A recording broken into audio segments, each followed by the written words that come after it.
your story? What's your sign? It's like we're twin flames in a different life. Deep connection lights a spark. It's like you know me in the depths of my heart. We're dreamers. Don't care what other people say. We live it like this could be our final day. We're dreamers. Don't care what the others say. We're doing this in our way. We come alive in the nighttime. It's something about how we dance in the moonlight. That look in your eyes, it tells me that you want me and all my loving. We come alive in the nighttime. You and I, we come alive. We come alive. We come alive.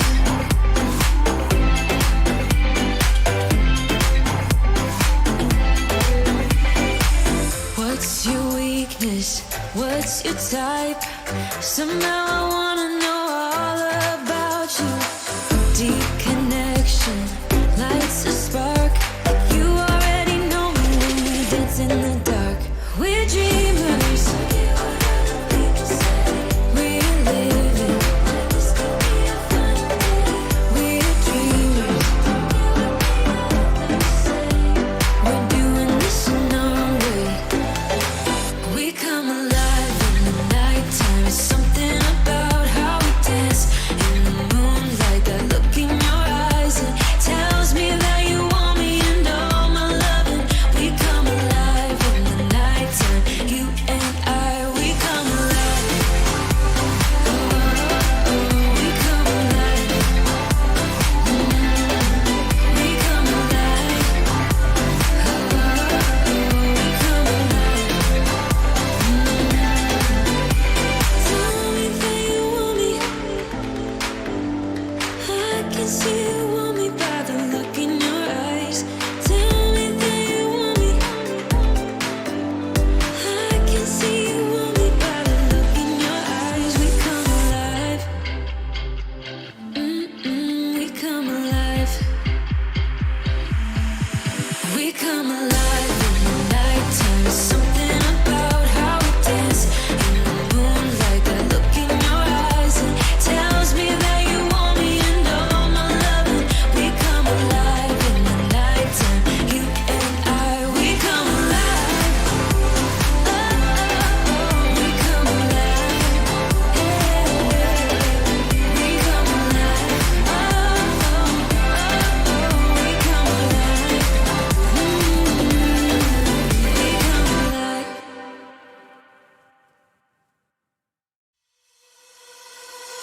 She was in love with a boy, in love with a girl, so in love with the world, so beautiful.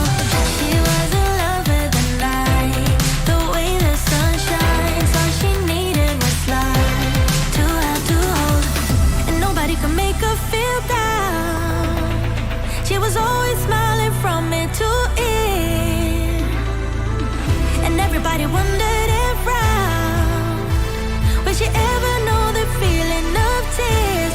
All she said to them was live your life just like you're young again. No, don't you cry, just get back up again. 'Cause if you wanna last and live it better, if you want love and stay together, if you wanna smile and be forever,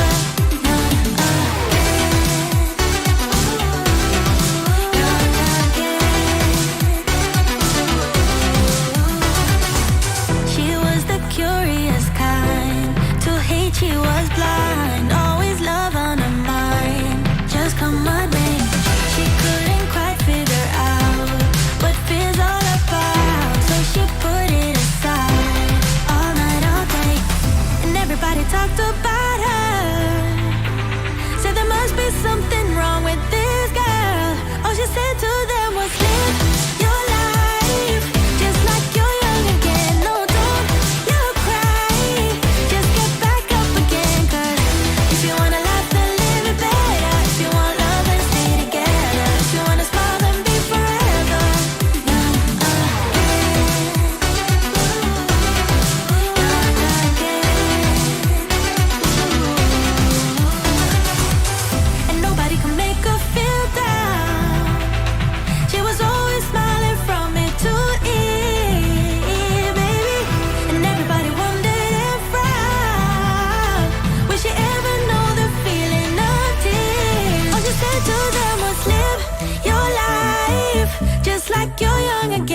so abstract. Yeah, it's complicated. What you say, the way you act.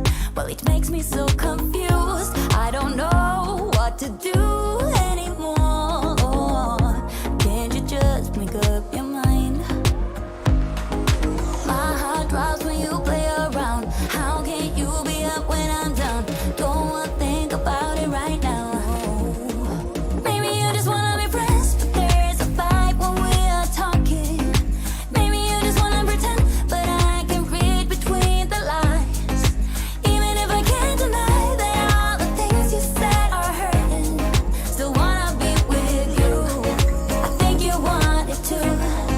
'Cause baby, I don't wanna be. Baby, I don't wanna be.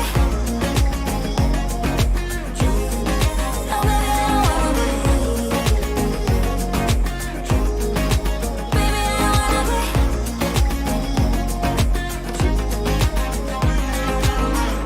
How it hurts to see you smile, like a dagger in me. She just seems so juvenile. I just want it to be me. I wanna set your world on fire. Oh, you're so sure I'll stick around. Oh, my heart drops when you play around. How can you be up when I'm down? Don't wanna think about it right now. Maybe you just wanna be friends, but there is a vibe when we are talking.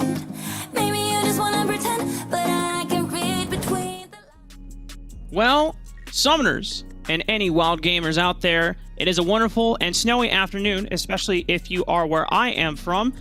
It is time for Rift Masters, but it is the final day of the entire tournament. We have been seeing for the past 6 weeks, starting all the way back in November, where Moose, Zephyr, and Dia have been covering these games for a majority of that time, seeing players from all over NA and even guests from the LATAM region as well coming to challenge some of NA's best here for a chance at the grand title and the grand throne. And now it is down to the last 4. So Moose, we are not only in for a very hell of a time, but also some surprises, as yesterday, the big name going to be, if you watched that playoff bracket yesterday, Immortals, not only sweeping through Cloud9, but also through Tribe Gaming. You're right, Rafa. This is the final opportunity to see our 4 remaining teams here in this Rift Masters series for their chance to be able to be victorious, get the lion's share of that $15,000 prize pool. And the big story yesterday was just how easily Immortals and how comfortable they felt up against Tribe in that first semifinals matchup. It was just so strong from Immortals. They were able to sweep through Immortals, they were able to sweep through Cloud9, and now they are guaranteed at least second place here in this $15,000 prize pool. Taking a look at, the shares of this money that are going to be available for these teams. All these teams are going to get paid, Rafa. It doesn't matter whether you're 4th or 3rd or 1st or whatever, but you want to get as high up in the positioning as possible. First place, $8,000. Second place, $4,000. Third place, $2,000. And fourth place, $1,000. A pretty penny regardless, but all of that encompassing the massive $30,000 prize pool that Rift Masters has provided for this tournament. And there's a lot on the line for a team like Immortals, who, as you already mentioned, they've already guaranteed that they are going to be either in second or first place at the end of the day. But Immortals have more to prove than just doubling their potential prize pool money. They are here to prove that they are the best team in North America. I mean, if you've seen the Twitter bouts between some of the players, if you've seen the Summoner Series regional playoffs where Tribe Gaming bested Immortals in a best of 7, 4-1. And Immortals had one game where they looked really, really good, but they never could take a series off of Tribe. Yesterday, they took them out in that best of 3. But I would not be surprised if Immortals, at the end of the day, are hoping that it's Tribe that runs the Cinderella bracket through the lower side, come back to face them so they can answer the question that, yes, we truly are the best. We want them to come back just so we can prove that we'll beat them again. Well, in order for Tribe Gaming to do that, they've got to go through not only Chonk Chortle now, but then if they end up defeating Chonk Chortle, they also have to face off against Cloud9 in the losers bracket final. So there is a lot of game that Tribe Gaming is going to have to play if they want to make that happen. However, there are some questions regarding what Tribe was able to do yesterday. Is it, maybe just a blip in their overall success that they've had this year, or is it complementary to maybe what we're seeing more recently from them? Are we going to see Tribe Gaming falter once again? Chonk Chortle has been looking good this entire series, or in this entire tournament, basically, and they almost were able to take Cloud9 to the winners finals against Immortal, only losing out in a 2-1 really close bracket game for them. So, Chonk Chortle, they're looking to prove that they've got more in the tank, and they're ready to make maybe their Cinderella run as well. And we're about ready to get into this first best of 3 series. The draft almost complete here, Rafa. Yeah, Chonk Chortle are taking a little bit of a flavor that Tribe Gaming ran yesterday. The double siege and poke composition with the Varus and the Jace as kind of your forerunners. Whereas Tribe Gaming, they want to switch things up. In the first game that they tried to run a poke composition with Varus on the Dienzio and Jace on Shuck, one of the reasons why Immortals were able to stand so strong was because of that Zed from Hoon. Now starting, and Josh, he tried to run the Aurelia against it. It wasn't the best performance that he was able to execute properly, but this time he's flexing down into the champion pools, showing that he can also play some of these assassins, something that dominated the Horizon Cup, especially from the Chinese teams. Dakun Gaming and Thundertalk Gaming showed the world why Zed, when played at the highest level, can be one of the most unstoppable champions in the game right now. Yeah, we only got to see Zed, I think, once the entire the entire playoff bracket yesterday, and so we get to see it again early on today. It could be indicative of maybe somewhat of Tribe's versatility, maybe what they're trying to bring to the table later on in the bracket as well, if they are able to get there. They're going to be pairing it with that Riven in the jungle. Nice opportunities to be able to get some good ganks in early on, maybe get the Zed fed as quickly as possible, because we saw, how deadly a Zed who is ahead can really take control of a match. And so I think that's the expectation here. You've got a Camille, who I think is going to do just fine in the Baron lane. Brand Thresh should be okay as well. Chonk Chortle, Nami Varus, we've seen it utilized pretty consistently throughout the entire 6 weeks of this tournament here, Rafa, and it's had mixed results. The priority for the Varus has always been something that teams have contested over the entire summer, into the fall, and now into the winter for NA here. Varus has been at the top of the table for marksman champions, but Tribe Gaming being on the red side, they're not going to be that disappointed that they couldn't get the Varus, because they ran it twice, and Immortals were able to beat it twice. And both of those times, Immortals answered with either a mage in that dragon lane, something that can withstand the poke and scale up just finally, almost outpacing it as well in the late game, because the AoE damage that you can get from Ziggs is absolutely massive. Tribe Gaming, they don't get their hands either on the Orianna or the Ziggs, some of the typical mages that we see, but the Brand as the last pick, when you already consider that there is a ton of fighters that are going to be all clumped up in those spaces, you're going to get a lot of value out of that Pyroclasm. Oh, definitely. And especially because you've got, the Cataclysm coming through from Chonk Chortle, that J4, you're now stuck inside of that Pyroplasm. And if you have any other allies in it, you're just going to get cooked alive. It's going to be like a nice clay oven that's going to just boil J4 alive. And so they've got to be careful when they want to initiate these fights. And you do still get some poke potential out of the Brand. I mean, it's not as effective, say, as the Ziggs, because it's a little bit riskier, but you still get that opportunity. You still have that to be available. You still get the initiation from the Thresh with the death sentence. So there's definitely a lot that I'm expecting to see out of Tribe, regardless of not getting those higher priority picks. But, I want to look at the bans really quick. Nori, that Ashe getting banned out that we saw played super effectively yesterday against Cloud9, not going to be available. First ban. Big respect for what Nori has been able to do with that. We've seen the Olaf played really, really well as well. So, there's a lot of opportunities now for some of these players who have been more consistent on one or two champions to maybe show us that they are this dynamic player, that they have this dynamic team. And now I'm excited to see what this Jace is going to be able to do as well. I think that the Jace is going to be played in this mid lane. We didn't get to see it at all yesterday, and so now facing off against the Zed, I expect, you know, at least a better opportunity for him. I want to see the Jace pop off, and you know, Chonky Cat, he's shown that he's got the moves. So let's go ahead and let's see how it plays out. Tribe Gaming versus Chonk Chortle. This is either a redemption arc for Tribe Gaming after what many would have considered a massive upset coming from the squad of Immortals looking to stamp their names as the best teams in North America. But don't let that take away too much attention from Chonk Chortle. These members have always been a dark horse within the last few North American tournaments that we have had, starting with the third qualifier that we had coming into the Summoner Series. Chonk Chortle making it all the way through and being one of the top teams, only bested by Immortals and Cloud9 as we got towards the top 4 portion of that run. And already 1.5 minutes into the game here, Moose. T-Tigers trying to fight over this crab here, but the priority from both Chonky Cat and Luan is going to force him away. Yeah, so good play there from Chonk Chortle, recognizing how aggressive Tigers can be, especially on that Riven that we've seen him perform really well in, not only in the RiftMSTRS series, but also just in general, just really, really strong, and a really strong champion to begin with as well. One player that I really want to be focusing on in this game for Chonk Chortle is Luan on that J4.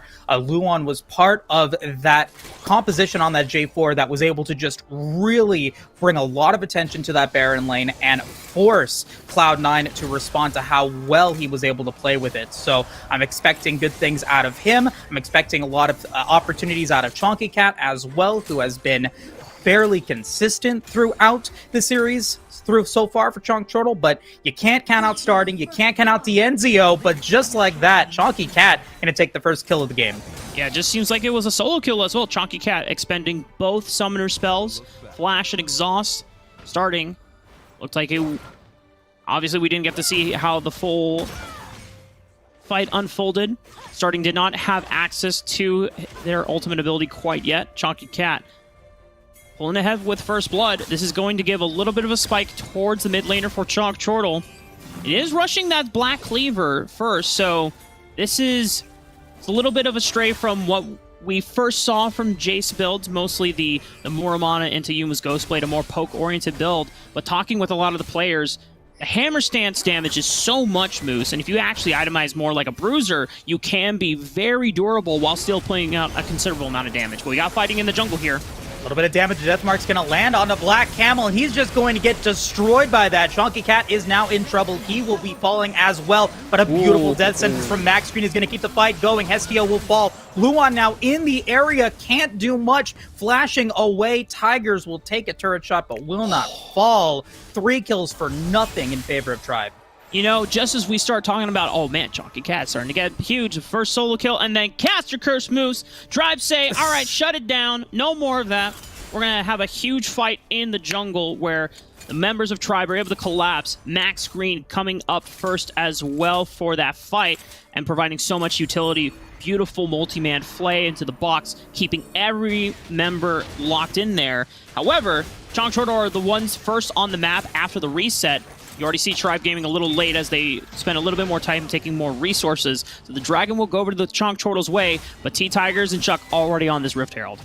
Hestia is in pursuit. Black Camel finishing off the Infernal Drake, so maybe we'll see something here, some crazy shenanigans as we do get the bubble into the tidal wave. Tigers is extremely low, trying to be able to get out of this one, and does get out of it. Tigers with the moves. T-Tigers, man. This dude is so crazy and so insane. We already saw the Lee Sin and the Nunu yesterday, and even in their losses, T-Tigers still looked like one of the best performers for the roster, trying to do everything he could. This time, he's taking a little bit more resources into his own hands. The Riven is something that when it starts snowballing, not only you have this explosive mid game, but you also have a considerable late game as well, because with all the ability haste that you could stack up with the build, you just become super hard to kill. However, bit of a solo kill from Chonky Cat, and now you have Tribe collapsing. Jonky Cat, nice flash to get away from Tigers. Max Green now in trouble, using everything to try to survive, but it's not going to be enough. Black Camel picking up that kill, so 2-0 so far. Change of Corruption is going to land onto D'Enzio into the Resonating Strike, and that is Black Camel being able to facilitate yet another kill, but he does give one over to Tigers, which puts him on a killing spree. Yeah, Jonky Cat is starting to be a big threat here. Almost 5k, the richest person on the Rift. They're looking for another re-engage, though. Tigers. He's on Hestia. Trying to be able to get away. Will he be able to do so? No, he's extended everything, decides to keep the flash. So, ends up being a 3 for 2, but the big story out of that one, the development there, is that Tigers continues to get more gold, 100% kill participation. Black Cleaver online, gonna go back and have even more items available. Chuck now in trouble, but will be able to get away. Jarvan does have a little bit of nice trade damage. Not going to burst out Chuck anytime soon. However, Black Camel is on the other side of the map. There's no objectives. Jonky Cat! Once again, another solo kill on the starting. This is going to be a huge problem for Tribe. Where's Chonky Turtle? If you are these guys, you are now pivoting around this Jace, how well he can perform in the side lane, and now they're looking for a dive. Chuck going to die. Nice use of that Sonic Wave from Black Camel. Once again, just pinpoint accuracy there. Max Green going to find Black Camel in the Tribe Rush. He will be able to get away, but the fight is not done yet. Tigers is looking to be able to survive once again and does somehow escape the onslaught of damage that was coming his way. Such a slippery eel Tigers has become. This is starting to become a game of who can carry harder. Jonky Cat, or Tigers. Because Tigers is putting himself in a lot of situations where he is in the midst of 3 people. They're going to make this dive onto Luan DJ, but not enough burst damage following up from starting. Yeah, and Jonky Cat now in the area. You know, you were talking about that bruiser build that he can create to have even more, you know, adaptability and survivability in these fights with so much AD being like taken on the side of Tribe Gaming. Got those plated steel caps. Now has Zazonia's Hourglass Alteration as well. So, you know, he's going to be able to survive a little while longer in these fights, get that damage in. And so I'm expecting a lot of good things out of him. But Tigers, once again, you know, he has been so close to death so many times. He just continues to escape it. He's like, he has 9 lives. He is a cat. I feel like we should be giving that title over to Jonky Cat. We never get to see the 1v1s, though, because they happen so fast off screen that by the time there's a chance to maybe look on the other side of the map, it's already over. And now Jonky Cat is in a position where he not only has insane turret pressure with the items that he's currently rocking, and also just because he is Jace, but also he is not required to be at these fights for objectives because he's not the one with the smite. Whereas Tigers, yes, he's Riven, and he could also inflict that same pressure, but he has to match those objective calls when they happen. And now we have a huge siege in the mid lane. Yeah, Chance of Corruption not going to land for Nori, so that fight just kind of fizzing away because of the missed ultimate, but it does mean that Tribe Gaming is going to have to respond to the play here at the Rift Herald. Chonk Chortle, if they can get this one, that'd be big for the early game for them. Let's see if they're able to do it. Tigers.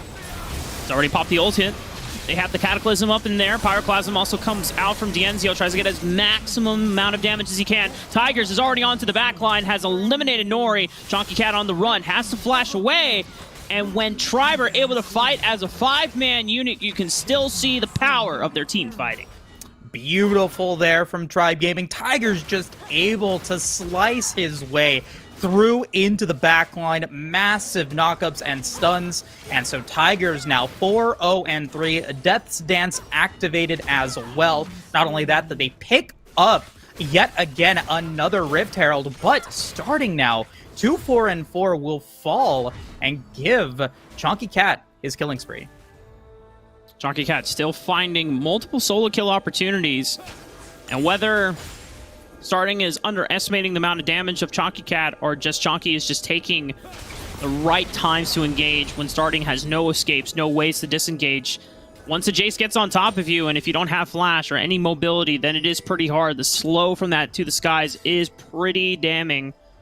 Now for Chonk Chortle, they're still in this spot though, Moose, that, as we already saw, when it comes to the 5-on-5 team fights, Tribe just have greater tools to set that up because you have Dienzio. No matter how many spell rotations he gets off, as soon as he casts Pyroclasm, he's done his job. Because that's going to bounce between all these melee bruisers. It's going to do so much damage. And then it's just the rest of Tribe that has to clean up. Okay, Black Camel now maybe looking to go in against Tigers, but Tigers is pretty beefy right now. They don't want to take that fight, and so Tigers will be able to escape. The Rift Herald gets dropped, takes the last outer turret of Chortle. Starting now, going to get caught out by Luan. Deathmark's going to get used. A little bit of damage. Should be... Oh, actually, no. There we go. Will fall, and starting to come online. Some might say it's about damn time, but others, you know, fighting against the Jace is not the easiest task. And trying to find an opponent that you can actually beat is one way to kind of put yourself back into the game. Over now, without Deathmark, and when you see Black Camel and Chonky Cat strolling on up to this Baron lane turret, definitely know that you cannot take them on. But this is a great spot for Tribe to just collapse. They've got him. Yeah, Chunky Cat going to be in trouble. Will use the Zonia's Hourglass to be able to survive and get away from that X-Tech ultimatum, but the fight is not done yet. We've got a nice Cataclysm coming through from Luan. Chuck is now in trouble. We'll be able to walk away, but now Dienzio is the next target. Tigers does fall, and that is a lot of damage now no longer available. Wait, starting? Deathmark going to go on to Hestia, starting trying to be able to get the kill. Gets the kill onto Hestia. Luan is the next target and will fall. Black Camel is the next one. We will not be able to survive that resonating strike, but Camel will fall, and that is an ace for Tribe Gaming. Okay, starting. Once Chunky Cat is out of the fight, he's like, okay, guys, the big scary monster can no longer hurt me. Big man with the hammer cannot punish me anymore. So starting finally gets a moment where he is able to pop off and uses his shadow clones beautifully, looking like Naruto out here. And at this moment, T-Tigers, at first you think it's kind of bad news for Tribe because T-Tigers has so much of this team's gold, so much of this team's power, they take them out. And obviously, if you're Chonk Shorter, you're feeling confident. Okay, you know what? We've dealt with the Riven. We no longer have to worry about them, but a beautiful Pyroclasm from Dienzio gets everyone low. Once again, that is the beauty of this composition that Tribe have. And then you get to see starting, being able to dance in and out, back of the fight, using these shadow clones and getting on top of members one after another and executing them. Yeah, triple kill for starting. He is now back in the game, feeling like he was never really out of it, now almost at the same gold as Chonky Cat, so that all of those solo kills now kind of ineffective as Chonky Cat now is in trouble. Will fall, makes it a 1-for-1. But this time, starting is now at the point where he can trade 1-for-1 onto Jace. It's no longer just an advantage singly given to Chonk Chortle. Another kill. Going over to the way to Tribe, they've locked down Luan, and now it's a 4-on-3 in this push. And now Tribe, they're starting to build up a momentum advantage. Yep, and now with that inner tower falling, just dropping as the rest of Tribe Gaming just continues to give power. Black Camel, though, putting in some work here in the Baron lane. Going to be able to pick up that inner tower.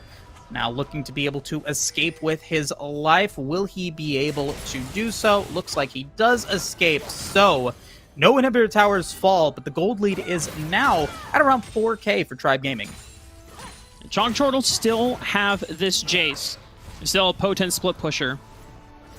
You have to wonder, though, can this Jace still match up against the Zed? He's found multiple solo kills early on into the game and is straying away from more of a fighter team fighting bruiser build and is more of just a one-on-one assassination build. And you can still deal decent poke with this, but this is really all about, okay, I'm going to be split pushing, I'm going to try to take turrets ASAP, and then just looking for the maximum amount of burst damage you can go for, especially when you have to go up against something like a Zed or even a Camille as well.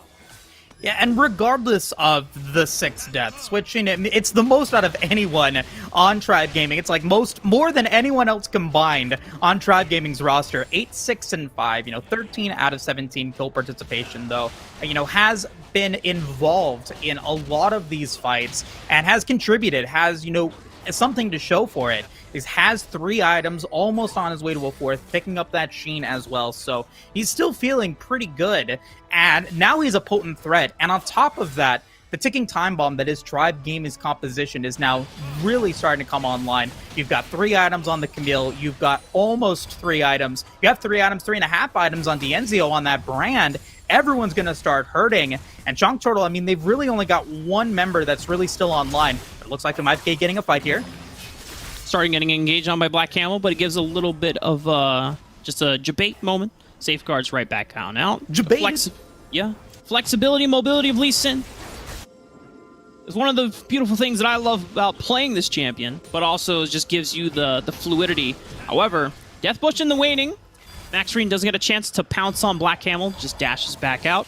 And already you're starting to see where Tribe Gaming excelling in this vision control.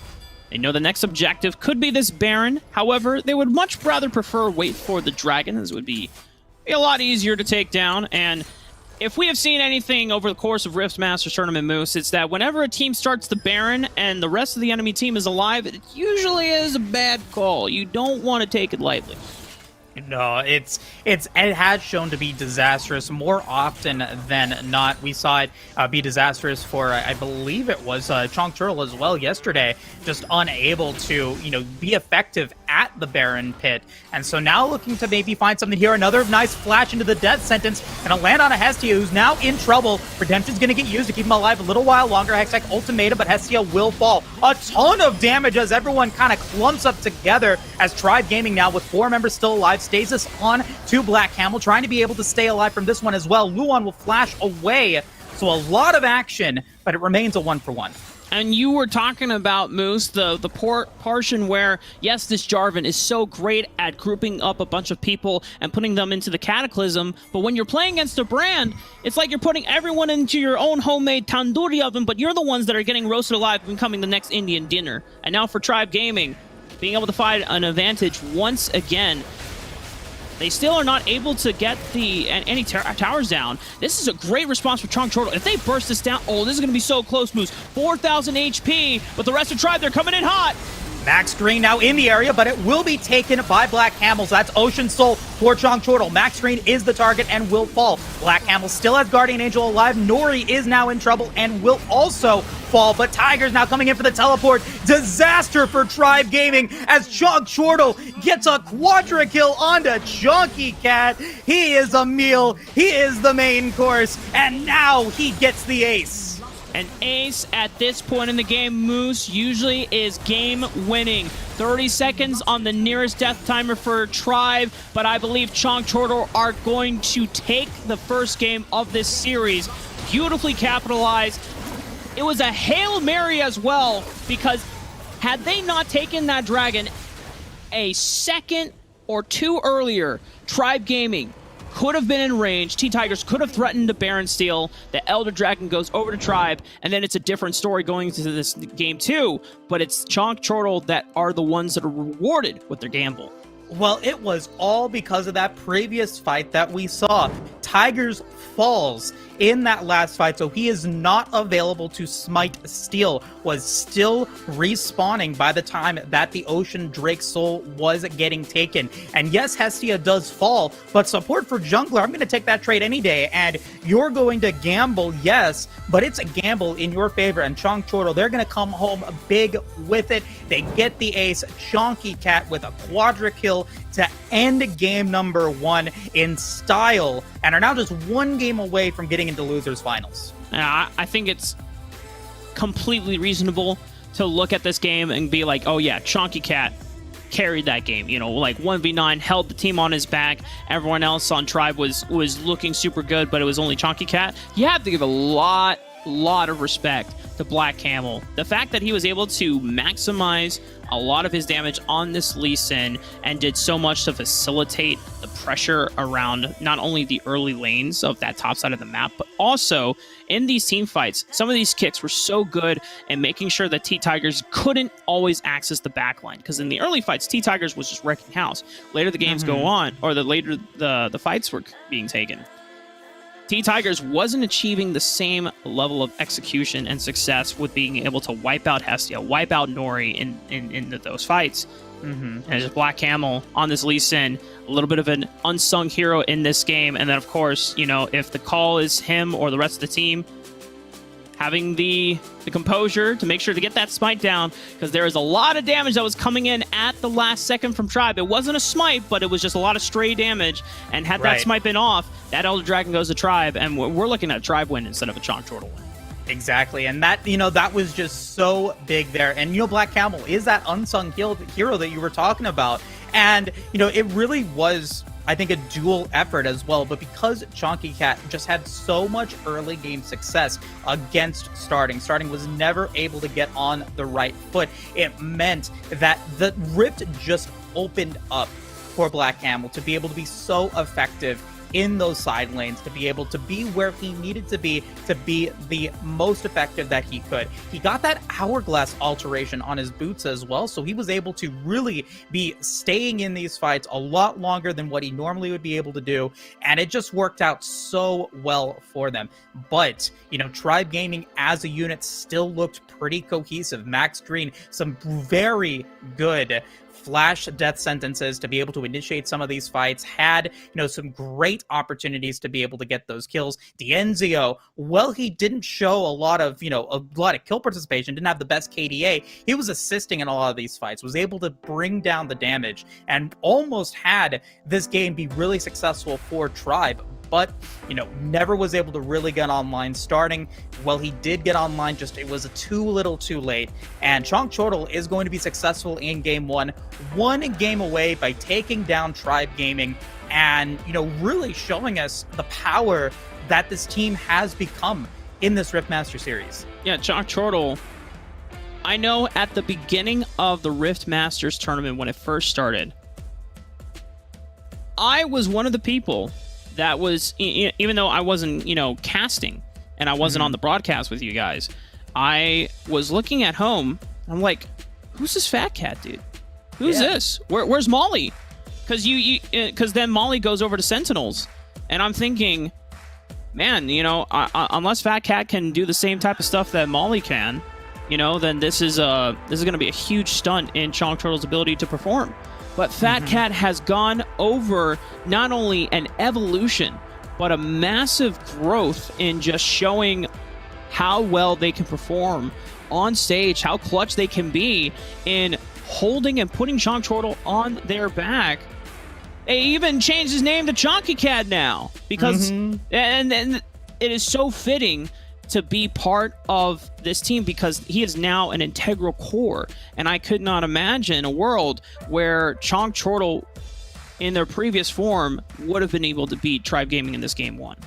Chonky Cat, being that catalyst for success for Chonk Chortle as a unit. Let's take a look at that last fight once again, Rafa. See how it ended up playing so well into Chonk Chortle's favor.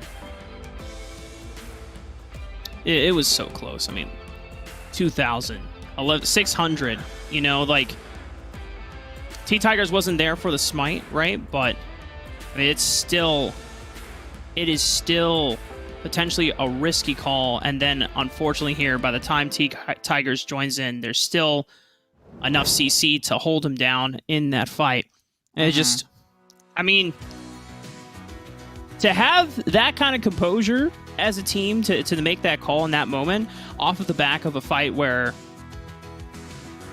it seemed like you wouldn't be able to have the resources to go for that type of objective, but they caught Tribe when they were resetting late, so it was just really great awareness from Chonk Chortle. And now this puts Tribe Gaming on the back foot, where in a game that, apart from Chonky Cat in the mid lane, it seemed like that it was going their way. The rest of the team was scaling up, and every time the Dienzio would get a Pyroclasm in those fights, it seemed more and more convincing of a Tribe win.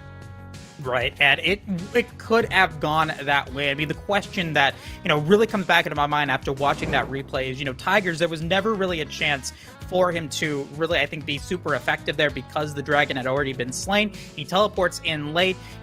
You ask yourself then, maybe had Tigers not teleported in, maybe if he was still alive, had the game gone on a little while longer, and maybe would they have been able to pull out a win at the very tail end of it. But we don't get to know that because Tigers teleported in, and that misplay costs Tribe Gaming game one. And now we are ready to move in to game two. Tribe Gaming going to be picking blue side here. They're going to start off with Orianna, one of Starting's favorites, and Chongchordo, they're going to go back to what was so successful in game one. The Varus and the Jace are online. And you can tell, though, that the Tribe, they are not deterred by this poke and siege composition because they were able to make it out of laning phase with a Brand versus Varus. So they're prioritizing team fight power over early lane phase dominance because that was an 18-minute long game. Mm-hmm. So whenever you have a champion like Orianna, like Brand, like Ziggs, if it doesn't get punished in the laning phase, if it doesn't get dove early on with the pushing power that you can have from something like a Varus Nami, then Tribe Gaming's like, okay, well, they're not doing anything with that advantage, then let's go for it. But it's a little bit of a switcheroo, Moose. Maybe Tribe is the one that hoodwinks Chong and saying, oh yeah, we're picking this Orianna because, we're probably just going to answer, we don't care about the Varus. But then the Varus priority, you forget about Caitlyn, and now Caitlyn Thresh is a really, really potent combo right here. Oh yeah, one of the best, and that's, a bit of a handshake there. Is just say, if the Varus is going to be available, have the Caitlyn available. In game one, Caitlyn was banned out in the second round of bans, so it could have been available for Tribe Gaming. They didn't really prioritize it in game one. Now they've got it available to pair up with the Thresh in game two. They pick up the J4. They prioritize the J4, which I think is very important to note here. They're letting the Nami slide away, so they're maybe thinking of a different opportunity here in the support role if it does end up getting banned out from Tribe Gaming. So we'll see what they decide to go with. Chongchortle, though, they're banning out that Lee Sin, some of that early game power that can be available. The Riven kind of dropping in terms of what Tribe are trying to get first for themselves here. But Chongchortle recognizing that it's still a powerful pick. They're going to take away that and the Lee Sin. But, noticing that the Lee Sin being banned first means that Chongchortle are already starting to detect that Tribe Gaming want to set something up like a early diving lane setup play. You have this Caitlyn that can shove in waves super reliably.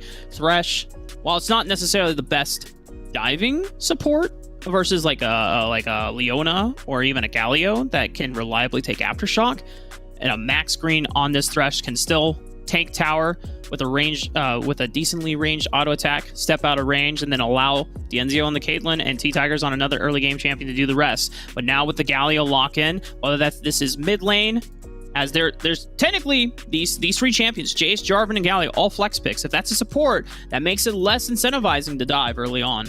Right, and so there's just so many opportunities that Chongchortle still has because there is that versatile 3 composition that's still available. Tribe Gaming is going to be picking up that Nunu for Tigers. We're going to see if maybe there's some redemption there for him after he played it against Immortals. Didn't necessarily have that effectiveness there. Mundo going to get picked up as well. Fun to see. Now Chongchortle, they've got to make a decision here. Who do they want to face off against Mundo here in this Baron lane?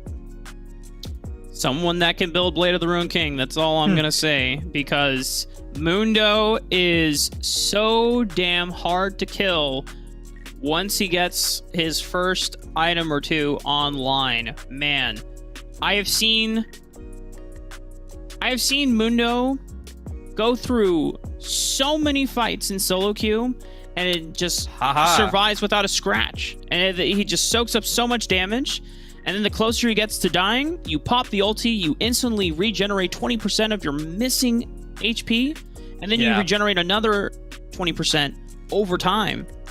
So you're almost getting 40% of missing HP throughout a fight, and you are essentially living through 2 full health bars. And when you're stacking a crap ton of health like Mundo, and then it becomes really difficult when you're looking at a Chongchortle roster that doesn't have any champions that normally or typically build Blade of the Ruined King. Technically, the Varus and the Jace can build these items, but it's not something that's standard for them, and it takes away from what they're really strong at, is strong poke, and that usually requires things like the Yumu's Ghostblade, the Duskblade of Drakthar, mostly lethality items. Those get insanely countered by the Mundo.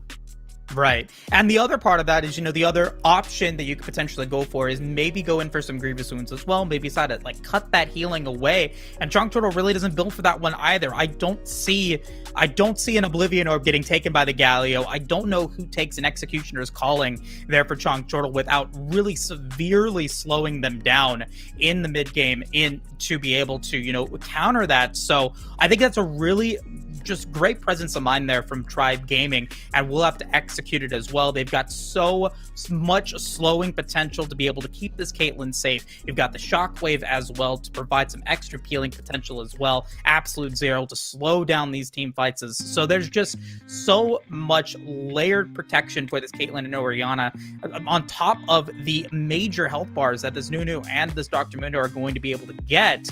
Chunk Turtle, they have got their work cut out for them. They have, they've taken game one. It was extremely close. It could have gone either way. And now Tribe Gaming, they're saying, hey, this is something that maybe you guys haven't really had to play against before. Can you actually pull it off once again? Can the Jace be as effective against this heavy health bar composition? Let's see how it plays out. Yeah, Black Camel with that last pick goes for this Graves. A little bit of a scaling jungler with a lot of resources, can become an insanely powerful damage duelist and just team fighter. You get a lot of crit into it, and if you go for something like the lifesteal build that we have seen over the course of the past 2 months, whether it's something like the Death Dance Bloodthirster or something more of the newer Black Cleaver Bloodthirster, and then Solari Chargeblade to get the guaranteed crit. Hell, you can even go into the Navori Quickblade's full crit build, and then something along those lines, Bloodthirster, Infinity Edge. You have a lot of flexibility as this Graves, and the potential to just be a very durable, very tanky, yet strong team fighter. My only concern is, I still don't see most of these champions wanting to build Blade of the Ruin King. They're not really excited about building that item, unless you fully change kind of like the fundamental or the philosophy of how you want to play something like this Varus. You can go something like a on-hit... Nori burning down to a Chris. That's first blood. Nicely done. Max Green, one of those standout players in game one, had some beautiful death sentences, and just the mechanic of being able to go in for that flash death sentence, landing it almost point blank, and really initiating those team fights. We get to see it really effective and utilized here in this early game as well. Tribe Gaming off to a great start. John Turtle do have to scale on up for some of these carries like this Graves, right? But you also have some powerful frontline and initiation. Jarvan Galio, such a potent combo. The Tiger's walking himself over. Max Green is here, and Moose, he does it again. Flash death sentence, and that's another kill for Tribe. Nicely done. This is as perfect of an early game that you can get now for Tribe Gaming. Chunk Turtle now on the back burner. Chuck is extremely low and will barely survive that one, Rafa. That would have been a nice kill for Luan had he been able to get it. But now, Tribe Gaming up by 1,700 gold. You've got a kill on starting to get him going, and things are looking up for Tribe Gaming here in Game 2. Definitely want to bring it to Game 3 here. Max Green making beautiful usage of his time.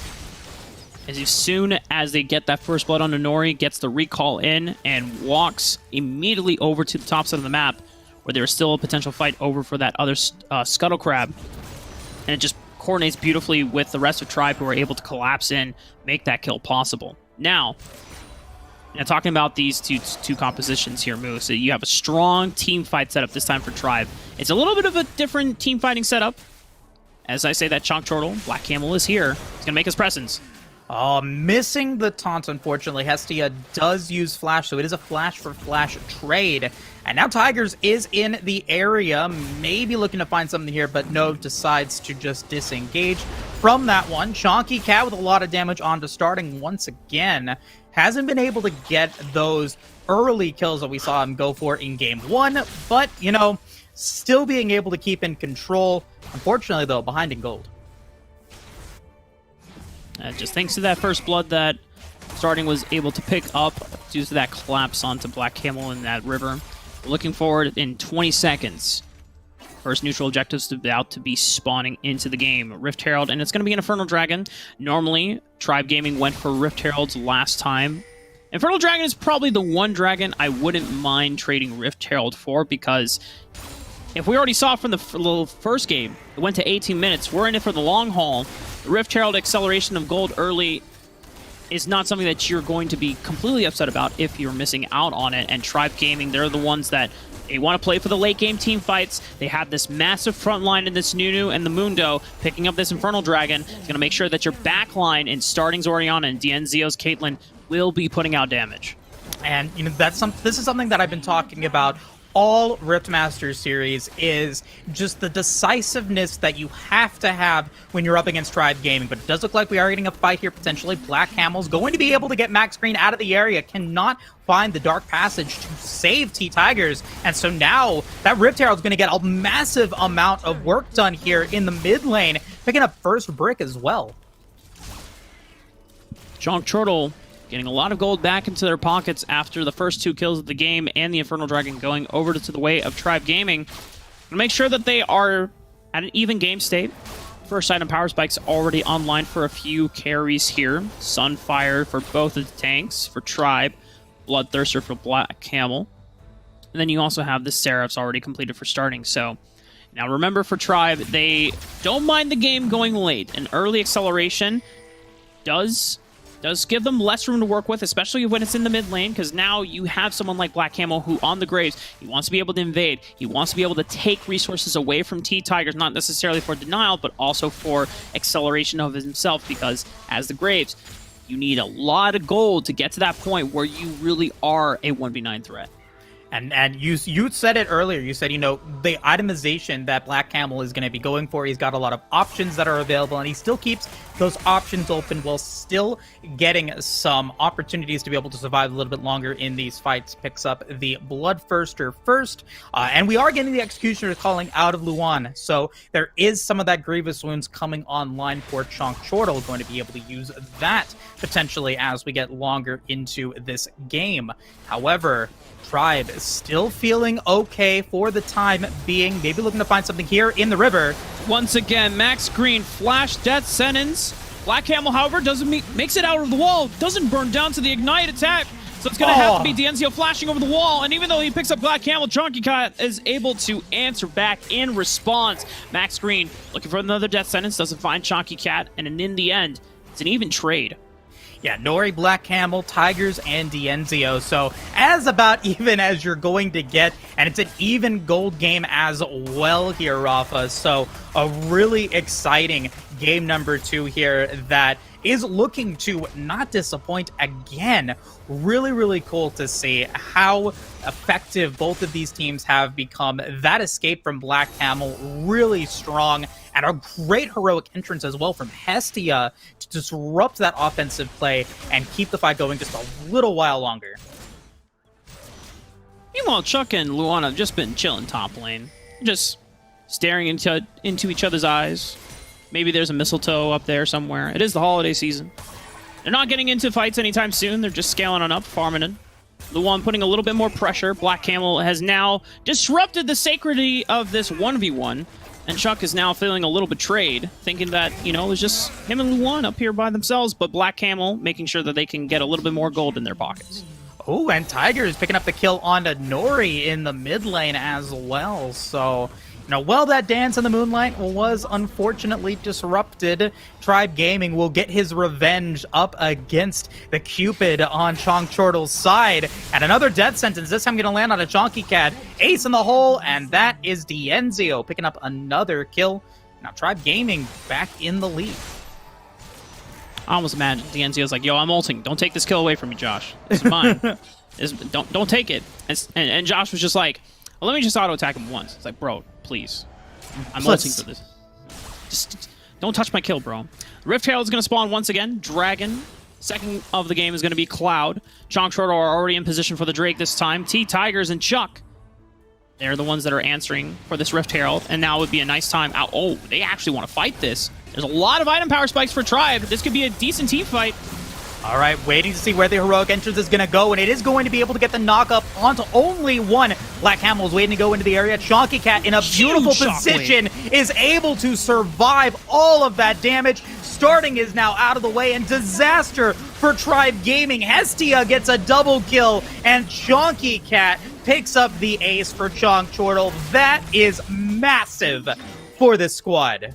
And it seemed so well for Tribe. They landed the shockwave. The Absolute Zero had done so much work, whereas Chonk Chortle, the majority of their CC, Hero's Entrance, had only landed onto one. Cataclysm only locked up one. Luan goes down, is the first person to bite the dust. But when you look back in this fight, watch the damage coming out from Black Camel. Watch the damage coming out from Nori and Chonky Cat. They're really unaffected, and they're able to burn through this front line because Chuck and T-Tigers, not quite at the point of the game where they are just these massive, beefy frontliners yet. However, running down Black Camel when he's all by himself, it's an easier pickup.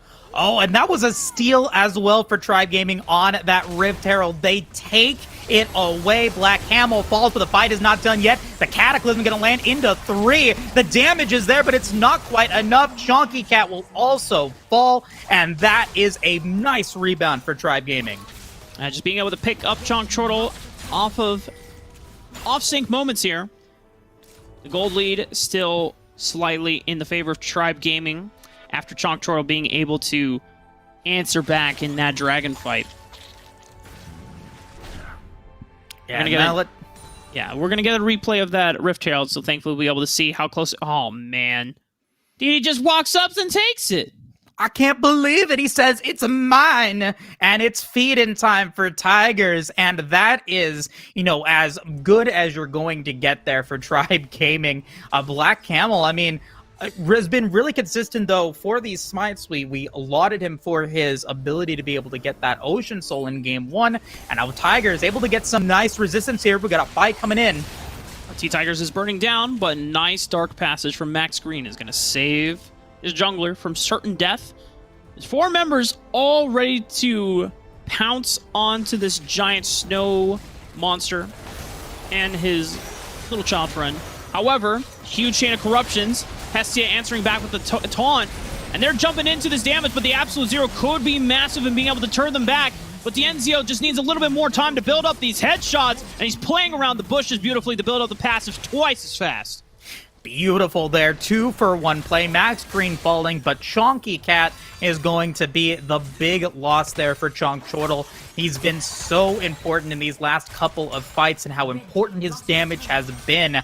Well, Nori did get a nice chance of corruption. It doesn't stop the Absolute Zero. It doesn't stop the auto attacks. So, Black Camel going to not be able to get as much as he'd like out of that one. The Shockwave does miss. And now Tribe Gaming up by 3,800 gold. Rift Herald getting that nice headbutt into the second turret as well. So, really solid play there from Tribe Gaming. They are in control.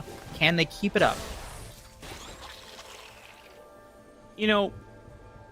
One would say that Tribe Gaming are in the lead, and therefore with the scaling team fighting composition that, this game is pushing more and more towards their favor. However, last time in Game 1, Moose, we thought the same thing, and yet Chonk Chortle found a window where T-Tigers was off the map. They threw the Hail Mary, got the Elder Dragon, and just caught Tribe one by one as they were all funneling in, panicked that they were about to lose the Elder Dragon. They didn't realize they were going to lose the game right on top of it as well. We're not quite at the 17-minute mark, but we are 4 minutes out. And it just means that for both teams, Tribe and Chonk Chortle, that every team fight is going to be much more important. And it's imperative that the positioning and the way that these team fights start out is done correctly.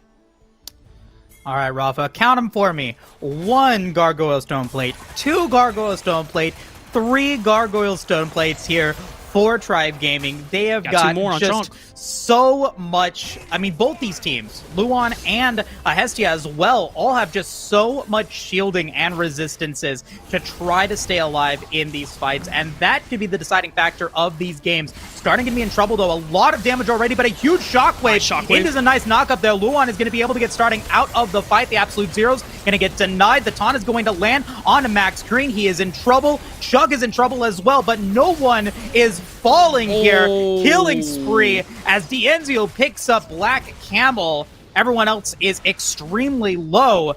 Fight, maybe not over yet. Actually, it is maybe, as Tribe Gaming, they're going to initiate onto this Mountain Drake. Yeah, if you're Tribe Gaming, yeah, you only took down one, but you happen to take down the jungler. So against someone like a Nunu, this should be super easy to pick up. The rest of the Tribe, they just have to keep Chonk Chortle potentially interested, because now T-Tigers can look for a flank. Watch this snowball. He's going to loop right around this corner. He's going to get a big knock up onto Luan. Hestia's going to try to protect him, but the death sentence follow-up is so damn good for Tribe Gaming. They pick up another one off sync. And this is going to put Chonk Chortle in a bit of a weird tempo spot where their top laner is now not on the same time as the map with the rest of their members. Yeah, again, no, Tribe Gaming finally getting the engages that they want. Max Green, I can't stop complimenting the beautiful death sentences, the great plays that he has been able to provide in these team fights. He had a massive two-man play in that last battle, along with that shockwave, to really disrupt the offensive power that Chonk Chortle had. And Luan, he has to use Cataclysm on starting, who already dropped his damage, and just trying to keep him alive, but the shielding, so much shielding onto this Orianna starting was nowhere close to death. And that's going to be now a 6k gold lead. Baron is online. The scaling is starting to become a problem as we got two Thornmails along with those Sunfire Aegis on the Mundo and the Nunu. It's going to be just so difficult to get these frontline tanks dead, and Chonk Chortle, they are now really in a tough spot. T-Tigers might be locked up here. He's super tanky, style Oh play, and my beautiful word. shockwave right onto 4 there, and the collapse, the re-engage from Tribe could be massive. Luan is the only sacrificial lamb that Chonk Chortle will have to walk away with, but Black Camel is blinking low on HP. Chonky Cat gonna try to surprise T-Tigers, but this Nunu is way too damn tanky now, Chonky Cat. You can't take him out that easily. Max Green still trying to find another opportunity here onto Hestia. Hestia's going to be able to walk away. Very durable, very strong champion, but Black Camel, because he is low, cannot contest for this Baron, and that is going over to Tribe. And huge shockwave. Nice strike coming in from starting as he just drops Chonk Chortle like a bunch of bowling pins there. Beautiful shockwave. I mean, one of the best that we've seen this entire series here, Rafa. I'm like just in shock for how well it worked out for them, because yes, you only get 2. All right, 1 onto Luan, but the repercussions of that are just so massive as Max Green finds a beautiful death sentence, picks up Nori, and this game is looking like it's gonna go towards Tribe as another shockwave lands. The taunt is there. Hestia's in trouble. He will fall. Luan's running for the hill. It's Dienzio godlike. He wants the kill on a Chonky Cat, but he doesn't need it. And Tribe Gaming, they are looking to take game 2. Without Hestia, without Luan, the 2 front lines, they're not able to defend this base. And off of the back of beautiful shockwave picks from starting, this is the champion, one of the 2 champions that starting grinded his way all the way to number 1 on the ranked ladder with. He pulls it in this game where Tribe has their backs against the walls, potentially could have been their last game of the entire tournament, and exiting at 4th would have been probably the most surprising result of the entire tournament. But Tribe keeps it interesting. Now we're going to game 3. Yeah, Dienzio, 27,000 damage, starting 26,000 damage here in game number 2. I mean, those shockwaves that starting was able to land really dictated these team fights throughout the match. And there were some close fights, but once the health bars got online for Chuck and Tigers, the front line was there, and starting in Dienzio, we're just able to have a field day against these lower health bars that Black Camel, Chonky Cat, and Nori had. I mean, what a standout performance, taking us to a Game 3 situation. This is what we want here out of the Day 2 in playoffs. It's going to be really fun to see. I don't think we're going to see Orianna in Game 3 here, Rafa. That's my bold prediction.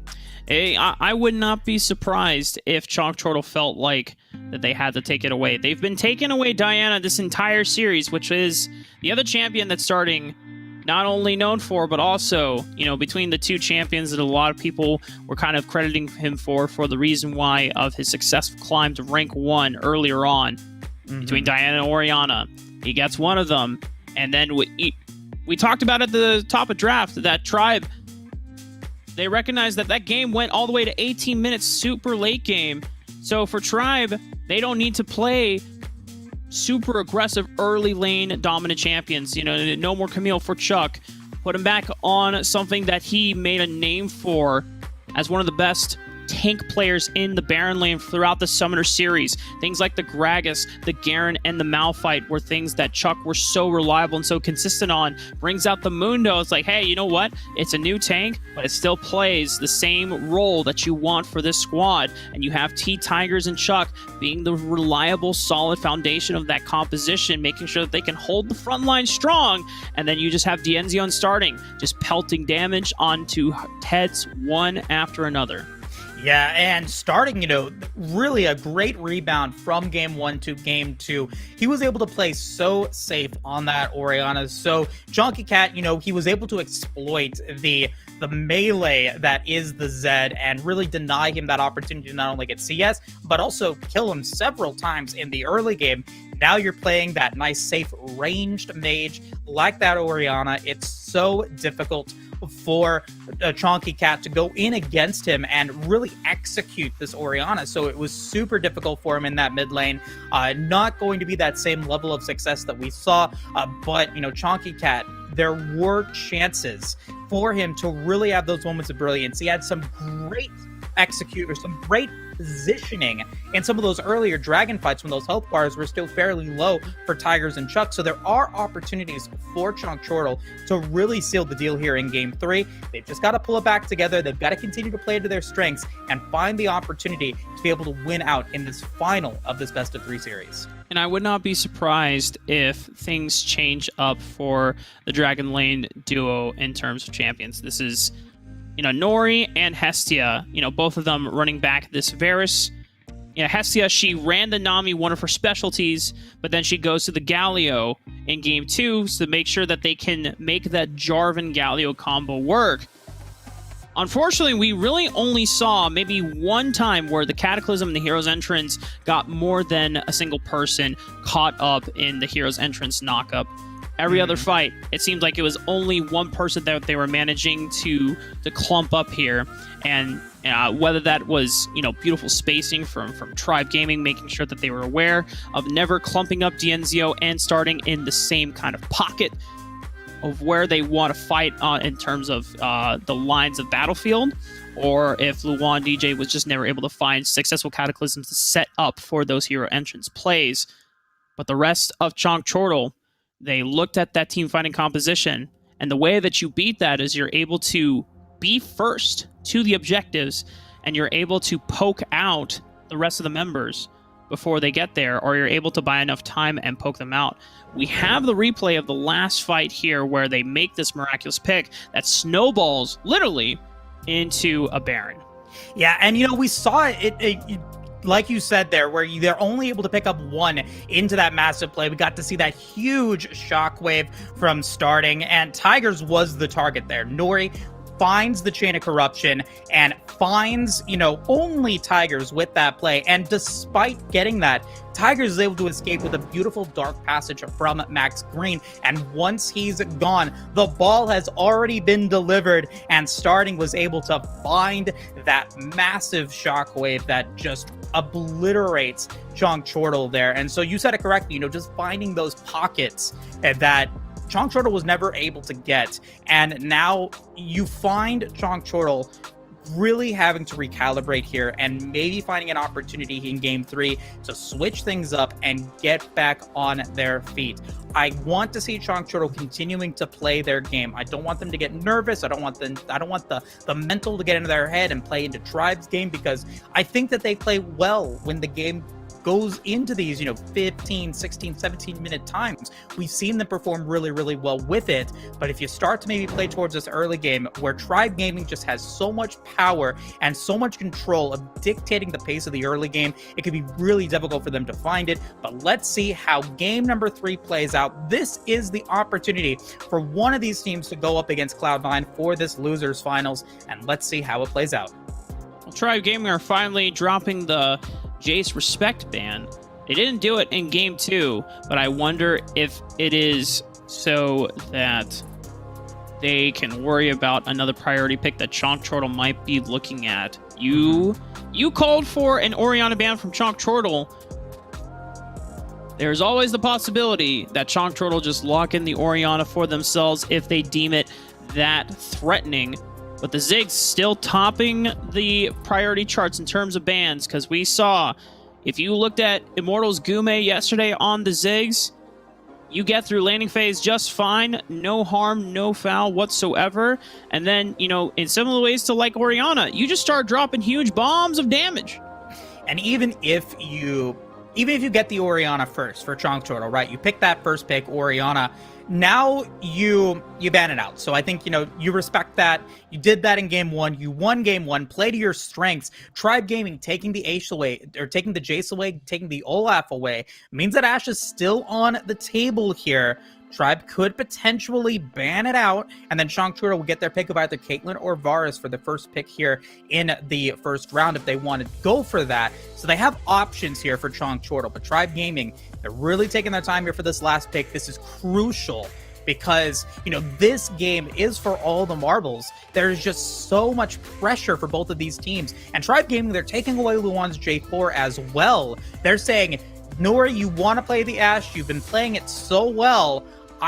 Maybe you don't think you're going to need it. Maybe you don't want to go for it. They decide to go for the Caitlyn instead, which gives Tribe Gaming the opportunity to potentially counter it, go for the Varus if they want to. So there's just a lot of options still on the table. Now, Ashe is probably Dienzio's one of his most played champions throughout the entire Summoner series, especially during his tenure on Enemy. He was kind of the marksman that pushed for it and propelled it to the forefront. I didn't know none of the other international teams really picked up on Ashe, but the way that Dienzio kind of brought it to the North American meta here and showed us the powerful global utility that you get with the Crystal Enchanted Arrow, and of course just on-hit slows guaranteed to really space out fights. If Tribe Gaming want to go for another front-to-back team fighting composition, you will have to bring damage from somewhere else, as Ashe doesn't really put it out until super late game. But the slows will help and facilitate strong team fighting. And now Chonk Chortle, they say, you know what, we can't really go for team fighting. Tribe beat us in that game 2 with it. We got to go for strong lanes. Let's put Zed on Chonky Cat.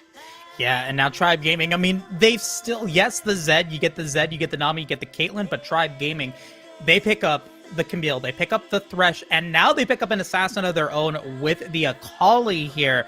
They're not afraid of going down Dienzio's pool of champions and maybe picking up something else here. You said it correctly, starting now, looking to redeem himself on the assassins here, Rafa. I'm really excited to see how it plays out, because Tribe Gaming, I mean, they're putting in some fun opportunities here in this game 3. All right, Josh, throwing down the gauntlet. Now, Chonky Cat has, in game 1, I'm not gonna lie, really kind of kicked your in multiple solo kills, man. So, but this is a vote of confidence right here.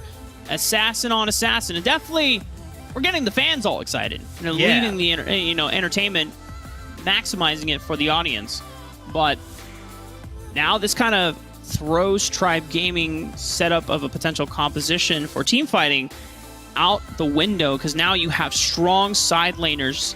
If this Camille is going for Chuck and rather than T-Tigers, then you want to set Chuck and starting up to be strong split pushers so they can have side lane pressure. You're always pressuring those outer turrets, and then once you force Chonk Chortle to answer, then you can always collapse through the jungle and then look to, goon up 5-on-3.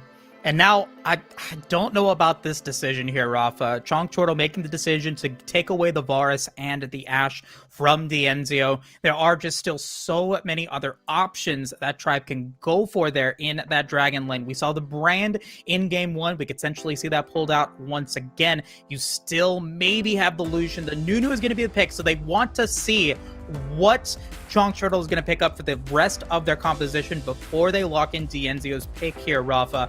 I think there's just still so many opportunities that Tribe Gaming has to put Dienzio on that Chonk Chortle, they're going to have to prepare for all those eventualities for these last two picks.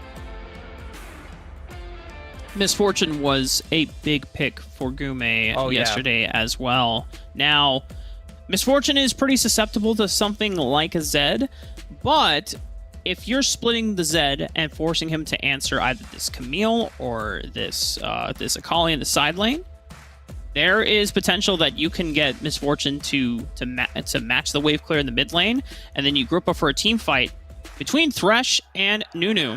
All right, so it's actually going to be the Jhin. Now, Darius and Gragas, I'm assuming this is going to be a Gragas jungle for Black Camel. Most of the Gragas junglers have been building mostly a mix of AP and health, not necessarily that much armor. Darius will be building some armor. Dead Man's Plate Rush, usually combined with Proto Belt, makes him a powerful pseudo-engage and frontline. Because the thing about Jhin is, he's really good into a bunch of squishy members that are not stacking armor, especially with that Yuma's Ghostblade Rush and a more of a lethality build. But once you get into the territory of armor stacking, then Jhin does fall off compared to someone like Caitlyn, who will scale and will have access to things like a Last Whisper item towards the late game. And so, my thought is, Chonk Chortle, they reroute their composition a little bit. I think they really tried to force, or not force, but, they built towards maybe these strong lanes. The Caitlyn Nami, I think, is going to do just fine. I think the Zed, that's, I think, the wild card matchup here. Is he going to be able to do well against the Akali? But they decide to go for more, more health, more bruisery builds with the Darius, and like you said, with the Gragas, building in that extra little bit of resistances that are going to give them more of that front to back, that front line that they want, or maybe that they decided that they wanted to go for. It means, no Xin Zhao or no Xin Zhao, no Wukong, nothing like that. I think that does, that says something here of what Chonk Chortle is trying to go for in their compositions moving forward. I think if they do end up winning this game, moving forward into the bracket, Tribe Gaming, however, now we get to see Dienzio on his third champion of the day, picking up the Jhin. Max Green once again gets the Thresh, and we have seen him play so well with it in Game 1 and in Game 2. He can deliver. He's consistently delivered. Will he be able to deliver again? I think that he has a favorable matchup up against the Nami as well. So, this is for all the marbles. The difference between fourth place and third place, that cash prize, $1,000 for fourth, $2,000 for third, that's $1,000 increase, and it just goes up from there. So a lot of money is on the line, a lot at stake here. A big statement win for Chonk Chortle if they're able to make it. And I'm super pumped to get into Game 3. Low-key, I need Xin to message me and tell me, is Jhin good into this composition right here? Because I'm not a Jhin expert. The only thing that I bring over in terms of just matchup knowledge is you put a bunch of armor stacking takes against Jhin and he is super sad. But looking at things like a Zed is always a nightmare for marksman.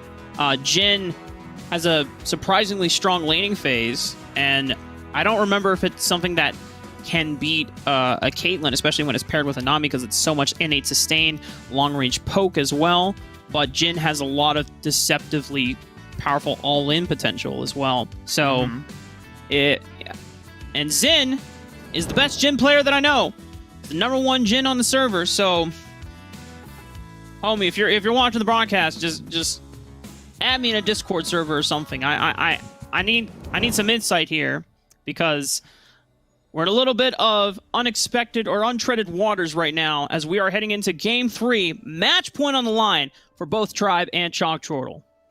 To kind of go off of what you were talking about there, Rafa, I think the expectation with that is Max Green can keep the Enzio safe with the Dark Passage if he does get in trouble, but he also is expecting Max Green to be able to land those death sentences. Then D'Enzio is able to lay his root onto it as well. So now you're CCing either Nori or Hestia, who don't really have a lot of escape tools into this early game. So I'm really expecting, I want to see that happen. I want to see that kind of play out here. But, at the end of the day, there's still a lot of questions that need to be answered. This would be a huge win for Chonk Turtle. I was talking to Hestia a little bit earlier yesterday before we started the playoffs, and they were talking about, how they've developed as a team and, their pride moments that they've had in this tournament. One of them being the 2-1 victory that they were able to get on Sentinels in the first Rift Masters, or the first Rift Masters qualifier.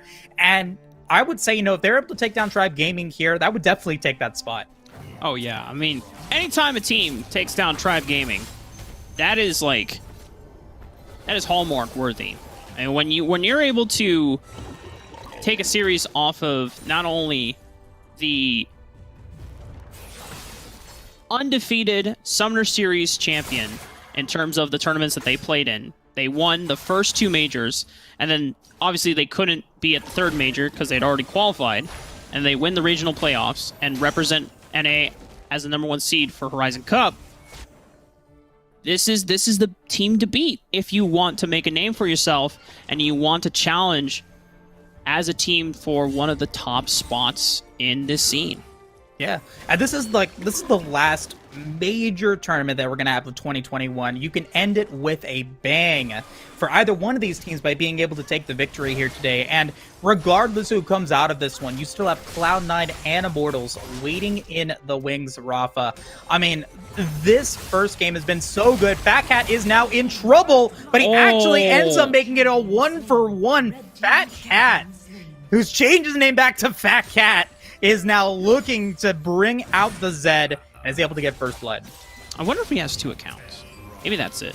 Because it's a lot of money to change your name on Wild Rift. So maybe maybe there's 2. But returning to the quote-unquote roots in Fat Cat and also pulling out the Zed. Doesn't get first blood, but answers a 1-for-1. The first blood gold does go over to T-Tigers, and now he's looking for the death mark under the tower, getting a lot of damage, but the barrier will survive, and now, oh god, Starting is trying to answer back, but there's too many people, Moose. Oh, and they want to continue to keep it going. Nice body slam from Black Camel out of that play, but the absolute 0 from Tigers. It's the tidal wave, and it's Max Green saving the day, Rafa, as Tigers is able to pick up that kill on a Black Camel. T-Tigers and the rest of the squad come back for reinforcements, but 2 kills now over into the pockets of this Zed. Very similar to a story that we saw when he pulled out the Jace in game 1 and just racking up kill after kill after kill. It gets really, really scary for the rest of Tribe Gaming if one of your main solo laners cannot outmatch the other in a side lane split push, because then it's a lot of pressure that you have to deal with, and then it kind of collapses the rest of your foundation of what you want to do with your composition. Tigers gonna catch Luon out on that, getting onto that honey fruit.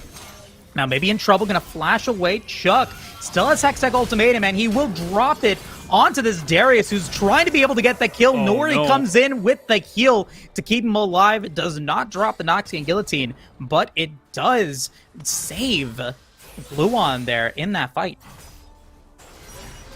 It almost looked like Chuck did no damage, but it was because Luon timed the barrier right with the second cast of that Precision Protocol.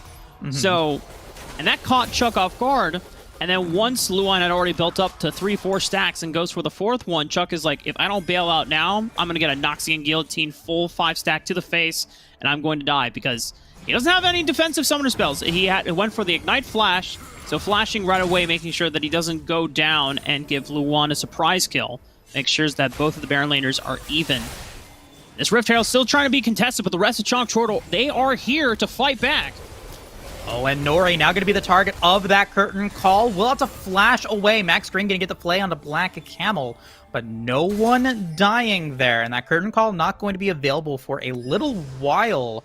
But Tribe Gaming, they were able to disrupt Chonk Turtle there because of that fight onto Luan. They were able to pick up the Cloud Drake, and now looking to maybe contest this one. Tribe Gaming is in the area, but the Rift Herald down to about 3,000 HP. Tigers is there. Dienzio is looking for the flank. The Aqua Prism does not land. The Absolute Zero is going to be able to get a lot of damage, but the Tidal Wave is there. Ooh, that is Tigers picking up the kill on a Black Camel, but the fight is not over yet. Dienzio picking up a kill onto Luan and a Black Camel, and it's Nori falling as well. That is a 3-for-1 trade with Fat Cat taking the kill onto starting in the bottom lane. The fight does favor Tribe Gaming in terms of the number advantage that they picked up, but you have to give Black Camel a huge shout out for managing to outsmite T-Tigers there, because he saw the animation for Consume, and he instantly cast within that small window before T-Tigers casts his own smite as well. Because normally, Consume plus smite at this point of the game is like a 1,500 guaranteed combo. But the fact that Black Camel was able to sneak it in there, catching T-Tigers by the surprise, secures the Rift Herald, and now first brick has not been secured quite yet. If Chonk Turtle find a good play in this mid lane, they could potentially get the first brick gold and accelerate a little bit more momentum. I want to point out Fat Cat or Chonky Cat here in the Dragon lane up against starting was able to pick up another kill against Asakali, who's now 0-2-1. 3-1-0. Zed still the richest man on the Rift. So a little bit of deja vu than what we saw in game one. Rift Herald getting dropped Dragon lane here, Rafa. It was already extremely low, but they will be able to get first tower off of that one just barely. Tigers and Chuck here in this Baron lane should be able to pick up a tower in response. Going to be able to do so. So a little bit of a risky play here for Chonk Turtle. They are trying to escort this Rift Herald over into this tier 2 tower. Looks like they're not going to be able to stop it from getting one more charge. That puts the Dragon second tier turret at about half HP. And we already have the composition starting to unfold for Tribe Gaming. You have Starting and Chuck on these side lanes, your 3-man core, and Dienzio, Max Green, and T-Tigers hovering mid lane, and preventing Chonk Turtle from being able to get any sieging done. And despite something like a Caitlyn, who is so damn good at taking towers early on into the game because of her long range, because of her ability to get headshots and threaten with those traps, the amount of wave clear that Tribe Gaming are able to answer with this 3-man core, and the ability to re-engage, and the limited amount of disengage if Black Camel and or Hestia is not able to instantly respond with things like an explosive cast or a tidal wave, then it doesn't give Chonk Turtle any room to actually put pressure. I mean, look at this mid-tier 1 turret. It has not been scratched whatsoever. Not at all, but the Infernal Drake is now alive, and Chonk Turtle, they're a little bit late to the party here because of the later play onto that Rift Herald. It does mean that is the only neutral objective alive, and Tribe Gaming, they are looking to take a fight here. They have control of the river. However, we got Fat Cat. He is looking for the plank. He does have his Death Mark ready to go if he can find something onto Dienzio, if he can find something on to starting. This fight is really going to be crucial here for the remainder of this game, and it's Tribe Gaming starting off with the Infernal Drake.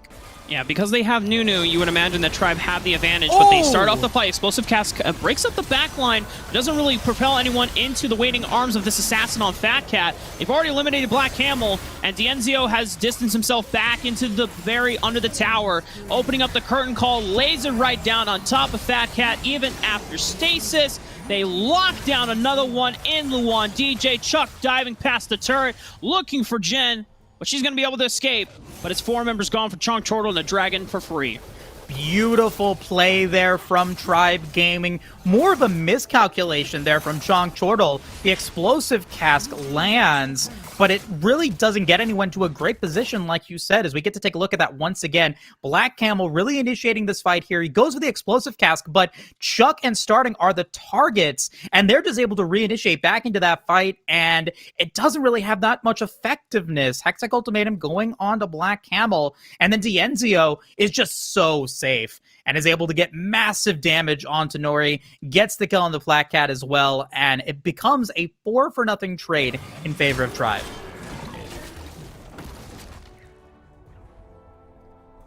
$5,000 gold, an advantage for Tribe. Massive pickup, massive team fight win.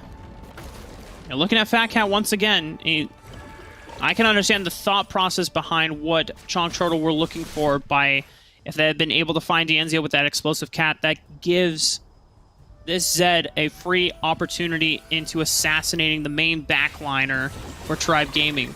Because all the threats had been already dealt with and all the ultimates used, that's when D'Anzio can safely back up knowing that, hey, they can't get through this front line, they can't get through my team. I am now free to pelt shots and provide even more utility thanks to the slow on those bullets as well. And now, starting on 2 items for this Akali, a little bit stronger. Not sure if is going to be winning the 1v1s against this Zed, but should be able to handle their own and maintain pressure on these side lanes. The real story right now, though, is D'Anzio on this Jhin. The Yomus and the Infinity Edge are now activated. He is going to be packing a wallop here against these lower health bars for Chonk Chortle. The Zed, the Nami, the Caitlyn are all going to have to be super scared of this curtain call. And on top of that, you also have the Executioner's Calling to deny the healing and the Ardent Sensor redemption build that Hestia has been going for. So, very safe range, nice opportunity to be able to stay alive. It's going to be super difficult for Black Campbell to find a really strong explosive cast onto him. And so things are looking good for Tribe Gaming. But if this series has showed us anything, that does not mean anything as we get a fight coming through. Explosive cast in the tidal wave, a lot of a knock-up onto T-Tigers, but this is a very, very durable Nunu. Not going down anytime soon, both Nunu and the boy, or a Willem, being Snow Monster and Nunu. We're going to be getting out just fine. Can always sustain back up thanks to Consume, and so find some Honey Fruit as well.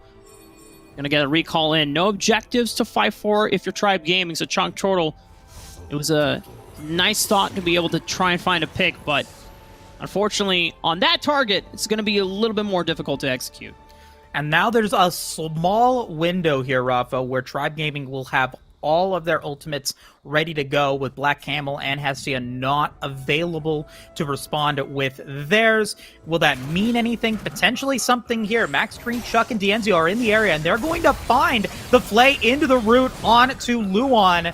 Maybe not the best target for it, but at least going to be able to get some damage onto that. And starting successful in getting the solo kill against Fat Cat in the Baron lane as well. Looks like a solo kill. T-Tigers disgracing the sacredity of the 1v1 shows up as well with that snowball, helping burn a lot of Fat Cat's mobility. It does require that starting has to recall and reset. And Tribe were trying to see if they could finesse a little bit of a sneak away with that Baron. The rest of Chonk Turtle don't actually know until they finally use the redemption. Notice that Baron was started, but regenning back to full health, so they know that an attempt was made, but they have to answer this Rift Herald that was planted in the Dragon lane. Starting is going to be able to deal with it, make sure that it doesn't get that charge onto the tower, but it does delay from the Baron, and the rest of the members are back up on the field. Somewhat effective there for Chonk Chortle. Fat Cat respawning, ready to go with that death mark onto this Ocean Drake. The gold lead now at about 5k. Starting with the last ultimate yet to be online. Does pick that one up. Does not have flash. Does not have barrier. But they still feel confident in this fight. And they are going to be able to pick up one onto Hestia, who is in trouble. Will have to flash away. Does survive. The fight is not over yet as we get the saves is coming in from Chuck. Nice explosive cast into the Aqua Prism. Going to get 2. Max Green and Chuck in trouble, but Black Camel will go down. Tidal Wave will stop the curtain call, but the damage has been done. And starting goes right in, trying to get the execution on the Fat Cat. Cannot do so. Nori and Fat Cat are alive, but it is a 3-for-1 trade. Starting doesn't get the execution down on a Fat Cat or Nori. However, he occupies their attention, which allows for Tribe Gaming to isolate the rest of the front line in Black Camel and Luan DJ, who are caught out by the chain CC from the rest of Tribe squad. And now there's no jungler to contest this smite from T-Tigers, and it's consume smite as well. So Nori, you would have to pull off a miracle if you could get it in there, but T-Tigers does secure the Baron. Nori gonna point blank ulti, try to get some damage alongside Fat Cat, but now they could be run down by Chuck, who flashes in with that tactical sweep, gets the slow, and is going to get chomped to bits. Well, D'Enzio does fall, so they get one kill off of that, but unfortunately, Baron still getting taken by Tribe. The gold lead now looking to be rather scary, and now, with your carries not available, they are still going to try to go for this Ocean Drake. They don't have the damage to be able to really get it down, and now with Tigers in the area, Black Camel's going to have to escape. They can't get the Dragon, and they sacrifice yet another neutral objective, and they might even sacrifice Luan as well. Tidal Wave is going to get used. Starting is going to get hit by the Aqua Prison, so he will be able to escape.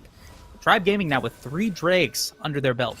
Yeah, Hestia with a beautiful play, making sure that her top laner doesn't go down. Luan will survive the pick attempt from Starting and Chuck, but that was Tidal Wave burned, that was Explosive Cask burned, and it was still an Ocean Dragon that is secured by Tribe as they diffuse their attempt to try and sneak away that objective while they had a chance. And this Baron buff will still be available for the next minute and a half.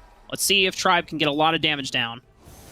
Well, this mid Tier 2 tower is now low. The Tier 1 tower for Tribe Gaming is still yet to be touched, but the fight is still going. Absolute Zero going to get denied thanks to Luan there, but the box disrupting Black Camel, and Luan's escape going to be able to take a little bit more damage. And so that tower will indeed fall. Black Camel is running back to base.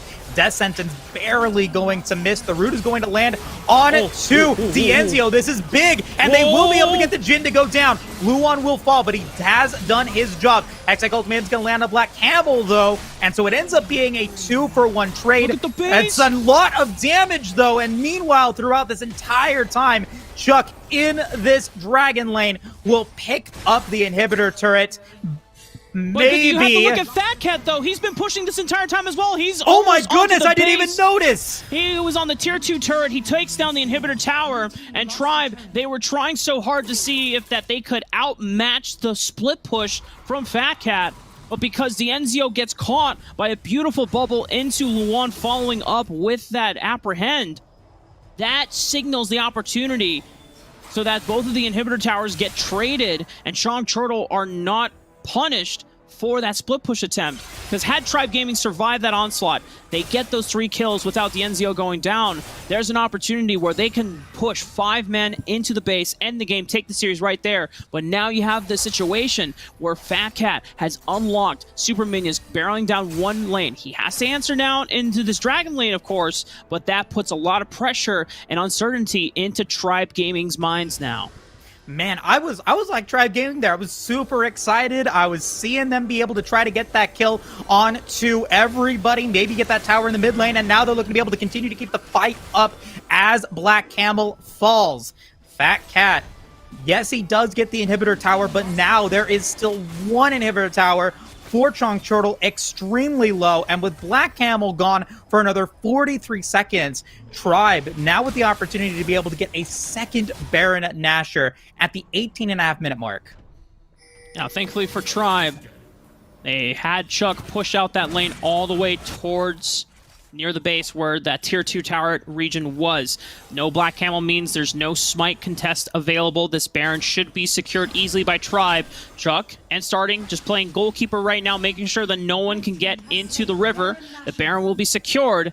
Now you do need to make sure that one person, either Chuck, who probably has access to teleport, is always splitting on... Oh, actually, no. They all have stasis or stone plate, so someone is always going to have to be splitting permanently for the rest of the game through this Baron lane, because if it is left untouched for far too long, and then someone like Fat Cat is the one that starts splitting down the lane, and there's always that backdoor attempt. And so at Tribe Gaming, you just have to force fights when the minion wave is already pushed against Chong Turtle so that you have enough time to go for these plays.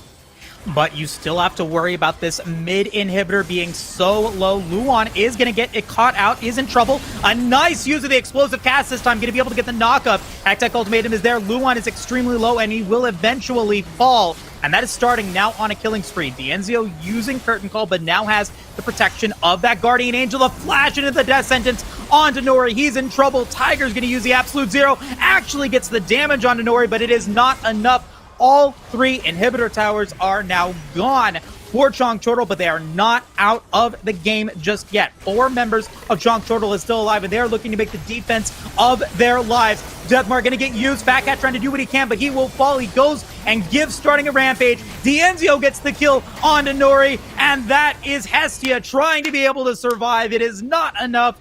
Tribe Gaming will take game 3 and will move on to face off against Cloud9 in Losers Finals. There was a bit of a moment there where, like, oh god, Chongchortle, they're holding strong and they've unlocked that inhibitor tower, but Tribe, they play it calm, they play it cool, they play it collected, and made sure that they knew what the appropriate response was, always making sure that someone was pushing against the super minions through that Baron lane.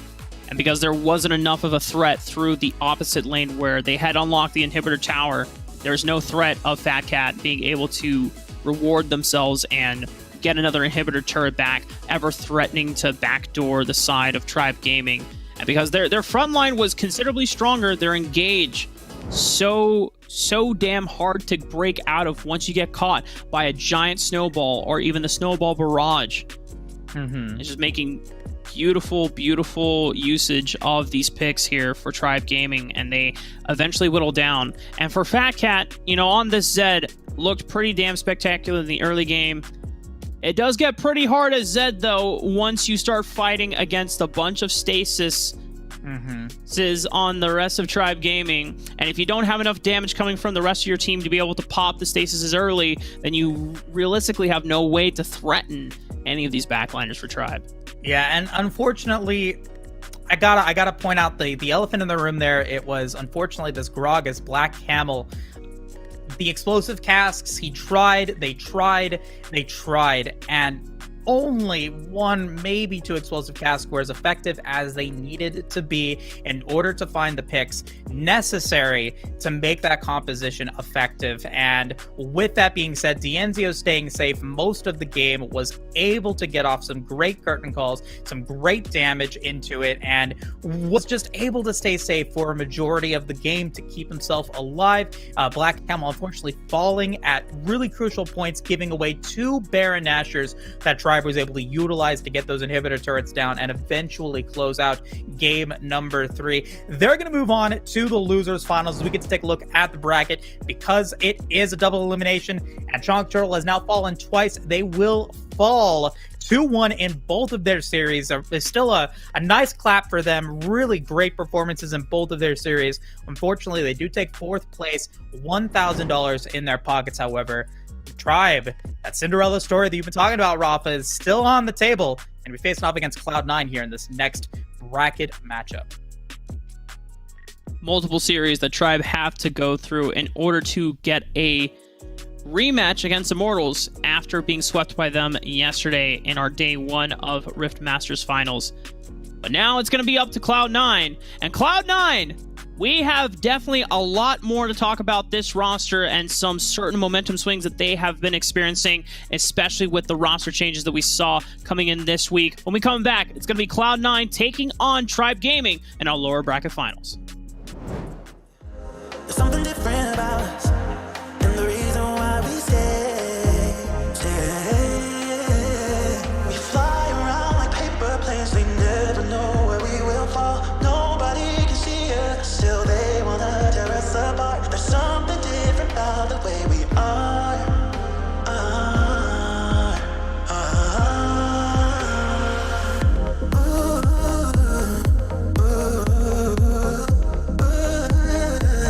There's something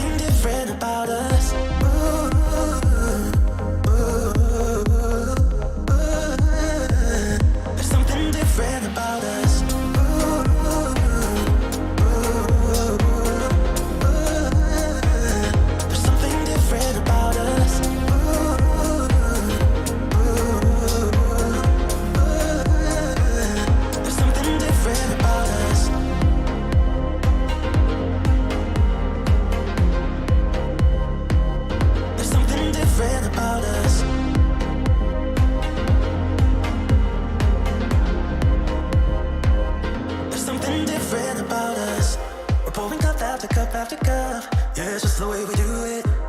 Anything just to block out the real life, real life. Yeah, we're loving the way they think we're so messed up. Even if what we're doing is bad, there's so many emotions. Sharing stories that we never had, yeah, none is real. I think we're searching for reasons not to be like them. We fly around like paper planes, they never know where we will fall. Nobody can see us, still they wanna tear us apart. There's something different about the way we are.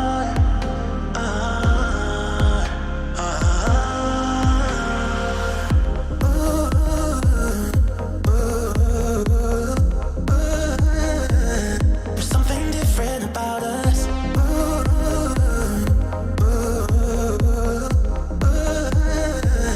There's something different about us. There's something different about us.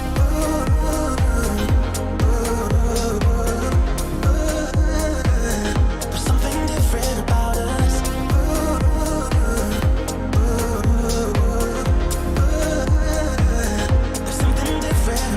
Something different about the way we are. There's something different about us. Something different about the way we are. There's something different about us.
All right, ladies and gentlemen, it is lower bracket finals time, which means it is Tribe who are attempting the Cinderella run gauntlet through this lower bracket to take the rematch against Immortals. But Cloud9 is the next opponent on the list. And Cloud9 should not be an opponent that is slept on, especially with their new roster pickup in Old School and Selma. And for someone like Old School, he is staring back at his former team after being let go after Horizon Cup. And this is not only a moment for Old School to prove himself to be the better AD in the lineup, but also as well for Selma to see how well he can do stepping away from enemy and onto Cloud9. Right. And, you know, with like I mean, let's be real, the collapse of enemy and all of these different players starting to, go on to these other teams that, we see Dienzio join Tribe, we see now Selma coming through. There's just so many questions now that as these teams have developed and are now looking a lot more robust than maybe they did 3-4 months ago. That is, one of the questions that we got to ask ourselves is, who got the better end of the deal? Does Cloud9 have what it takes to be able to take on Tribe, show us what they can do and make it happen? Or will Tribe Gaming, will they be able to continue to keep up this series going? They've gotten warmed up against Chongchortle. Now they face off against Cloud9 to go into grand finals against Immortals. The opportunity to be able to get that rematch is just so close here, Rafa. And already for Cloud9 building a lot of components in this huge wombo combo. The Orianna was the central focal part of it, locking it in, making sure that starting doesn't get it, obviously, but also because it could have been flexed towards Dienzio. Dienzio, remember, was our first Dragon Laner that pulled out the Orianna in that duo lane before the rest of other NA Dragon Laners started picking it up as well. And oh my good lord, Yasuo for meals. This man popped off with the Yasuo not only in recent performances, things like Code Red Tournament, if you are watching the Verizon Collegiate Series, but also in the in-houses, and even played a Nerf game with this guy as well. He wasn't playing the Yasuo, but still, I just wanted to give him a little bit of a shout-out. This man ran me down with Earth Janna, by the way. I just want to put it out there. God, that was terrifying. And now, look, you've got knockups from every single person for Cloud9. Tarzan pulling out the Riven. In fact, during the Verizon Code Red tourney, Tarzan had probably one of the best games of his career on this Riven, having so many outplays, so many potential moments. This could also potentially be going over to Zello in the Baron lane, and we could have a Tarzan on the Jarvan instead. So many flex picks, so much potential. But Tribe Gaming, they're going back to not only their first Morgana performance with this team for Max Green, but also Dienzio running it back with that Jhin. Yeah, we saw him play so well with it. He doesn't have that same front line that he had. Doesn't have the Thresh because that was banned out. He doesn't have the Nunu because that was banned out. But they're still picking it up. They are doubling down on this curtain call that Dienzio has been able to use. We saw him use it effectively in Game 3 versus Chongchortle. He's now looking to use it again. But harkening back to Meals on this Yasuo, we saw him pull it off against Chongchortle in Game 3 of their battle yesterday, and that was part of the catalyst that gave Cloud9 that Game 3 win. He had some amazing last breaths, the damage is there, and now they've got a composition that was built around this Yasuo now for Game 1. They're really showing, hey, we can pull off this Yasuo. We pulled it off against Chongchortle. Tribe Gaming, they had some faults against Chonk as well. So Cloud9's feeling confident that they could potentially use Meals to fullest effect here, get this Yasuo off the ground running super quickly. They've got the Riven, they've got the Orianna, they've got the Galio. They've got so much control here. And so now the question remains, can Meals pull it off? Morgana has been one of these picks that, we've seen, and I don't think it's lost, Rafa, in the playoffs that we saw yesterday. I think it's been flawless so far. And so once again, it's going to be pulled out. This time, Max Green picks it up, and I'm excited to see how it works. Yeah, Charm showed us our first Morgana competitive performance in all of North America, as this is this finals starting yesterday was the first kind of place where Kayle and Morgana were legal to play. I know our producer is a little bit sad that no one has picked up Kayle so far. Tasty Bacon is really, really hoping that one of these teams will lock in the Kayle. However, it's a little bit of a risky gamble at the moment that none of the teams have really been able to kind of figure out how to make work reliably yet. In solo queue, you can get around it, but in competitive play, it seems it's just too hard to punish at the moment. But it is Game 1 between Cloud9 and Tribe Gaming. There's plenty of time for Tasty Bacon's Christmas wish to come true here, Moose? You know, we want to shout out Tasty Bacon. He's been so great Hell yeah. Throughout this entire RiftMasters series. You know, he's been controlling everything behind the scenes. It's been such an incredible production, and we'll be sure to thank him again as the series does come to a close. But, you know, at the end of the day, Rafa and I, we're trying to go for our Christmas bonuses as well. We're trying to get those Christmas wishes ready. Is that what it was? Yeah, we're being genuine. Come on. Tasty Bacon's like, you guys need to stop the kissing right now. I'm not giving you extra money on the pay. Come on, man. We were being sincere. We were telling you that, you know, we're actually hoping that /S. we get the kale in for you. I would definitely be down to see some kale.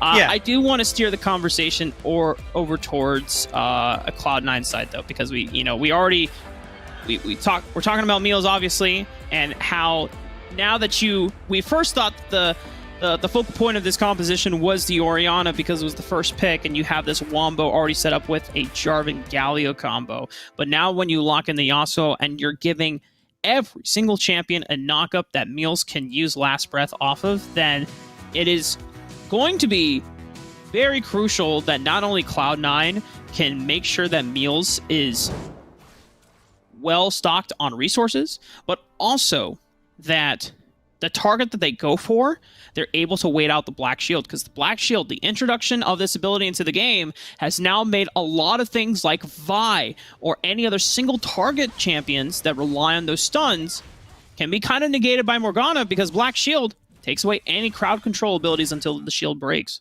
And we've seen Black Shield used pretty effectively so far in this playoff series at this point. And now we get to see Max Green, arguably one of the best supports, you know, trying to hold that title, take it away from Charm potentially in Grands if they are able to get it. Selma now playing as that Galio. We've seen the Galio come out already today. And so, no, there's a lot really, you know, again, riding on this game, not only for the prize pool, third place ends up getting $2 grand, second place gets 4, but also, you know, for just the tier list of players and teams here in the NA region. Cloud9 has made so many improvements since the first time that you and I got to cast them in the Invitational a couple of months ago.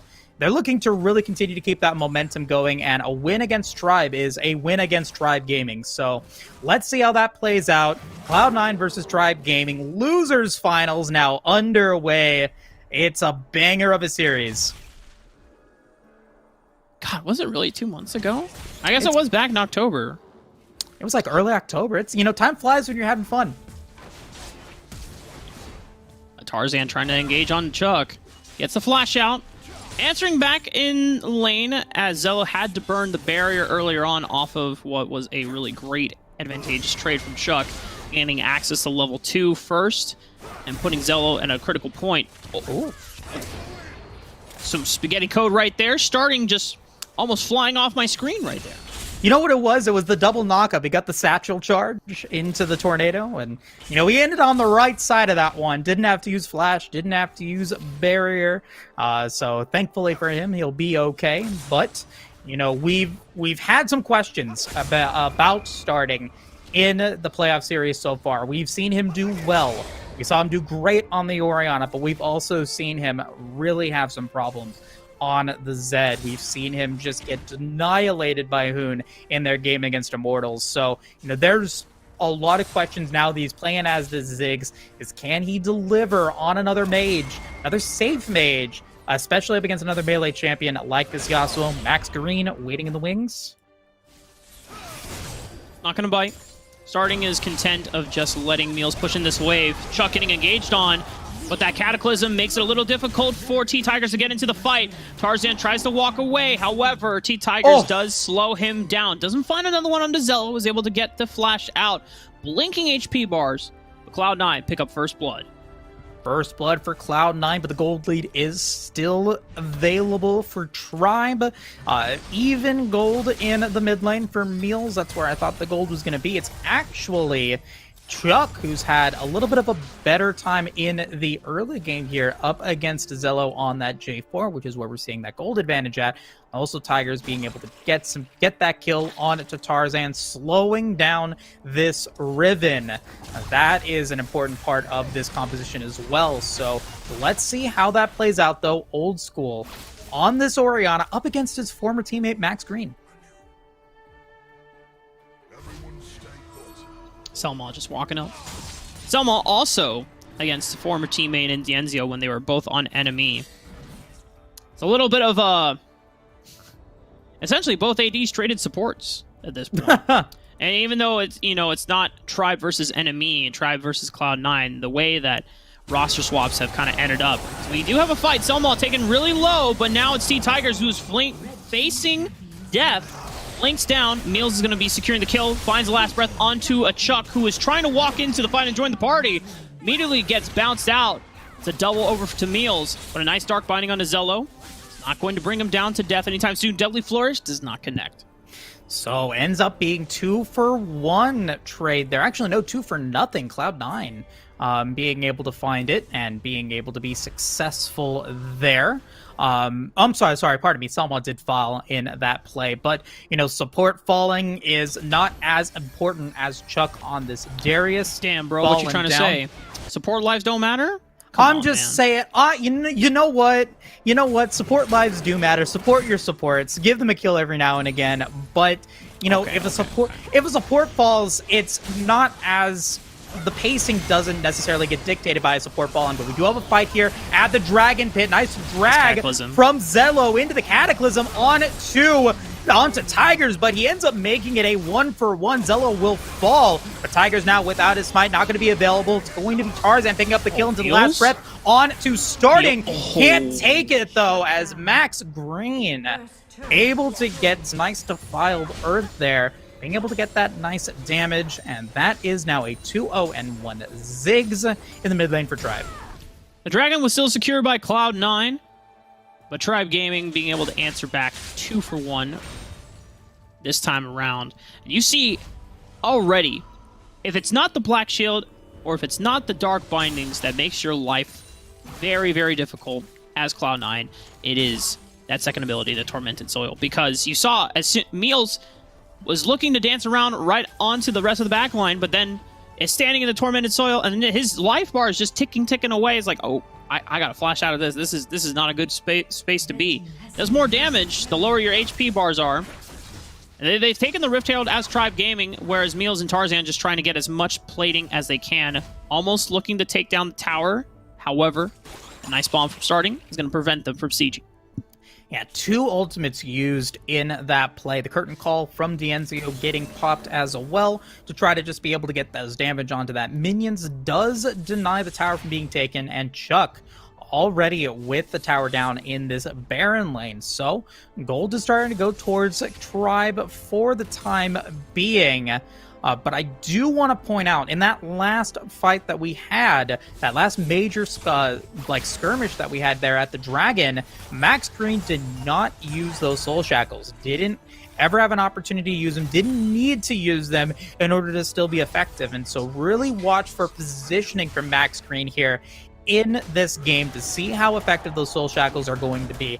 Will he be able to find those nice angles to be able to use it? Or will Cloud9 be able to respond accordingly to keep it going?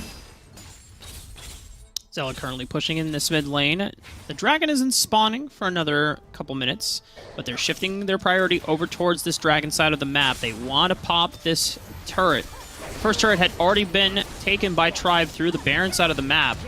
And the rest of Tribe, this is a 4-on-5, so they don't necessarily need to fight here unless they find just an opportunistic pick. Zello trying to force the fight here while Chuck is still splitting on the other side of the map. If Tribe can keep them for long, then Chuck is going to get so much work on the other side of the map. Tarzan has already fallen. Beautiful Soul Shackles will keep him lined up. Selma will find another one, answer back onto Max Green. And it's now Meals against 2-on-1. He finds Tigers looking for starting, gets the flash down. Meals survives, wins the 1v2. And now Chuck has to respond as Old School was pushing in the mid lane. Massive play there by Meals, and look, it is a shopping spree for him as well. Picks up the item, picks up the crit cloak as well. 8,000 gold now for this Yasuo. This is exactly what you want to see for Cloud9, as we get to take a look at how well that started off. A beautiful Mega Inferno Bomb from starting. He felt good, but Dienzio, he gets caught out of position, out of that curtain call. Meals with a nice knock-up, along with the Tarzan knockup as well. Just so much disruption there. So the spacing, ineffective for Dienzio, really cost Tribe Gaming there, but the fight is not over yet as we go back in for a shockwave from Old School. Trying to continue to keep it up there. Tarzan will pick up the kill onto starting, but Chuck is able to get one onto Meals as well. Selma falling earlier into that play. So it is a 2 for 2, and Tarzan is looking to escape. I don't know if he's looking to escape. He's looking for the re-engage because now he has friends. Cataclysm locks down Chuck. He finds one Noxie and Guillotine for the reset onto Old School, looking for another one, but it doesn't take the execute. Whoa, but he still takes down Zolo. A flash from Tarzan trying to keep in line with him. Doesn't get the sustain up. Tarzan is able to answer back and finally take down the Baron lane of Tribe, but not before Dienzio gets the last blow. Man, what a great drag from Chuck there to get Old School into the Cataclysm and really puts the fight into Tribe's favor, because Old School couldn't keep the damage going because he was dead. He gets hit by the Noxie and Guillotine, and Chuck with an amazing play there to keep Tribe in that favor. Dienzio was all ears, all eyes open, was able to get the damage in, and will be able to secure a now 2,000 gold lead in this game. Let's take a look at Darius once again being that balanced champion we all know and love. Come on, man. If Darius was that unfair and balanced as our producers snarkily remarked, I feel like everyone would just be picking him. Chuck played this pretty damn well and made sure to get the outer ring parts of that of the decimate every single time for the maximum amount of sustain.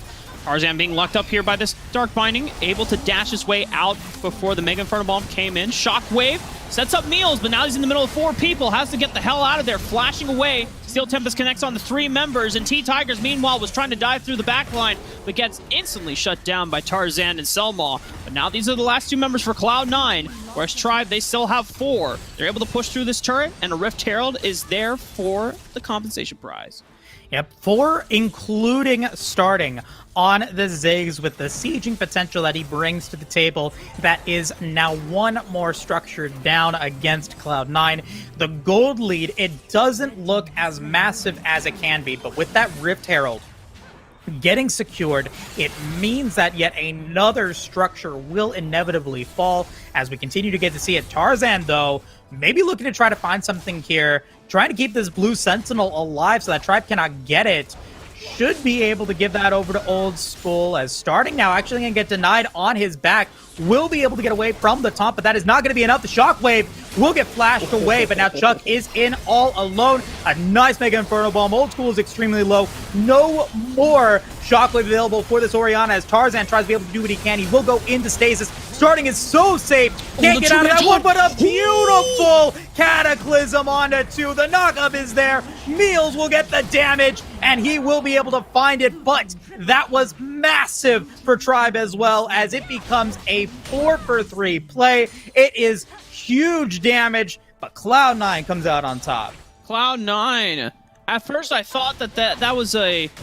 Once you got the flash out of starting, it's like, okay, guys, you bit it off more than you could chew. Mega Inferno Bomb is going to do a lot of damage to your backline. They locked up Chuck, though, in this Baron Pit, and you could tell that Tribe, they were trying to assist him over the wall because they were ranged, and they were just... It seemed like this was going to be a winning fight for Tribe, but a beautiful taunt from Selma lucks up everyone so that Zello can follow up with that Cataclysm, and then everyone just kind of pile drives over the wall. T-Tiger is able to equalize a lot back.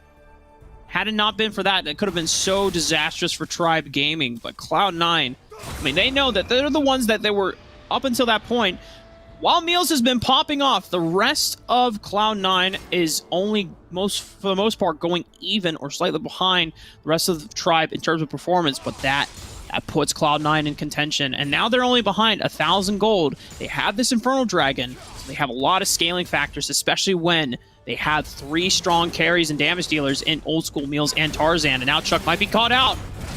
It doesn't look like it is. He is the richest man on the Rift, and he is looking to drop the wallet. I take that back. Dienzio takes the kill, and that is, I mean, that is just the massive gold that Chuck has comparatively to Zello. That is almost a 4,000 gold lead, but the fight is not done yet. Meals is going to get caught in. He goes into stasis, cannot do anything with that shockwave, and Meals will fall.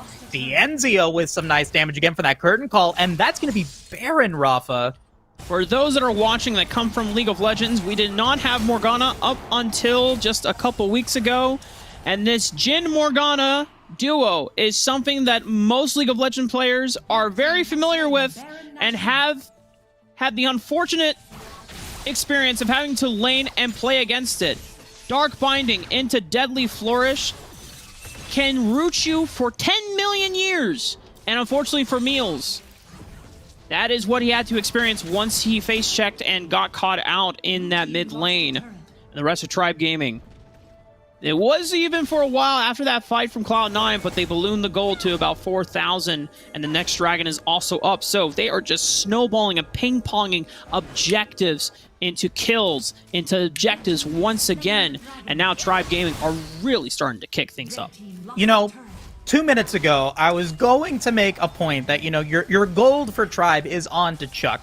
You know, maybe you wanted that gold onto starting. Maybe you wanted that gold advantage onto Dienzio. But Chuck has just done so much here against his composition for Cloud9. He has been so effective at making sure that Meals can't get the last spreads that he wants. They can't find the opportunities that they're looking for. And now Dienzio is having a field day against Zello. The Mega Inferno Bomb will land, so Starting will pick up that kill. And now the curtain call going to not land onto Meals, but it does mean that the rest of Cloud9 has to run away from that inhibitor turret, and now they're going to get caught out the flank. That was of their own design, and now it is just a field day for Tribe Gaming as they pick up one. The heroic entrance is going to come back in. It doesn't land on anybody there. We do get a nice drag once again as Chuck in that front line gets the Noxian Guillotine, gets the double kill, and most likely is going to give Tribe Gaming a win here in Game 1. 4 against 1. Tarzan is pretty strong in the Riven, but he cannot hold this by himself. Oh, no. And the Root will just do it. They're not going to even deal with trying to take down Tarzan. They're ready to move on to the next game, and they put themselves at match point in this lower finals. One more win away will secure them a spot to face against Immortals in the grand finals. What a great dance between both of these two teams. The early game looked so good and looked like it was going to be such an even battle, but the minute advantages that Tribe Gaming were able to get just really put Cloud9 off of their feet, and a standout performance by everyone on Tribe. I shouted out Truck earlier, but Tigers dealing the damage up against Zello and Tarzan in those cataclysms earlier in the game, being able to get Chuck into a great position to get to that point. Dienzio dropping the damage, starting getting some great Mega Inferno bombs. Tribe Gaming now taking Game 1 are now one game away from getting into Grand Finals. And this wasn't in any means a blowout by Tribe. Like Cloud9, off of that triple kill from Meals, where he picked up like 3-4 kills in the river. I mean, that is the person that you wanted to get all those kills, because you have so many pieces and so many ways of getting knockups initiated to facilitate a last breath from Meals. I think the challenge came down to, though, was when the pieces of Cloud9 started to split apart, and Tribe found successful picks, stringing them one after another, where Cloud9, they weren't grouped up. They had to be a death ball, right? And when they try to gang up on Chuck and try to take him out, and they realize, oh, dude, this dude is way tankier than we thought he was going to be, and then they kind of put themselves in a bad position where they're down in numbers. And then Cloud9, they want to contest for Baron, but then you lose out your Yasuo, and then Tribe just insanely punishing with tempo, immediately say, okay, they don't have numbers advantage, we take this objective. Oh, we found another pick, okay, we're going to do this objective right afterwards. And so and from there, Cloud9, all this momentum that they've been building up in that mid game instantly is washed away. Yeah, I go back to, remember Watchmen, the movie, like 2008. The quote that really resonates with me here is from Rorschach when he says, you know, you're not locked in here. I'm not locked in here with you. You're locked in here with me. And that was that's Chuck's, where it's from. Okay. Yeah, that's where Chuck's game was all about. He, Tigers as well. Those cataclysms from Zello, well, they did connect onto several members. It was the bruisers of Tribe, and they were just able to use their massive health bars, the massive damage that they were able to get into great comeback kills, because most of those team fights landed really well at the beginning of them for Cloud9. Able to get nice kills, nice damage, but they overstayed their welcome, and they were able, and Tribe was able to come back into it and take it back into their favor. And so now Cloud9, they've got to recalibrate. They've got to find a different opportunity here. It wasn't a bad game. They just had some missteps in the mid game that cost them game 1. There's still game 2 to play. There's still opportunities left. I'd love to see another game 3, but Tribe Gaming, they do not want to be in that situation once again.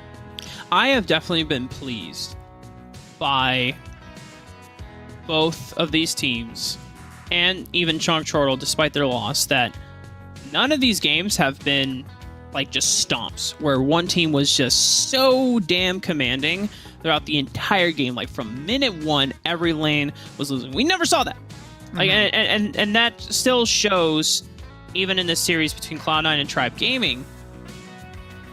At the same time, it is bittersweet for the losing team after a game loss, because it's like, oh man, it was just, we were in the game, we were so close, and literally it's one misstep the later in the game you get that can be the deciding factor in whether it is a win or a loss. And that's something that, the teams, they're probably aware of it, but they need to make sure that going into this next game, it's not messing with their confidence and messing with their mentality.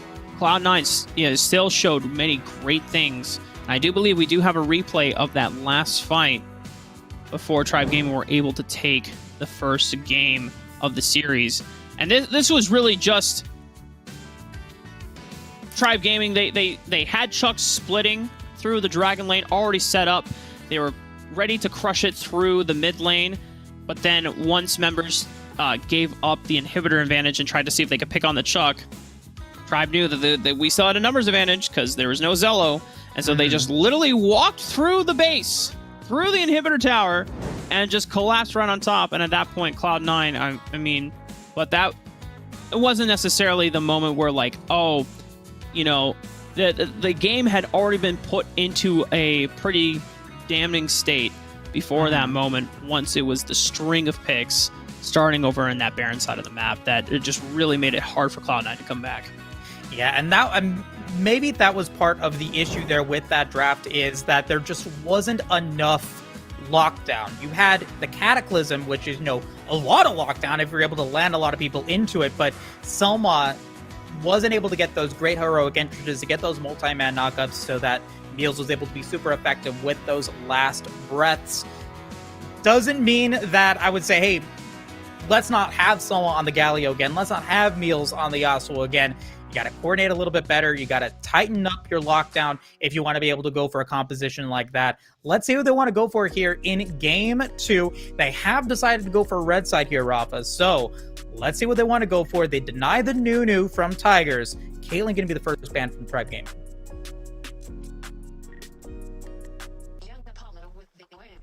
There's a lot of options here for Cloud9 to look at taking away, because the only reason why I feel like Cloud9's composition did not get to pan out successfully was just a combination of making sure that you get consistently the right targets caught up in that combo for Meals to ulti off of, but also Chuck putting the lane state in a pretty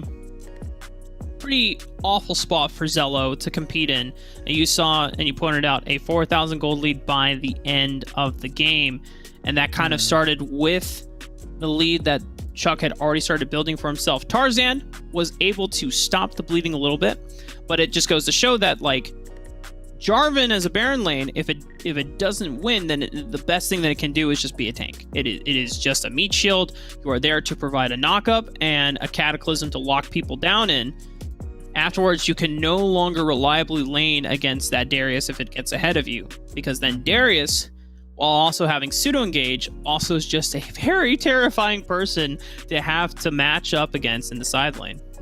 And very funny to see here, Tribe Gaming, because Cloud9 bans out that Morgana, they say, okay, you know what? We don't even want it available. We know you have to ban out Senna because Senna, it's been perma-banned this entire series so far, Rafa, and it's going to continue to be perma-banned.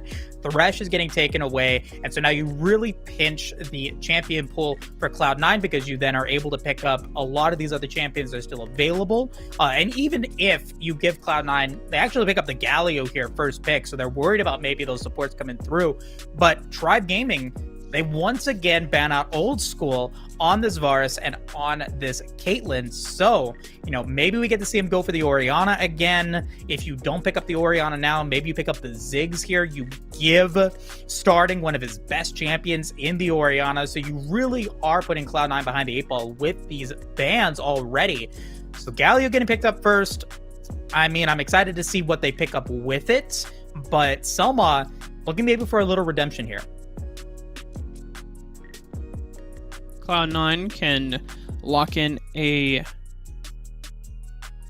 their pick of the Dragon lane. However, because of priority picks like Ashe and Varus already taken off the table, they want to make sure that they still have the Jarvan Galio combo secured. But this gives Tribe Gaming an opportunity to secure the Ziggs, which always going to provide a lot of AoE damage. And then the Olaf, once again, most likely for T-Tigers, that worked out so well. I did not expect Olaf to do that much damage, but topping the damage charts with 29,000, that is ridiculous. And Cloud9, they're running back the core, and I have to say, Moose, I'm not against it, because I still think that this wombo right here between Shockwave, Cataclysm Heroes Entrance, Shockwave, insanely powerful still. Yep, and it's still online. The Riven is still available. They could just run it back. They still have the chance to go for the Riven and for the Yasuo once again. I don't know if that's going to be the most effective option here, because now you have the Camille to go in for that Hextech ultimatum. You now have more lockdown for Tribe Gaming to maybe deny more effective heroes entrance. The Braum is going to get taken away, so not a ban that we've actually seen here. So maybe they're trying to deny the knockups. Tribe Gaming to say, hey, Meals, maybe you're trying to build up that Yasuo comp. Let's see if Cloud9 maybe called their bluff, and maybe that's not what they're going for at all. From Olaf plus Camille, even to an extent, is actually a very scary level 1 invade comp that level 1 potential. So Cloud9 just dodging out on that, as well as Braum pretty darn well into a bunch of range damage, and you just pair it so extremely well with anyone that is going to want to get up impersonal and just try to auto attack you down, like this Camille and this Olaf. An auction is being secured here, though. This could go to Old School, but it's probably going to go to Meals so that he can still have lane priority and have the chance to roam outside of lane alongside Tarzan. Tribe, it's going to be Lulu for max green, so a little bit of double range power. And if it's actually a Ziggs that we get in the Dragon lane and you give starting something else, all right, not going to be the case. D'Enzio once again. This is the third Jhin in a row. It could be a 3-0 if he wins on it. Yeah, and we didn't get to see that all yesterday, and now D'Enzio picking up 3 times, adapting to what happened early in yesterday's bracket, falling short to Immortal. He's now played it 3 times. I'm sure that Immortals is watching these games, waiting in the wings and saying, hey, D'Enzio, you're putting in some work here. And now you're kind of scared maybe about how effective that this Jhin is going to be. You do have some opportunities to be able to keep him safe still with the Olaf and with the lockdown that you have with the Camille. But now you've got Cloud9 picking up that Lee Sin. I'm very happy to see this Lee Sin come out. I think that Tarzan has done some amazing work with Lee earlier or in the past, especially in the qualifiers. It's going to boil down to this really strong early game that Cloud9 could potentially build up. Will we get to see maybe something getting pulled out of T-Tiger's book, for example, where we get that bottom lane dive up against this Jhin and this Lulu before they're able to get online?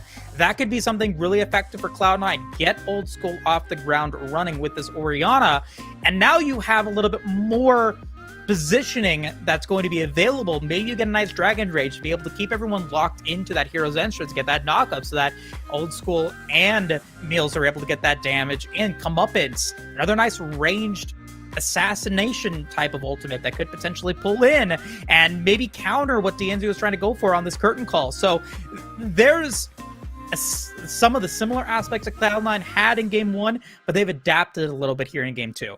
This is my comeuppance cosplay right here. Just loading nice. There you go.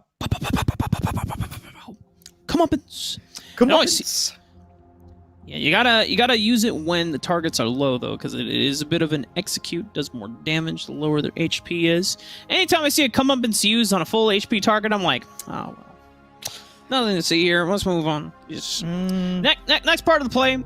Nothing will occur from that ulti. I like that you're pointing out, though, that now with this Lee Sin, you have a lot of potential for some early game dives. We looked at it earlier. Galio with Aftershock, very, very potent at setting up early dives, especially onto squishy characters like Jhin, and most specifically, an Enchanter support like Lulu. Because it's not a Thresh and it's not another tank support that could be more durable, a little trickier to deal with. This is an opportunity for Cloud9 to combine high burst damage and lockdown between the Galio and the Lee Sin, regardless if we're going to get an Akshan or an Orianna in the Dragon lane. Between those two, you already have a lot of burst damage potential. If Cloud9 snowball this off, and this Lee Sin gets rolling, that's why you facilitate a strong early game so that you can bridge into your more powerful pieces, into your backline, like this Orianna and Akshan, who will be carrying a majority of your mid game. And now, Rafa, let me pull the Uno reverse card on you a little bit here, because, well, we do have the Lee Sin that's going to be available here for Tarzan. T-Tigers on this Olaf, another really strong early game jungler that we saw played super effectively early in game 1, going to be available once again here, Rafa. And this could really go back into Tribe Gaming's favor if Tigers is able to find that effectiveness early on. We've seen him go in for some cheesy plays where he starts bot side and then goes down for those early ganks. There's just so many questions that are going to have to be answered in these first couple of minutes here. It could potentially decide this match very quickly here in game 2. Now, one thing that we already saw from last game is that Zello did not have the greatest time against Chuck, especially when he was on his Darius. He's on a Camille. Not necessarily that oppressive during the early laning phase, but does have a really nice scaling potential for split pushing. The Trinity Force comes online as a very potent duelist, and then, of course, the extra sustain you'll get from your Death Stance.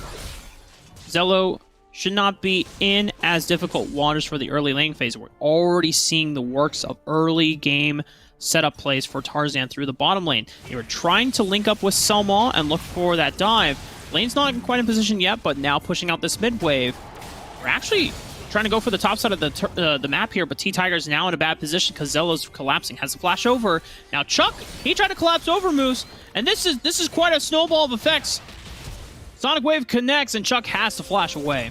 It's collapse onto collapse onto collapse, and now another collapse. A ton of damage with that minefield. Tarzan trying to be able to get first blood, and he does. Meals is now in trouble with Max Green trying to be able to get the ignite. He can't get it. but Tarzan, Selma is there, a beautiful taunt. That's a double kill for Tarzan. Chuck is now falling. It's a triple kill. He wants the quadra kill, but starting is just way too close. Maybe a little bit PM there from Selma as well. It kind of pumped his chest a little bit there, Rafa. But that is a triple kill for Tarzan, and about as perfect of an early game that you can get for Cloud9. We talked about that Tarzan on this Lee Sin has to pop off. He needs to accelerate the early game and get a bunch of gold into himself that he can just start pumping these squishy targets like the Ziggs, like the Lulu, like the Jin with impunity. And now that you have 3 kills awarded to something like a Lee Sin this early on, he's already 400 gold away from completing a Yuma's Ghostblade, and we're not even into 3 minutes into the game. Man, that looked so good starting off there. For starting, that was a beautiful minefield, but take a look at Selma, the triple taunt on this Galio, already, redeeming what, was already a phenomenal performance in game 1. We saw him go in for some nice taunts there, but, man, that was really the save, the play of the game, and Tarzan is now feeling so strong. He's gonna get rooted though. Dienzio in the area, Redemption is there, and the curtain call is coming through. Selma will be able to keep the defense in. Tarzan is extremely low, and he will fall, and that was disaster for Cloud9 as Tigers picks up 2. Shutdown gold going over to T-Tigers as well, so now this is going to set up for a counter snowball that you have for this Olaf. Now, Tarzan will still have enough. He's not going to finish the Yuma's Ghostblade. He just picks because he wants to get some boots and extra mobility. He's going to invest into another longsword, but now T-Tigers should have enough to finish a Death Stance once they get the reset off. There it is. And now, T-Tigers, we saw him pump out and top the damage charts in game 1 with this pick, and he's looking to do it again. Yeah, I'm just, I'm trying to figure out what Cloud9 was thinking there. Old school Selma, they did have the wave push forward, but Tarzan, was really super ambitious and got hit by the polymorph into the Deadly Flourish to get that root there and ends up falling short, getting Selma dead as well. So, that's going to cost them big. That early momentum that they had, trying gaining evens up the gold, evens up the kill count, but it doesn't look like we're done yet as we do get a fight in the river. T-Tigers incredibly low. The comeuppance! Low health target, but Dienzio blocks the last couple of bullets! Oh man, Meals thought that there's no one who was going to be there, so he just let the comeuppance run early. I agree with the call. Unfortunate that Dienzio comes in and saves the day for Tribe. The Cloud9 are able to walk away with no kills there, but they're starting to run down Dienzio. Meals looking for the Avenger Ring, gets the flash out of Dienzio, doesn't have heal available, and now this turret is under fire. Under fire, but now a killing spree on Tigers. Maybe looking to go back against this one. Curtain call going to get used, and the threat of this Olaf continuing to be there here, Rafa, because now you said that Death Stance is now available. Super scary situation. Now they have river control for this Ocean Drake. They're going to be able to pick up the Scuttle Crab as well. Tarzan gets chunked down by starting and almost dies using the Mega Inferno Bomb super effectively there. So Dragon going to most likely get taken by Tribe here. Yeah, Tarzan had to use the Smite just to keep himself topped off so that they could potentially challenge this Dragon. It's now coming up, starting about a third of his HP already gone. Tarzan already trying to call them off and knowing that he cannot participate, but the rest of Cloud9 say that we want to fight this. Smite secures, goes over to T-Tigers, but now he's locked into Pip with 4 other people. Everyone else is on the other side of the map, and even though that Wild Growth is available, no way, he's actually winning the 1v. What? T-Tigers, he goes down, but he takes one down with him. Tarzan falls. The redemption was great by Selma to try to be able to... Pardon me, that was a redemption by Max Green. Pardon me, that actually keeps Tigers alive long enough, along with that Wild Growth, to be able to come through it. Let's take a look at that one again, Rafa. That was such a beautiful save there by Max Green to be able to keep him alive long enough to keep this fight going. You take a look at that one. Selma goes in. Love the cojones on him to try to get maybe something on the Tigers, but the Ragnarok there just in time with that redemption, and that's going to lead to Tribe picking up an extra kill and the Dragon on top of that.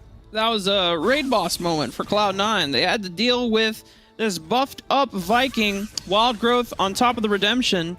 And it was just him, because Maxpian had already bailed, flashed over the wall. We got another fight, Cataclysm locking them all down in this Baron pit. And Hero's Entrance answering on top from Selma gets a 2-man knockup, but they've already answered and taken down Zello. Tarzan will secure the Rift Herald. Wow! A 4-man kick, just pummeling one after another like a bowling alley, but will not survive as T-Tiger still manages to run him down.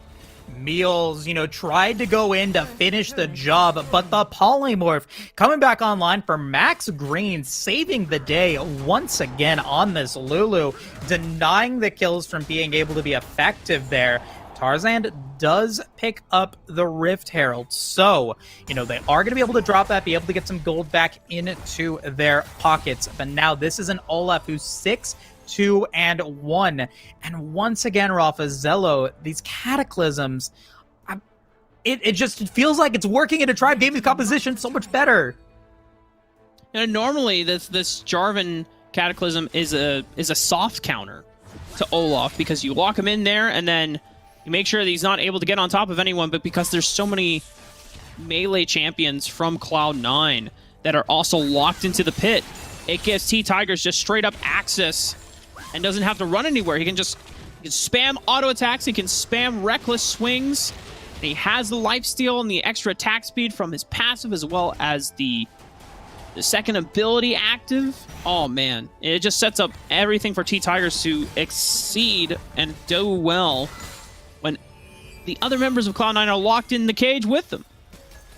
But this game is far from over, Rafa. 4-4-1 on this Lee Sin. 1-0-1 so far on Old School is still consistent with D'Enzio in terms of gold, a little bit behind there. And this time, Zello isn't, 4,000 gold behind Chuck, who's playing as this Camille now. He's only behind by about 300. And so there's just, there's still a lot of opportunities to be playing here. This can go into the late game and still work out well for Cloud9. What we got to worry about, though, is D'Enzio already picking up that Youmuu's, has the Critical Look ready to go for his Infinity Edge, most likely on his way. And now we actually get a player in the top lane. Camille is low, but the Mega Inferno Bomb is going to be able to get the disengage. Everyone is now running for the hills when you are Cloud9. Rift Herald's going to get spawned. Will they be able to get the headbutt out of this one? The answer is yes, the tower will fall.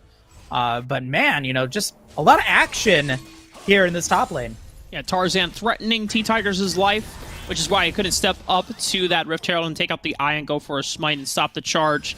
Because if he did, then he would have been in range for Tarzan to just finish him off with that execute and the resonating strike.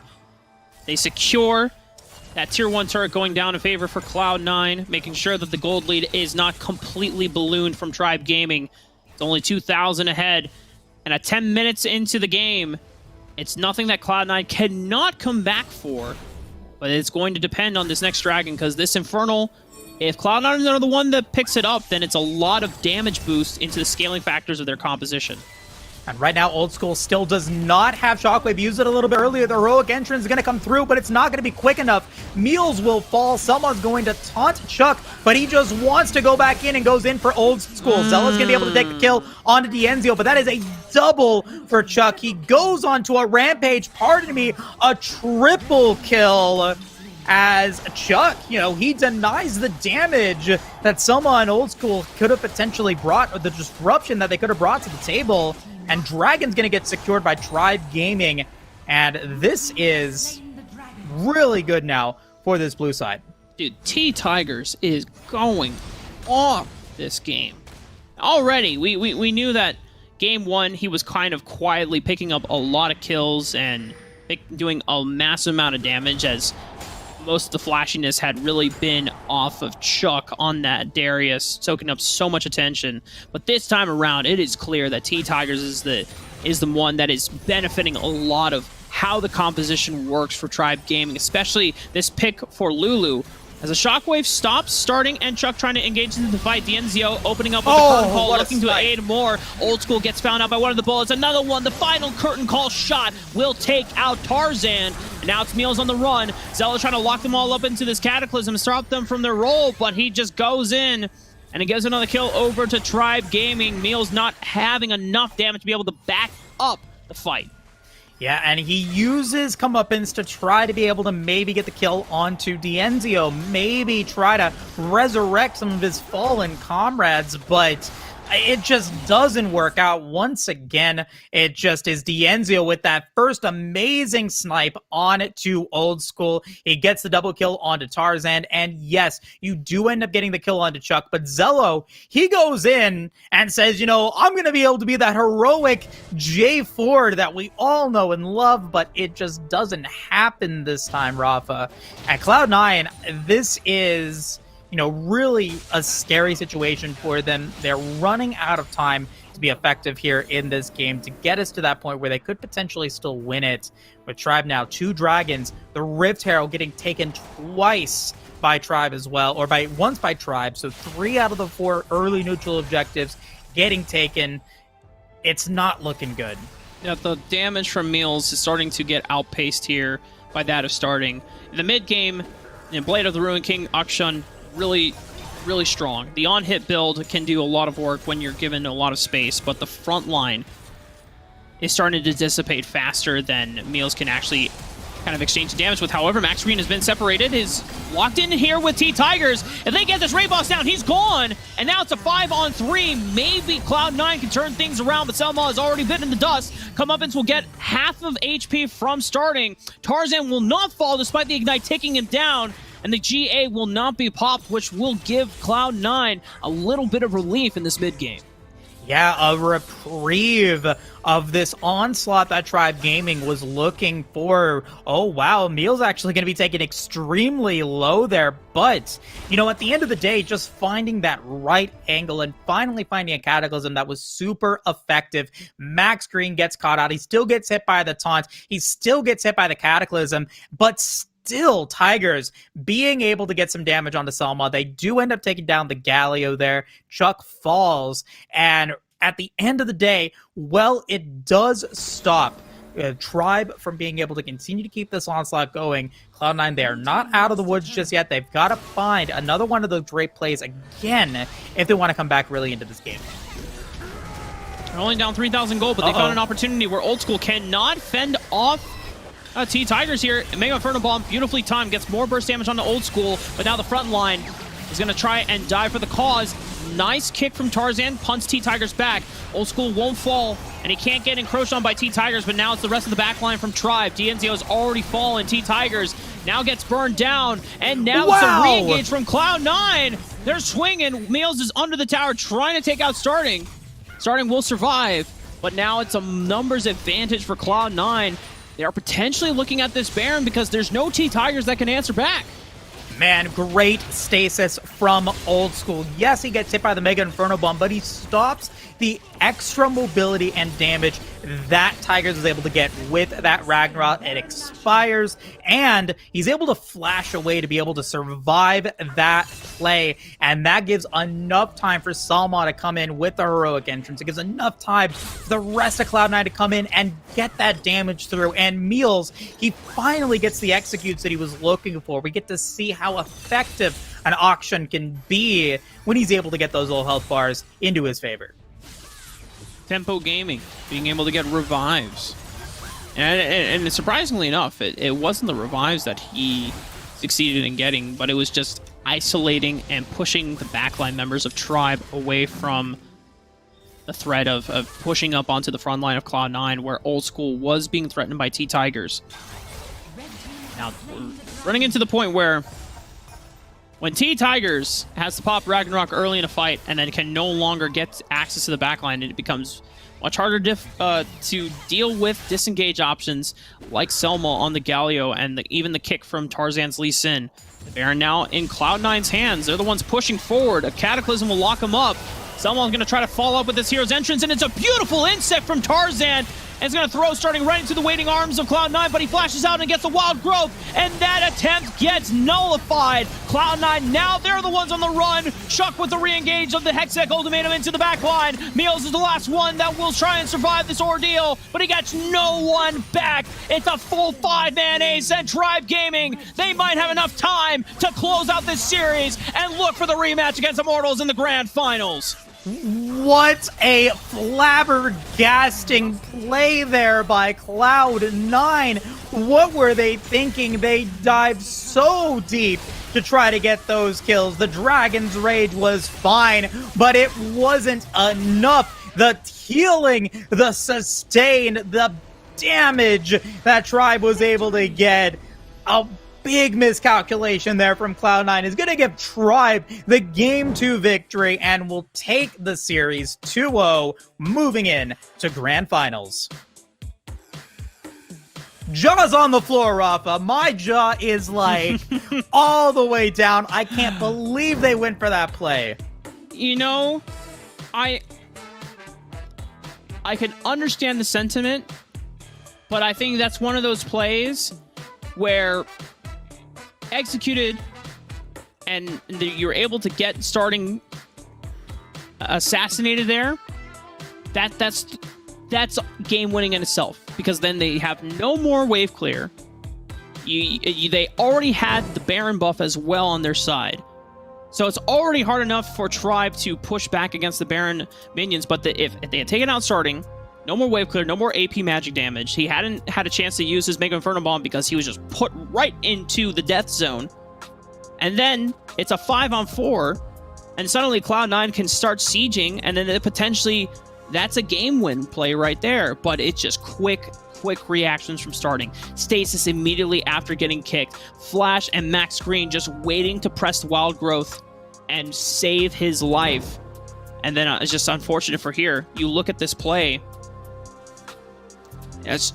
Even the hero's entrance was coming as well. You could see the thought process that Tarzan wanted to kick starting right into the knockup, into the bounce house of Selma, and surely that could have been enough crowd control where, combined with the damage that was available from Cloud9, that takes out starting. But because of just a slight off time off of the chain CC, it looks like a play that was way too difficult to pull off.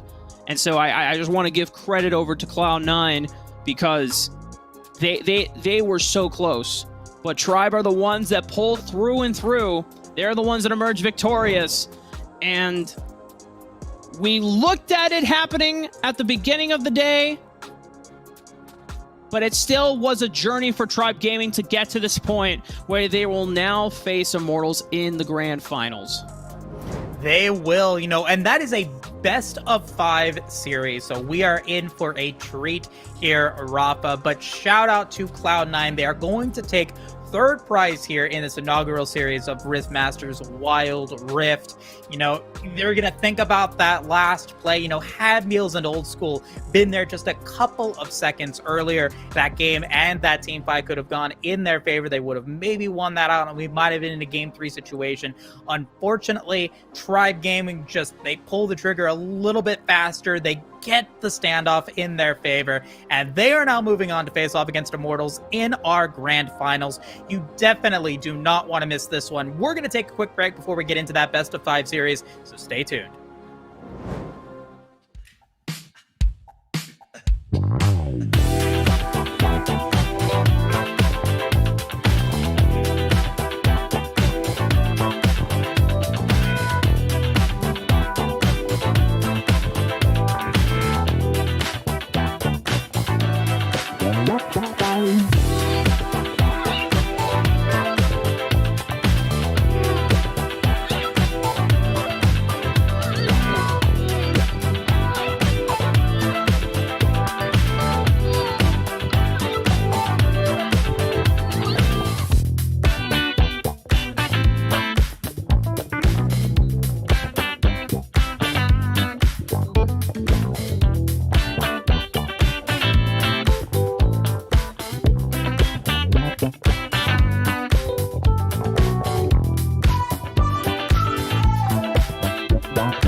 right, everybody. 6 weeks of League of Legends Wild Rift competition has now come down to this moment. Grand finals between Tribe Gaming and Immortals are coming up now, Rafa. And this, just really feels like the conclusion of an amazing 2021 between these two teams. It's a rivalry that kind of emerged towards the back half of our North American Summoner Series. When you look back at the beginning of the North American scene and some of the top teams, by the end of the first major, we had a distinguished top 2 teams in Tribe and Enemy. And then going into the second major, it was once again Tribe and Enemy. But by the second major, Immortals, they started to distinguish themselves a little bit. And because Enemy and Tribe are not at the third major, Immortals pick up their first major win. And they're definitely in the conversations, had always been for the top 4, but now they were starting to push themselves towards top 2. And then by the Summoner Series, they take out Enemy in the lower bracket finals to go into the grand finals against Tribe. They take one game off of them, but then Tribe put them away 4-1. But yesterday, the first time Immortals ever walked away from a Tribe series where they swept them 2-0. And it's not like Tribe were just easily put away, but it was a commanding victory. And now Immortals, this is a moment where they have to prove that yesterday wasn't a fluke, that Immortals are here to stay, to cement themselves by the end of 2021 as the best North American team. Immortals, they take first place in the RiftMSTRS Qualifier 1 and the RiftMSTRS Qualifier 2. That is enough for them to be able to take first seed here in this tournament for the playoff series. Tribe Gaming, they come into the last chance qualifier and they take it dominantly to be able to pick up that 4th seed. And now they get the chance to complete their Cinderella story, go all the way through losers bracket and finish the job, taking down Immortals and potentially solidifying themselves once again as the best team in the North American region. And we've been talking about it the entire day, Rafa.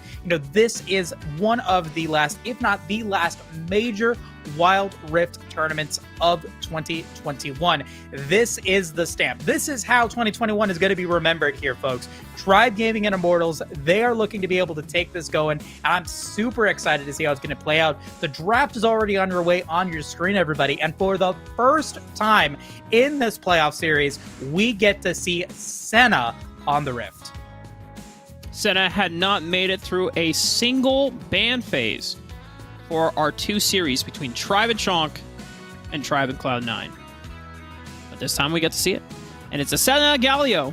So now normally we do have Gume that pilots the Senna here between him and Charm. And more than likely, if this is going to be a Galio support for Charm, this does open up the mid lane pool to have an explosive control mage or some type of assassin that brings a lot of magic damage to the table. Because you are missing out on a little bit, but Immortals have taking a lot of those AP options away, because with the Akshun piloted by Tribe more than likely going over to starting, that does mean that they do need some type of AP-centric Dragon Laner. But Ziggs is gone, Orion is gone, Morgana's gone, Brand's gone, Diana's gone. Like, there's so much magic damage that is gone, Moose. You're really running out of options right now. It's definitely the Aurelian soul pick here, right? Like, that's exactly what's going on. No, pardon me. It's not going to happen. Jace is going to get picked up. One of those picks that we finally got to see played effectively. TF is obviously the choice here. I mean, as much as I want to see Aurelian soul, as much as I want to see Malphite, I'm no Metamoose. I don't get to see them today. It is for all the marbles here. Twisted Fate and Jace are going to round out this composition. And now, do we get to see another use of that Jhin? We do not. We get to see the Vayne. You gotta compose yourself here, Rafa. Gotta compose yourself. This has been the question that I was thinking about during the break. Is this Jhin a red herring? had Tribe just decide, hey, we're going to pull out the Jhin for Dienzio against Chalk Chortle, against Cloud9 to maybe disrupt and maybe put Immortals into this false sense of security. And now we get to see the big boys come into battle with the Vayne coming through. I'm super excited to see it. It pulls in really nicely up against this Cataclysm from the J4. You're able to get those condemns. You have those options available. Auction can use the Cataclysm walls to spin around and use his third ability super effectively. Absolute Zero is going to be very difficult to stun out because you've only got the stun from TF. Maybe the Jace is able to get for it, but this is Tribe Gaming saying, hey, you know what? Yesterday is not going to happen again, and we're going to pull out something that maybe you haven't seen in a while with this Vayne Lulu composition here in the Dragon Lane to really show us what they have in store for us up against Immortals. The funny thing, on this channel, we saw Dienzio pull out a Vayne a couple months ago, but it wasn't for RiftMasters, like one of these tournaments. It was during the Nexus Nightmares over in Las Vegas, where Dienzio won the 1v1 tournament on Vayne against Truth's AP Recon. Now, I've already seen Dienzio pull out some sweet moves on a Vayne in a 1v1 setting, but I have not seen him, at least extensively, in a competitive setting, in a 5-on-5 setting. Vayne is one of these champions that she scales like I was about to drop some bombs, on the chat, but friendly audience, gotta keep it PG. But she scales incredibly well because she has scaling true damage on her passive bolts and her second ability, and it just means that no matter how much HP that Immortal starts stacking, no matter how much armor they start stacking, this Vayne will always be able to melt through every single member, and it just requires Tribe Gaming to open up the space and create distance for this Vayne so that she's not getting dove by the Jarvan, by the Galio, getting locked up by a gold card, getting just absolutely blasted by this Jace. But even then, and this is something that I'm really liking with Tribe Gaming's roster here, is there's not a lot of CC that I'm seeing out of Immortals. Once the stun gets taken out of the Galio, once the yellow card gets picked by whoever they choose for the yellow card goes for, the rest of the composition has whatever opportunities they have. If the Absolute Zero gets a nice route onto multiple members, you have to stun that out, and now you don't have that available to stop Dienzio from being able to just do what he wants with this Vayne. If you stun out the Vayne, the Absolute Zero gets full damage. You get to get all of this damage for starting as well, and so there's just so much riding on whether or not the picks that Immortals decide to go for all of this opportunity is there. Let's see how it plays out as we do get to see some shenanigans here. The Polymorph is going to land on Iraqi Zoro. Dienzio wants it. He's exhausted. He's trying to get away. He's not going to be able to. It's Tribe Gaming with the first blood in this grand finals with a really sick play. That is one way to open up the grand finals, and with the Vayne pick that relies so much on resources and scaling into the late game, you pull off this lane swap. Iraqi Zoro has no idea because Chuck doesn't show himself either until the bamboozle already starts, and it's lights out for the Jace. Man, and with how incredibly important this Jace is, take a look at it once again. Iraqi Zoro has no clue. They have no clue what's going on because Chuck is waiting in the wings, in that brush. The Polymorph comes in. Everything gets dropped. He flashes away, but Dienzio says, I've got this kill in the bag. And now, Iraqi Zoro's just getting bullied here, Rafa. Starting wants it as well, and he's so close. He gets it, and Starting will pick up another kill, and he actually gets out of this one. Dude, this is bullying. This is, oh my goodness. Stop it.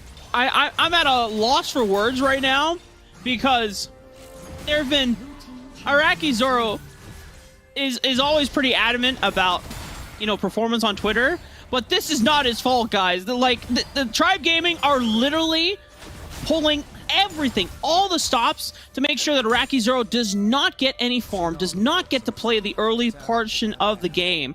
He already has to land against 2 players, and now they've accelerated a lot of gold into Dienzio, and they've stunted the early laning phase for Iraqi Zoro, And even though Chuck, yes, he doesn't get that much more from Meraki Zoro, but he's gotten levels, and he's gotten through the early stages of the game, because now once Chuck hits level 5, which now he's 2 levels closer than he was 2 minutes ago, then that laning phase between Darius and Jace becomes a lot easier for Darius to navigate. Regardless of that, yes, you do get a nice gold advantage onto Dienzio up against Gume. Now about 800 gold in the lead, but I want to pay attention over to Hoon. Despite him not being a part of that and starting being able to pick up a kill, he is still in the lead gold-wise, and now looking to be able to find something. That was a beautiful condemn from Dienzio to deny that taunt. Tribe Gaming already in a spot where they took away yesterday's series, where Dienzio played Varus back-to-back games, trying to be on the first half of this Poke and Siege composition, running Jace in the Baron lane with Chuck. But Tribe now switching up things. They changed up their play style of this composition. No more of opting into the Jace and the Varus priority. Now, going back to what made Tribe so successful early on, putting Chuck on things like the Darius, like someone that is able to be a consistent frontliner for this squad. And then Dienzio is pulling out the spicy pick in Game 1 of Grand Finals. I know it's only just under 4 minutes, but...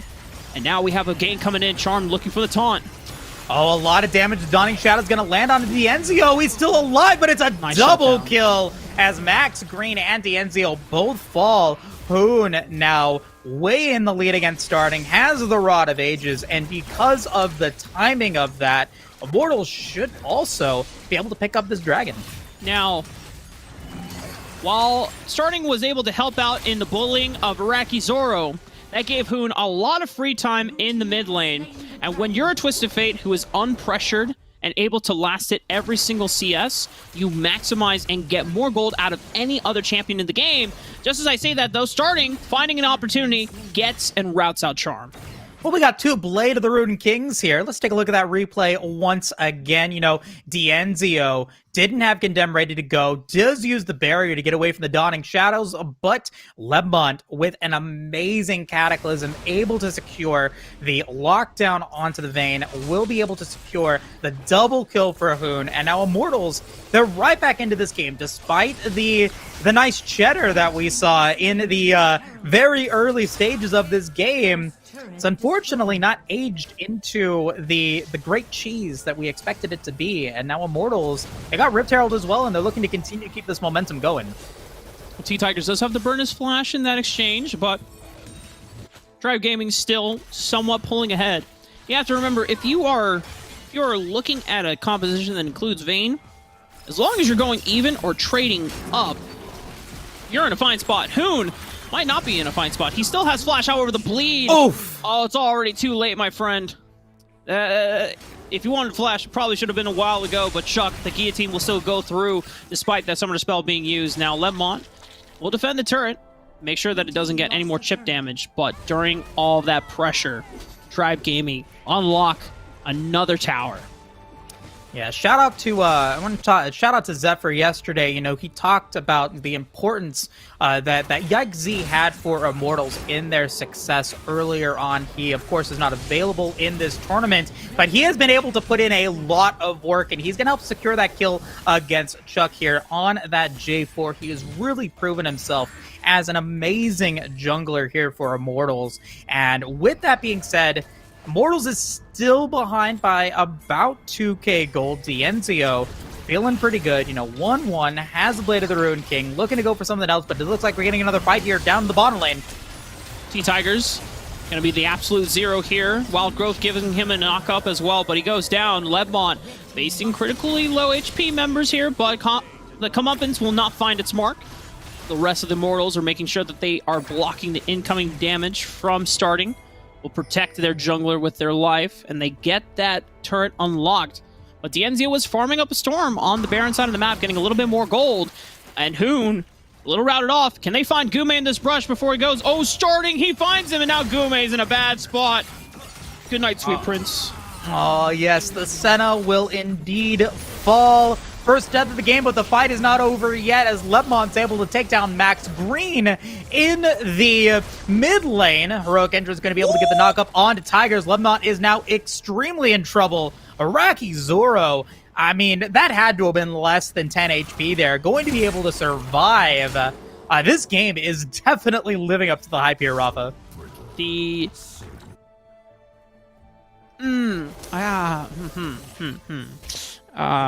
Yeah, I'll say it. My butt was clenched for Iraqi Zoro there. I was just a little like, oh god, don't go down. Sub 10 HP, but could have actually just been 1 HP right there. I'm pretty sure the health bar was gone. But the rest of Tribe Gaming, they not only navigate and are able to protect Dienzio, but Dienzio also having some very well played movements and dodging out on the damage from Jarvan when he flashed in, looking for that Dragon Strike. And Dienzio still keeping himself alive, but now he's down 2 summoner spells. The next objective in this dragon is coming up. It is Ocean. It's not an Infernal, so it's not one that necessarily needs a ton of priority, but because Immortals are already showing their hand, pushing into this Baron Tier 1 turret, that dragon will go over to Tribe for free. And again, you know, decisiveness, decisiveness, decisiveness. That is the name of the game in Wild Rift. If you know that you're not going to take the dragon, show yourself immediately. Say, hey, you know what? We're going to go for this tower. We're going to take it. We're going to take it quickly, and we're going to reset so that we continue to keep that tempo going. So it is even dragons right now. It's even gold pretty much, as Tigers is now in trouble. Hoon with the Destiny finds him out of position. He's going to get exhausted. He's going to get stunned, and he's going to get sent back to Fountain. Immortals now with the numbers advantage as they head towards mid lane. LeBmont doesn't have Cataclysm available anymore, but they know they have the numbers advantage and they don't have to work against the Nunu anymore, but Starting is still pelting auto attacks one after another against Hoon. Has to flash away from danger. A multi-man taunt from Charm. Blocks of multiple members from Tribe, but look at the damage that is just coming out from this double marksman composition. Starting and Dienzio putting in work. One auto attack after another and just decimating the likes of Immortals. Man, you don't have Tigers available. He is dead, but Chuck, he is still alive, and he drags in multiple members up against Immortals. Gume gets caught out of position there, and that gives Dienzio and Starting the opportunity to be able to secure the kill onto that Senna. And now the fight is continuing to keep going. The Rift Herald's going to get taken by Tribe. Tigers has it. LeBmont has to flash away, and now Tribe is up by about 2.9k, almost 3k gold right now, Rafa. So things are looking good for them, especially in this double marksman comp. Wits End, Blade of the Ruined King's ready to go, and pay attention to the alterations. Quicksilver Sash online for Starting to be able to deny some of that CC that Immortals is maybe trying to go for. Tribe Gaming, they're in a spot. 3,000 gold ahead. One can argue that Immortals are not completely out of the woods yet. Your best scaling component is this Senna. She will continue to collect stacks and gain damage as well as range. However, the big thing to consider is that this Dienzio Vayne and this Starting auction now have both of their main items in Blade of the Ruined King and Wits End completed. And so the on-hit damage, both from Starting as well as the true damage from Dienzio's Vayne, is going to be so difficult for Immortals to work with, and they really have to rely on finding a pivotal Cataclysm into Hero's Entrance. But right now, Dienzio and Starting now both have their flashes up, so if they're not able to burn them before they use the Cataclysm, they can't get the combo down, and they can't get the lockdown that they need to take out this double marksman. Starting, trying to find something, does get the comeuppance onto Iraqi Zoro, and the Noxian Guillotine will not be enough. Gume going to drop the Dawning Shadows as Destiny also gets used, so a lot of ultimates coming online or getting used there by Immortals to be able to keep Iraqi Zoro alive. Now, there's no neutral objectives available at this moment, but they're not available, and that is important there. But we do get a nice, beautiful snowball from Tigers as he tries to be able to maybe keep that play going. The root does not land from Gume, and so the disengage does happen. And Tribe Gaming going to continue to stay in the lead, now up to a 4,000 gold advantage. No advantageous fight there for Tribe. They were trying to They had the right idea for an engage. You know, anytime you have this Nunu winding up a gigantic snowball, you can look for an opportunity there. This dragon is coming up online in 20 seconds. Tribe Gamer not necessarily in the best positions to contest this objective. T-Tigers having to respawn. And Immortals, they will be here. Put a beautiful pick on the Lebmon. Does force the flash. Yeah, he has to be able to get away. Chuck has really been just so powerful here on this Darius and just continues to show us why he's such a strong Baron laner. Gets another drag onto Iraqi Zoro, and there he goes. He's on a killing spree as he continues to get the drags. The yellow card's going to land on Zienzio, but look at the shields on this Vayne. Going to be able to be just fine out of that one. Barrier does get popped. Rift Herald does get dropped. But no headbutt there. Despite that, because Iraqi Zoro is now gone, Tribe going to be able to pick up that Infernal Drake, which has been so highly valued in these fights so far. Yeah, it definitely doesn't seem like the Rift Herald got that much value, but it made sure that Tribe had something distracting Immortal so that they could walk on over and secure the Infernal Dragon for themselves. They didn't. They almost found that pick on a charm. Had they done that, then maybe could have been the call for Tribe Gaming to do this Baron. And now normally, Moose, I would advocate strongly against doing a Baron when a majority of members are on the other side of the field. But if you're in Tribe Gaming space, you have Blade of the Ruin King, you have Vayne, one of the best marksmen to shred down a Baron. This is one of the few times where I will permit it. I will allow for you to potentially flip a Baron, because you also have Nunu. So you this is one of the few compositions in the game that you can actually go for a Baron play, and you don't need, like, every single member of Mortals to be dead. Well, even though Rafa did give Tribe Gaming the hall pass, do not decide to take it just yet. I mean, they're waiting for, you know, maybe a better opportunity, maybe just waiting to get those resets. They've got river control now here, Rafa, and so we might actually see them decide to go for it now, because they did get those back, so now back to full HP. They've got river advantage, and now they're looking to maybe go for a team fight here. Biggest snowball ever, does get the knock up onto Iraqi Zoro. Redemption getting used to keep them alive here, Rafa. And now Charm gonna get caught out of position. Dawning Shadows gets used, but it's not gonna be enough. Chuck looking to go for that Hex Tech Rocket Belt to get the drag in. Cannot find it, but with Charm dead, that is a majority of your front line now gone. They're looking to be able to go in for it again. The Bamboozle is there. The drag comes through. The Cataclysm gets 4. The Root gets 4. But there's no follow-up damage, Rafa, as Tribe Gaming, they kind of play with Immortals there. And now, Baron is theirs. Between Lebmon going down and no front line available for Immortals, this Baron should easily be secured. Chuck is the one that gets the last hit. It's okay. Now Tribe, they're now, like, on the re-engage once again. There's a couple things I wanted to point out. You know, one, I believe it was T-Tigers who immediately ramped forward as soon as they looked for the pick on the Charm, because he was in mid-Justice Punch animation.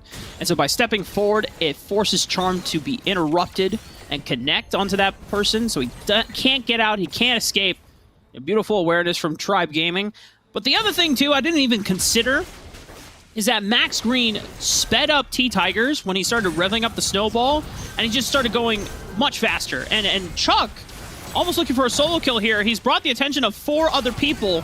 He might go down, but he gets a lot of burst damage on the Lebmon. Hero's Entrance comes back from Charm trying to find the re-engage, but it's Dienzio who just dives face first through the front line, finds Gume, and now they're just running down members one after another. Iraqi Zoro also bites the dust, and Tribe Gaming are going to begin their siege into the base.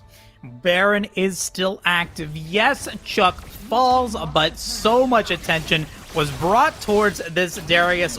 Once again, he has just played so well, started getting the full orbit around that tower. Still going to be able to get that inhibitor tower to go down, and they're going to siege up that top inhibitor tower once again. They probably don't even need it, but now with 2 towers down, Immortals is looking to try to do what they can. Tiger's actually going to get the consume to keep himself alive. The Wild Growth, he's still alive, and he does end up inevitably falling, but not before dealing so much damage against Immortals. That is Tribe Gaming taking game 1. Grand finals have begun with a Game 1 victory to Tribe Gaming, already being able to take back half of the games that they lost against Immortals yesterday. And so this already changes up our perspective and kind of the look that Tribe Gaming are coming in to face off against the team that took them out. Dienzio, played well on the Vayne, but we finally get to see an auction really pop off here into this one. Yes, we get to see the pentakill yesterday, but that was a game that Chong Chortle did lose. This time, starting, he was just in control of this game. He bullied Iraqi Zoro at level 3 when Zoro was still level 1, Rafa, and just continued to keep that momentum going. 6-0-7, the highest damage of the game. And so, Tribe Gaming does take game 1. My counter to that, though, is that it is a best of 5 series. You got some cheese in, you had some fun here in game number 1, you get some really fun shenanigans here. Now, Immortals, they're privy to it. They know what's going on. They were fooled once. Are they going to get fooled twice? Does Tribe maybe have another trick up their sleeve? Game number 2 is going to be really, really important for both these teams.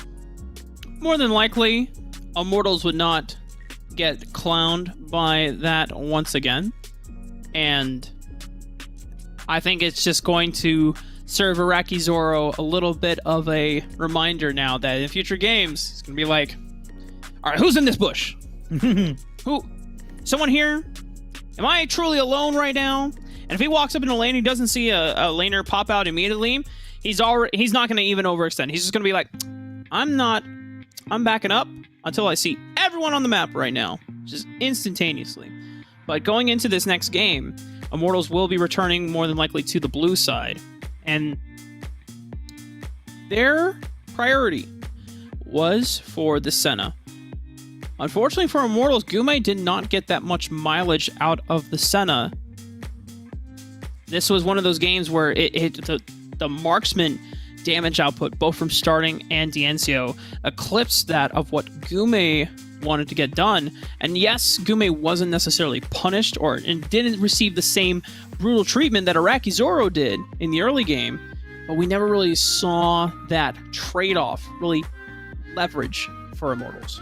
No, not really. I was looking at the gold that Gume had accumulated throughout the game, and at the 10-minute mark, there was like 12k gold on starting and like 5.5 on Gume. He was always behind in terms of his gold leading up into any of these fights. He got picked off a couple of times as well. So a little bit disappointing to see our first Senna of the playoffs kind of, fail so spectacularly here. Does that mean that, it should not be taken? Absolutely not. I think that Gume is going to play just fine with it. But we didn't get to see Charm on the Rakan. We got to see him play up as that Galio. We still have a lot of options still on the table for Immortals to be able to bring this one back. And now, there's just that big question here is, Immortals, they were able to take that 2-0 victory. They were feeling really good moving out of their game up against Tribe yesterday. And with, the control so early in the game taken towards Tribe in game 1, Immortals is going to have to be able to bounce back. They've got to find that rebound here moving into game 2. And I expect that they're going to come back in swinging to make this a 1-1 series. Literally swinging like Akshan? I mean, maybe, we'll have to see how that plays out. I mean, we definitely saw some spectacular swing in action from starting. Man's looking like Spider-Man. I mean, he's getting ready for the Spider-Man No Way Home theatrical release this Thursday, by the way. So if anyone wants to reach out to me on the 16th, I'm sorry, I'm not answering. No calls, no messages. I'll be busy. I'm going to be celebrating my Spider-Man debut. We do have a replay of that last fight. And once again, it started off with Chuck. And Immortals did get a chance to see Cloud9 take on Tribe in this series, in the series prior. But I don't know if they remember the part where Chuck baited almost all the members of Cloud9 into funneling into the Baron lane, and then the rest of Tribe just came for the reinforcements. And reinforcements they had, with starting being so far in the lead, the biggest snowballs ever, really landing for Tigers as well. It just leads to just one problem after another. And the itemization there for Chuck as well, built that Hextech rocket belt so that he was able to get that drag in. And it didn't matter who you took at that point, as long as he was able to pull somebody in and just be able to knock them down, because you've disrupted either the retreat or the offensive play that Immortals was trying to go for. Chuck did his job, and he did it to an exceeding degree. Noxie and guillotines were on point. The decimates were really strong, and really just found those picks that he absolutely needed to have. Now, moving into game number 2, Chuck is a focal point. We've seen him play super well on this Darius. If you ban it out, it's such a really tough ban to try to go for, because you leave so much other champions on the table. But if you give Chuck the Darius, which we've seen him he's in a flow state right now with that Darius at this point, it's going to be tough. So Immortals has some really difficult decisions to make. We're going to have to see what they're going to be able to do here as we get into game 2. Flowing like this, just back and forth. I can't actually do the I like the wavelength though. Sine wavelength right here. Cosine wavelength right here, if I remember my trigonometry that well. I feel like the players that are in this tournament, they're probably much more up to date the trigonometry than I am, because it's been like 8-9 years since I had a math class involving trig functions. Oh god, dark times, not the dark ages, Rafa. It's okay, I'm right there with you. I'm about to hit my my 10-year homecoming. That's aging me. I mean, oh man, it's been a long, strange trip. The last time that I was in high school. But Immortals, they got to go back to the books here. We got to see what they're going to bring to the table here in game 2. They ban out the Orianna once again. Tribe Gaming, Morgana Olaf going to be taken away. We've seen Max Green do well on the Morgana. We've seen Tigers, really carry the games up against C9. So, taking those away, maybe making sure that Immortals can't have those, is definitely something to note here, as Immortals takes out the Camille as well.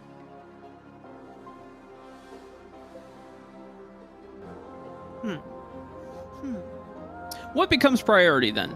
Because I was wrong. I thought Immortals were taking blue side. They are not.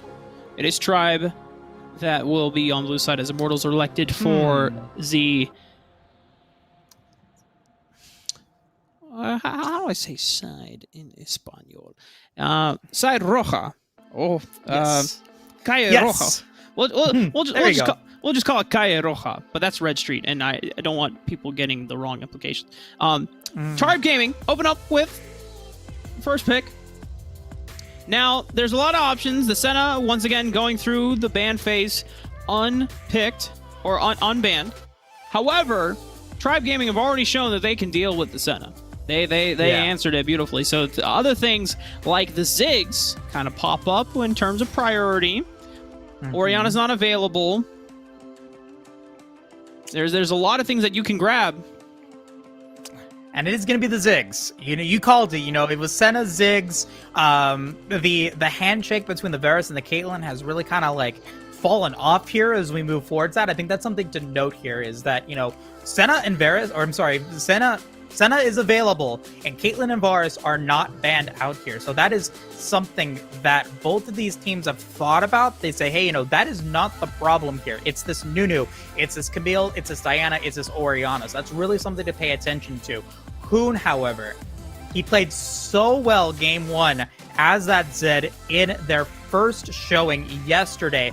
They're going to pick that up immediately here in game number 2. And they're going to pair it with the J4. I don't know if picking up the Zed immediately is the right choice. I think maybe you keep it for R3. But at the end of the day, you've got the Zed, you've got the J4. Chuck gets to play on his Darius once again. And now, because you've shown that the Zed is going to be available, Tribe gets to counter it with whatever it wants. They can put the Ziggs down to the Dragon Lane, and they can maybe go in for an assassin like the Akali we saw starting, play with it. TF is still on the table if you wanted to go for it, but instead it's going to be the auction that Starting was able to play so well in Game 1. Going to get it again in Game 2. Nakshun being a ranged physical damage champion, a marksman, if you will. Definitely has a better laning phase into the likes of Zed. Now, the Zed still has kill threat once it has access to Death Mark, but the Akshun can not only out wave clear the Zed thanks to Avenger Ring, but also can threaten and poke down the Zed and keep him at an arm's length distance, making sure that Zed can never jump on top of Akshun for free.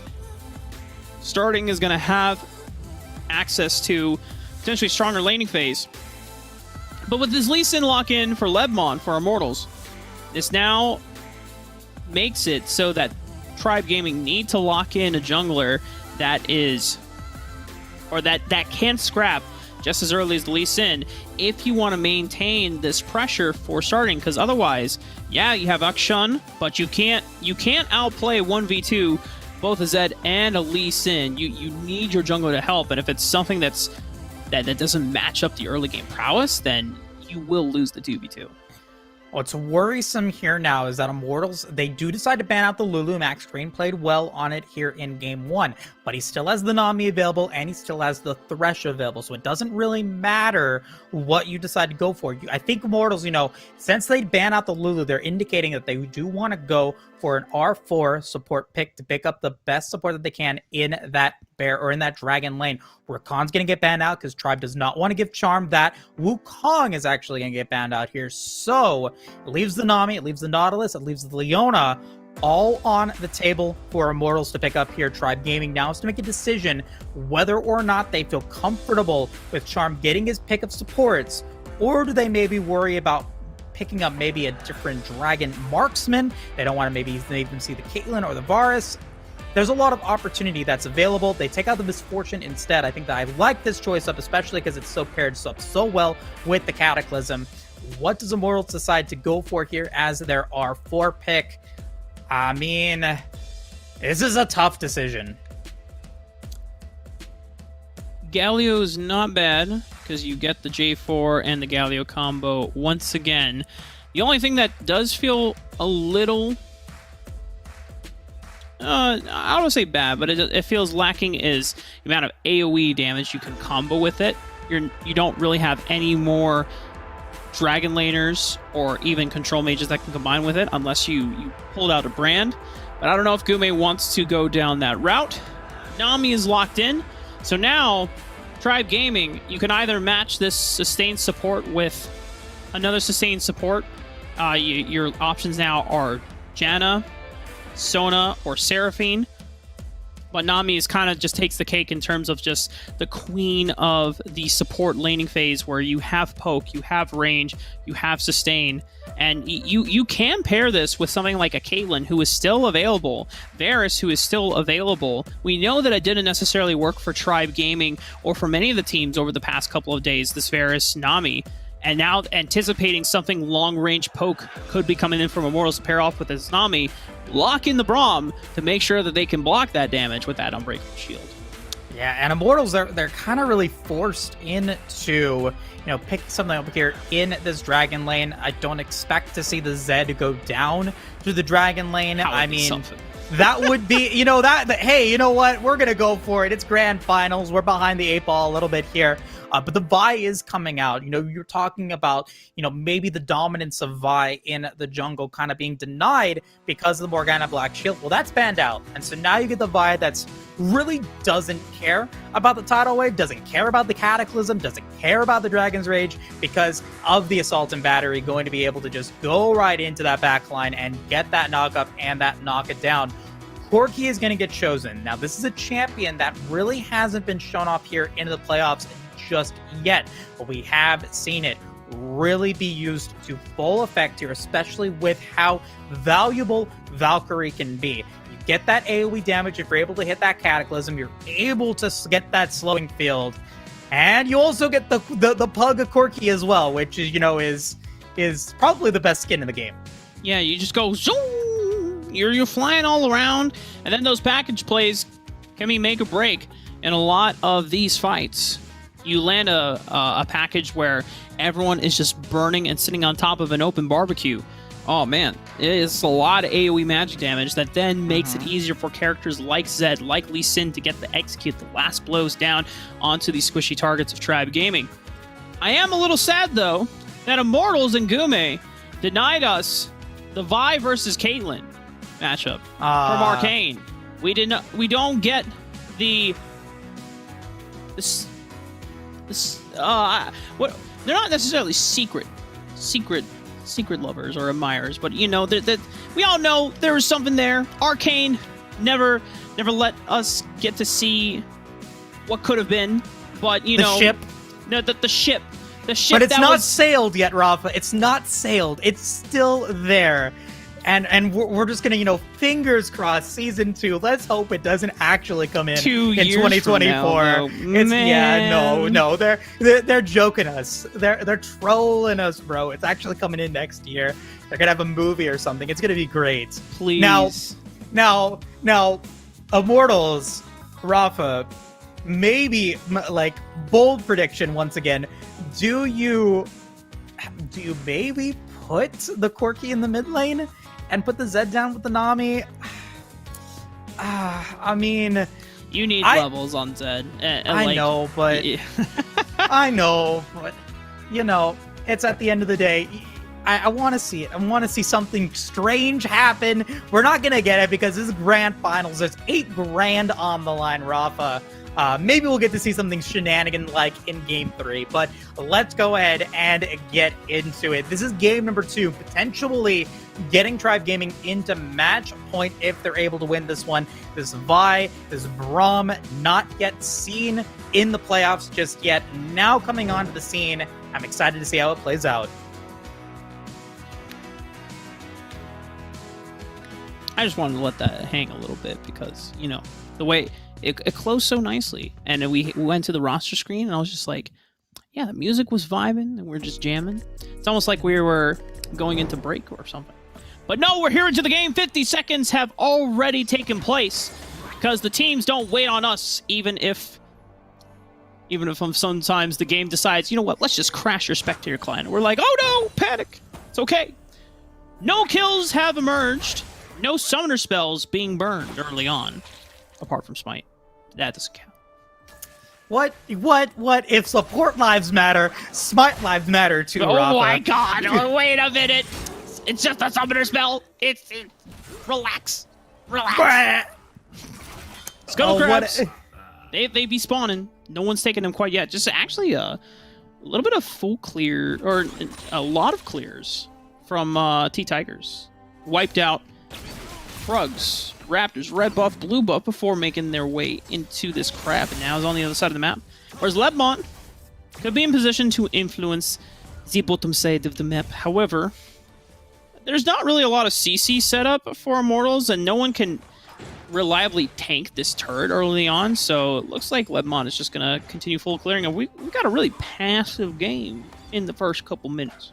Well, we got a real, you know, close view of the best skin in the game, Gume, on the Corki, you know, showing us, you know, why it's such the great skin. And now we get to see Lebmont coming through. Oh my God. That was a beautiful Dragon's Rage.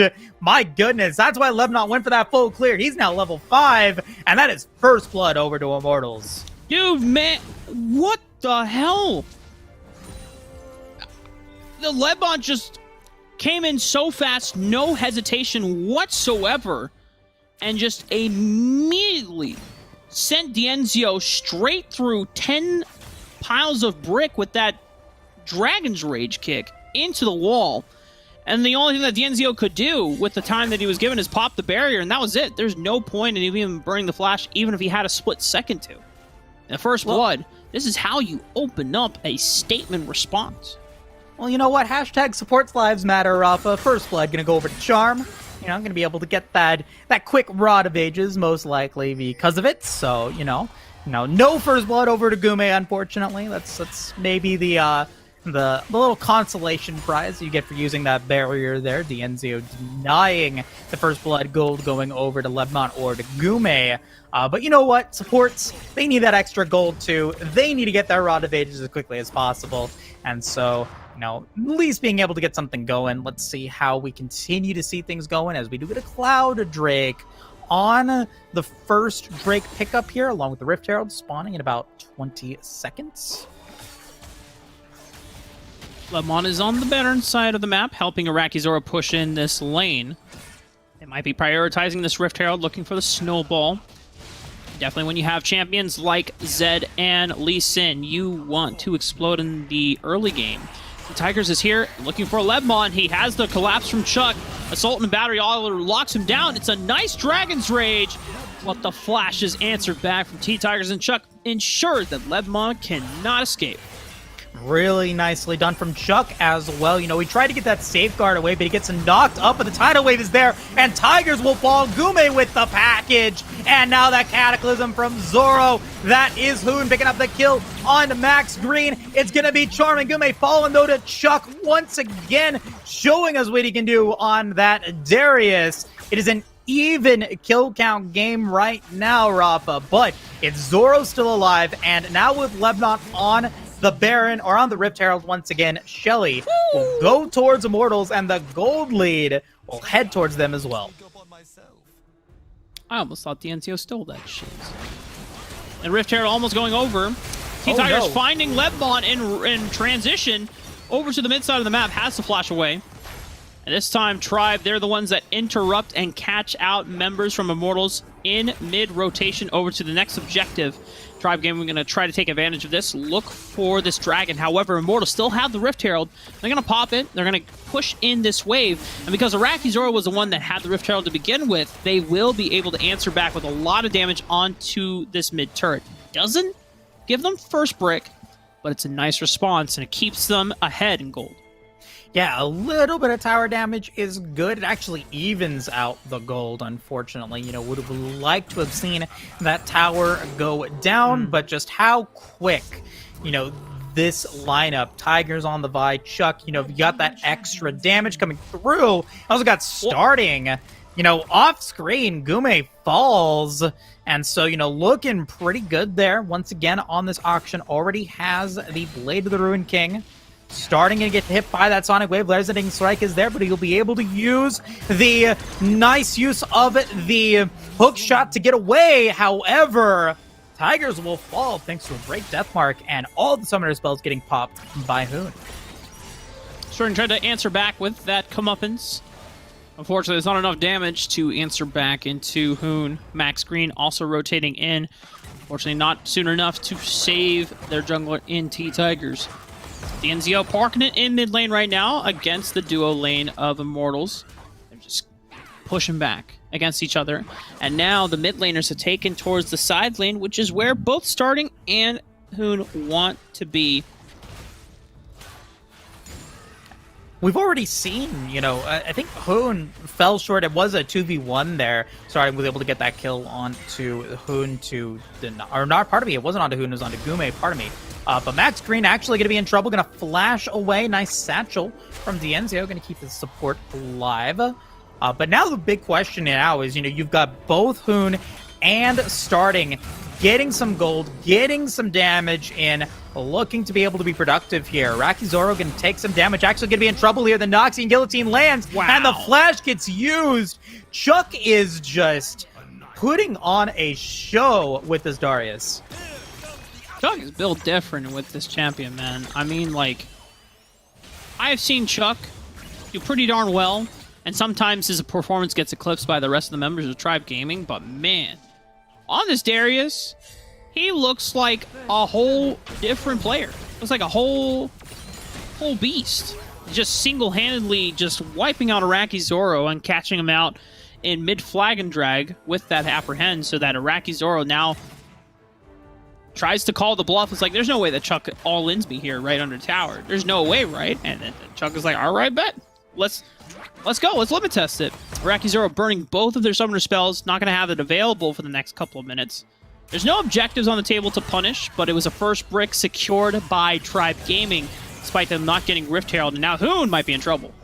Yeah, trying to be able to do what he can to be as slippery as he can be, but he cannot get away, and starting picks up a kill against his lane opponent. That is going to put Tribe in the lead now with the Rift Herald spawning in about 10 seconds, and with Tigers in the area, they should be able to be in potential advantage here. Chuck, though, in trouble. Dragon Rage is going to land. The bubble does not, nor does the tidal wave, as the package also gets used by Gume. Oh a lot my for God. Chuck, and they don't get the kill, but they still want to go for it. Gume trying to find the rockets. He can't get it! Chuck! He's too good. He's too good at this game, Rafa, and will survive 3 ultimates and the kitchen sink to be able to keep himself alive. Someone pull out the XP clip and say he's too tanky, man. Oh God, they just, unfortunately, not all of the skill shots connected. Gume was able to maximize most of his damage, but it's still not enough to run down Chuck. Still going to maintain a deathless score. Now, it looks like the Rift Herald was dropped in the mid lane, getting a bunch of damage down onto that tier 1 turret. And it pushes off a majority of the members of Immortals, and now gives Tribe Gaming an opportunity to fully clear this wave, push into Gume, where he's out of mana, and he cannot really survive this siege. That turret opening up is now going to give Tribe an opportunity to get advantageous positioning for this dragon. Unreal. Oh my goodness. I want to see that again. I want to see Chuck somehow survive the 1v3. You know, I can't say enough good things about this Darius, man. Like, the fact that he has been so impactful today, and he hasn't been banned out on it. Everyone's been like, you know what, you're bluffing here. You know, you maybe had 1 good game, you maybe had 2 good games. Now it's so consistent. He's just really putting everything out into this champion and just continues to represent what a Baron laner who's in control of his game can do. He's got that Tech Rocket Belt, he's got the Black Cleaver, he's got the Dead Man's Plate, and he's continuing to just be so productive here in these games. Immortals, they've got to be worried about it.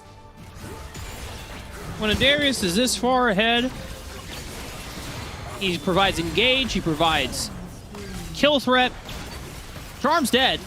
Starting, and it looks like Max Green just found a pick onto the fish in the mid lane. And then, Chuck, you already called it out. Protobelt into Apprehend. It forces the stasis early from Gume, which then sets up Max Green to get a point-blank Glacial Fissure, knocking up the Corki, sending him to death zone. That's another turret that goes down. And Tribe Gaming, I don't know what they did after the series against Immortals yesterday, but man, the tonality of the game and the way they are playing through and the overall just decisiveness, it is changed up. Chuck is now looking to get this kill on Lebmon. I think he has it in the bag with the way that he's been playing. He doesn't have Rocket Belt just yet, but he has the flash. He's going to force the flash out of Lebmon as well. You know, he's just waiting in the area. He says, you know what? You know, come and get me at this point. He's such a juicy steak to try to go up against, but he just continues to just show us everything that he's been able to do. 2-0-4. And he isn't even the richest man on the Rift. You know, Tigers and Starting, they hold that title, pretty much sharing the same amount of gold. 8-4 right now, 5,000 gold in the lead. You know, 3 out of the 4 individual objectives going towards Tribe as well. And traditionally in the playoffs, that has meant that, you know, that team is going to be in favor of winning the game. We've yet to see a team break that rule today or throughout the playoff series. And so now, you know, Tribe Gaming, they're looking really good in game 2. Immortals are going to have to bounce back if they want to make this a 1-1 series. Still somewhat commanding lead for Tribe Gaming. Immortals, they have ways to deal with some of these threats, but Hoon is not finding the same amount of pop-off success that he did in his Zed game yesterday against Tribe Gaming. Hoon was a complete monster in that opener, and Gume was putting out so much damage, but we're not at the stage yet where Corki is really allowed to do so, and with the picks that Tribe Gaming have constructed around these objective points, hasn't seen really the same level of his presence on the map against Tribe as they did in the series yesterday. Completely different look. And now Tribe Gaming, they're playing this one slow, even though starting... Oh my god, wait, I just noticed this. He's dipped into a lot of survivability just to make sure that he does not go down in a one-on-one against Soon. Black Cleaver for the extra health and even the death stance. And now they're up in the jungle of Immortals. They're looking to crowd them off and push them away from the Baron Pit. And I mean, right now with Hoon in the area, he gets hit by the apprehend and has to flash away, actually, against Chuck. He is so afraid of this Darius now. 3 items, Black Cleaver, Deadman's, and Sterox. That's going to be pretty tough to be able to go up against. And Hoon is going to be on his way over into the mid of the Rift. With Gume going back, it's starting to feel like, that decisive nature that Immortals really needs to have in order to play well against Tribe isn't there right now. They're feeling a little bit shaken, and I can see it kind of in their movement, in their direction. Tribe Gaming just continuing to stay in control, continuing to feel good. Let's find out what they decide to pull the trigger on. Baron is up. The Infernal Drake is up as well. That'd be the 3rd Drake of the game that Tribe Gaming is able to get. And Immortals, they can't contest it. They decide to just give it away. And that's going to be another crucial advantage going to go towards this squad. 3 dragons now to the name of Tribe Gaming. The last one will be a Elder Mountain. And Immortals don't seem any closer in being able to contest for an objective than they were 3 minutes ago when Immortals first started. I think a little bit more passive, a little bit more reserved, trying to let this Corki scale up. They find a pig package, though, in the mid lane. Hoon is onto the back line, finds the death mark, eliminates Dienzio, pairing it well after the stasis, but now it's the re-engage. And here comes Daddy Chuck, who flashes in, gets 1 guillotine, and with the help of T-Tigers, eliminates Iraqi Zoro. The rest of Immortals will be able to survive, but this leaves 4-on-3, an advantage for Tribe. Yeah, and they are running towards Baron Nashor. It is online. The blast cone gets popped, and because Lemnon is down for another 20 seconds, there's nothing that Immortals can do here, Rafa. Package was already used by Gume. We've already seen Hoon. He's already showing Dragon side, so he's going to be able to take that tower as a consolation prize, but there was no way for Immortals to be able to contest that Baron. And so once again, like you said, Daddy Chuck coming through and saying, I got this, kids, and picks up 1. And that 1 is super important because it means that there's really no way for Immortals to be able to contest at this Baron. And now the lead has grown to about 6k. While that isn't massive, all the neutral objectives that Tribe has been able to get, just continuing to make them have pacing of this game. Right now, 8,000 gold. Lebmon has found starting.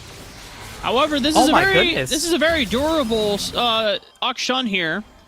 Oh no. Okay, I mean, they might get starting here, but they've already dedicated 3 members to this push, and T-Tiger's going to try to delay them as long as possible because you have a 3-man push from Tribe. They've already eliminated the inhibitor turret here. They've taken out 1 in Charm. Hoon also bites the dust thanks to T-Tigers, and Iraqi Zoro also fell in basically a 1v2 from T-Tigers.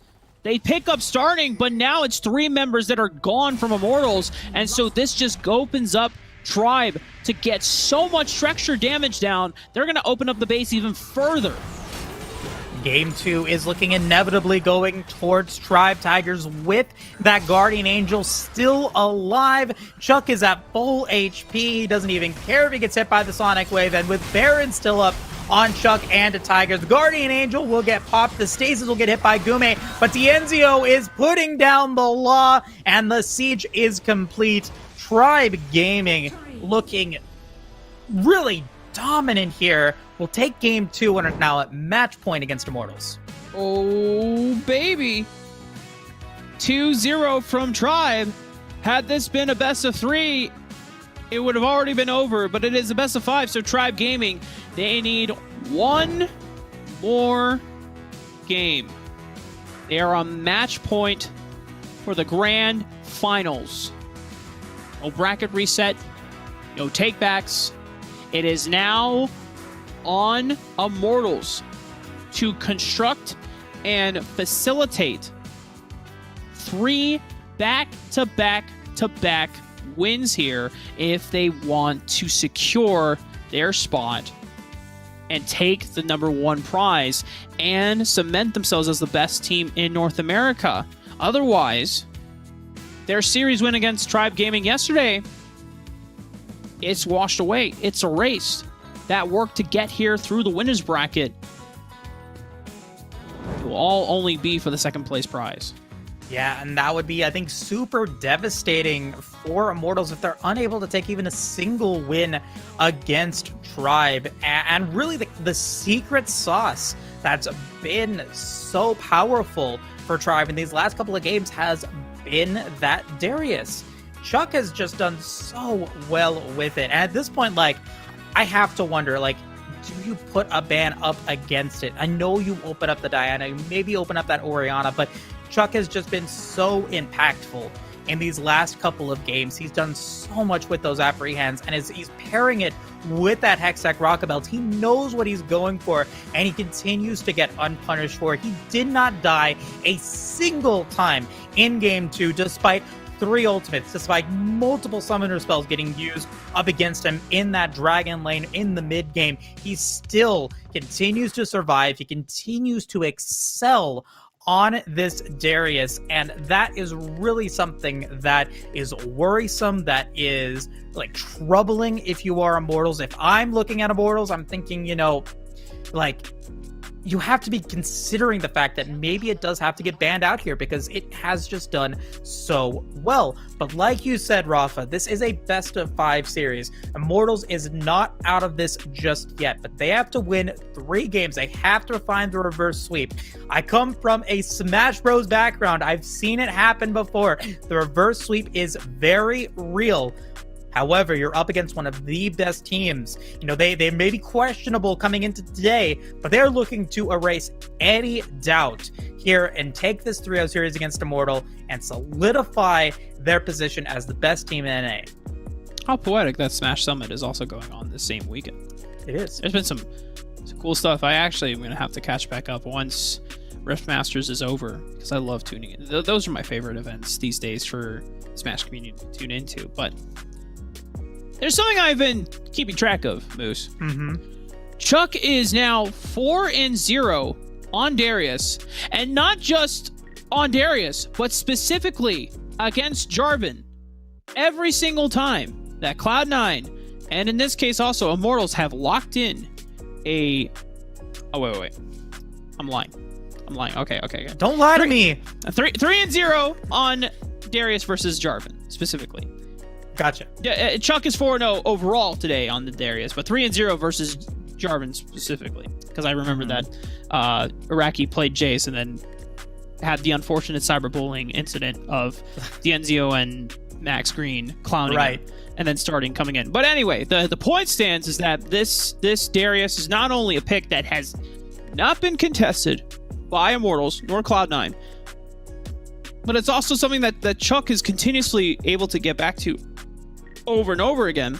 And anytime you put it up against something like a Jarvan, the Jarvan then just gets relegated to, I guess you're just off tank duty and you're not taking a lot of resources this game, which is fine, you know, when you want him to, you know, go into the mid lane. But we know at heart, Iraqi Zoro, he's pulled out performances on things like the Aurelia and other split pushers as well. And when Iraqi Zoro has to play tank duty for the squad, I mean, it can work. You can have a front line for Immortals, but if you are letting it be counterpicked by this Darius for Tribe, then you are just setting up Iraqi Zoro for failure. Right. He's never going to win that lane as long as Chuck continues getting Darius. So if that is not a concern to Immortals and they think that, you know what, you know, Iraqi is just our front line, he is our Cataclysm bot, we don't care, Chuck is not impacting the maps that greatly, they better make that answer come true by snowballing Hoon and Gume to the point that it offsets the amount of the amount of or lack of resources that Iraqi's getting. And speaking of, not only the Baron lane and Chuck playing really well, Tigers has been a consistent point of contention here throughout the last couple of games, throughout this entire playoff series. We get to take a look at him really put in. Yes, we get to see starting come through, and now we get to see that maybe off-tank compatibility that you saw from Iraqi Zoro, that we saw here. He gets the Cataclysm onto starting, building well to play that durability, but Tigers, doesn't even lose his Guardian Angel in this 2v1. He's able to outplay both Hoon and Iraqi Zoro there, and that really opens the door for the rest of Tribe Gaming to be able to take down Immortals base and secure themselves game number 2. And so, you were talking about, we were talking about how Chuck maybe needs to be countered a little bit more. Maybe you ban out the Darius, but if you ban out the Darius, there's so many other options that are going to be available for him to go for. It opens up the champion pool that Chuck has been known for. Immortals, however, they're saying heck no to the auction and banning it out first in game 3. And now, like you said before, in game number 2, maybe Immortals goes blue side. They finally decide to go blue side here in game 3. Let's see how it plays out. Tribe Gaming, they're one game away from winning RiftMasters Wild Rift Season 1, the $8,000 prize pool that comes with it. And there it is. The Darius gets banned out. Chuck no longer getting this champion that he has been in such a dominant position in. No more 5th performance from Darius for Chuck. It stops at 4 for the day. Immortals will shut it down. And now this will force Chuck to play something else that does not have the same durability and deceptive sustain that Darius offers, while also being able to take on and win a lot of tank-on-tank matchups, or ones that are not necessarily split push oriented or have a lot of gold potential in them. So and they avoided the Jace Darius lane by bullying Iraqi Zoro so much, and they didn't swap him back until they were close to level 5, where Darius then can start equalizing back. And Immortals also ensuring that Chuck doesn't get the only other Baron laner that he did get to play today, which was the Camille. They sniped that away, and now Chuck will be forced to play something new in this lower bracket run from Tribe Gaming.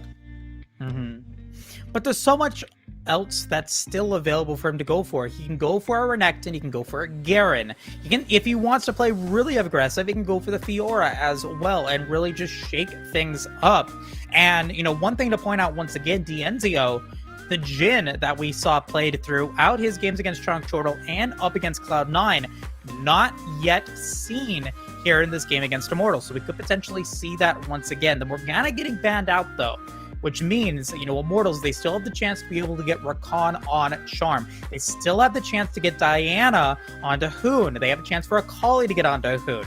However, Tribe Gaming, they're going to be picking up the Senna and the Galio, which, because of the bans that Immortals decided to go for, going to be available to get utilized, and really solid Dragon lane picked up here for Tribe. No Galio for Charm. They will deny the Hextech Ultimatum into Hero's Entrance combo. I mean, Cataclysm is a pretty great facilitator for Galio Ultimate, because you can always you can lock up more than one person, but the Cataclysm is not guaranteed, whereas the Hextech Ultimatum, you can't flash out of it. It's one target only, but you can't get out. And now Immortals are returning to one of the picks that Gume had a massive, instrumentally deciding pop-offs on this Misfortune. The full Yumu's Rush into Duskblade, into Serelda's Grudge, makes Misfortune such a powerful AoE team fighter and still has enough damage per auto attacks. But on the flip side, Moose, when we talked about the 2 mid laners that Starting used to make his grind all the way to rank 1, it was Orianna, and now we get to see for the first time unbanned, it is the Diana for Josh. Yep. And now Akali, gonna get banned out there against whom the Assassins have played so well into their hands. Immortals fearing the R4 pick of the J4, going to ban that out as well. Rakan is still on the table, but instead, Hoon with the Assassins has been so potent, they're going to ban out the Zed instead. Now, Immortals with one final deny here. You know, we have still the Jungler and the Baron Laner still available. J4 has been denied. A Wukong ban might be needed here. Maybe we get to see the Lee Sin, but instead we get to see the Vi that Tigers was able to play in Game 2. I don't know if that's the right call here, because you leave the Lee Sin available, you leave the Wukong available, you leave the Garen available, you leave the Fiora up for them as well. So, Tribe Gaming, the world is still their oyster. This R4 pick is really going to determine how the rest of this composition plays out. Nunu, Vi, Jarvan gone. But yeah, as you said, Wukong is still available if you want a AoE team fighter. And I completely forgot that Chuck, one of the first games in their Chonk Chortle series, showed us this Mundo, and it was the second game where, combined with T-Tiger's Nunu, such a powerful front line that they were able to just waltz their way through and make space for the back line of Dienzio and starting. Now, more than likely, this Mundo will go to Chuck. There's always a possibility, though, that this goes in the jungle. Because normally, Mundo Jungle hasn't necessarily impressed me in terms of early scrapping, but you're against a Nunu, and a Nunu is not going to evade or is not going to put that much pressure on you in the early game.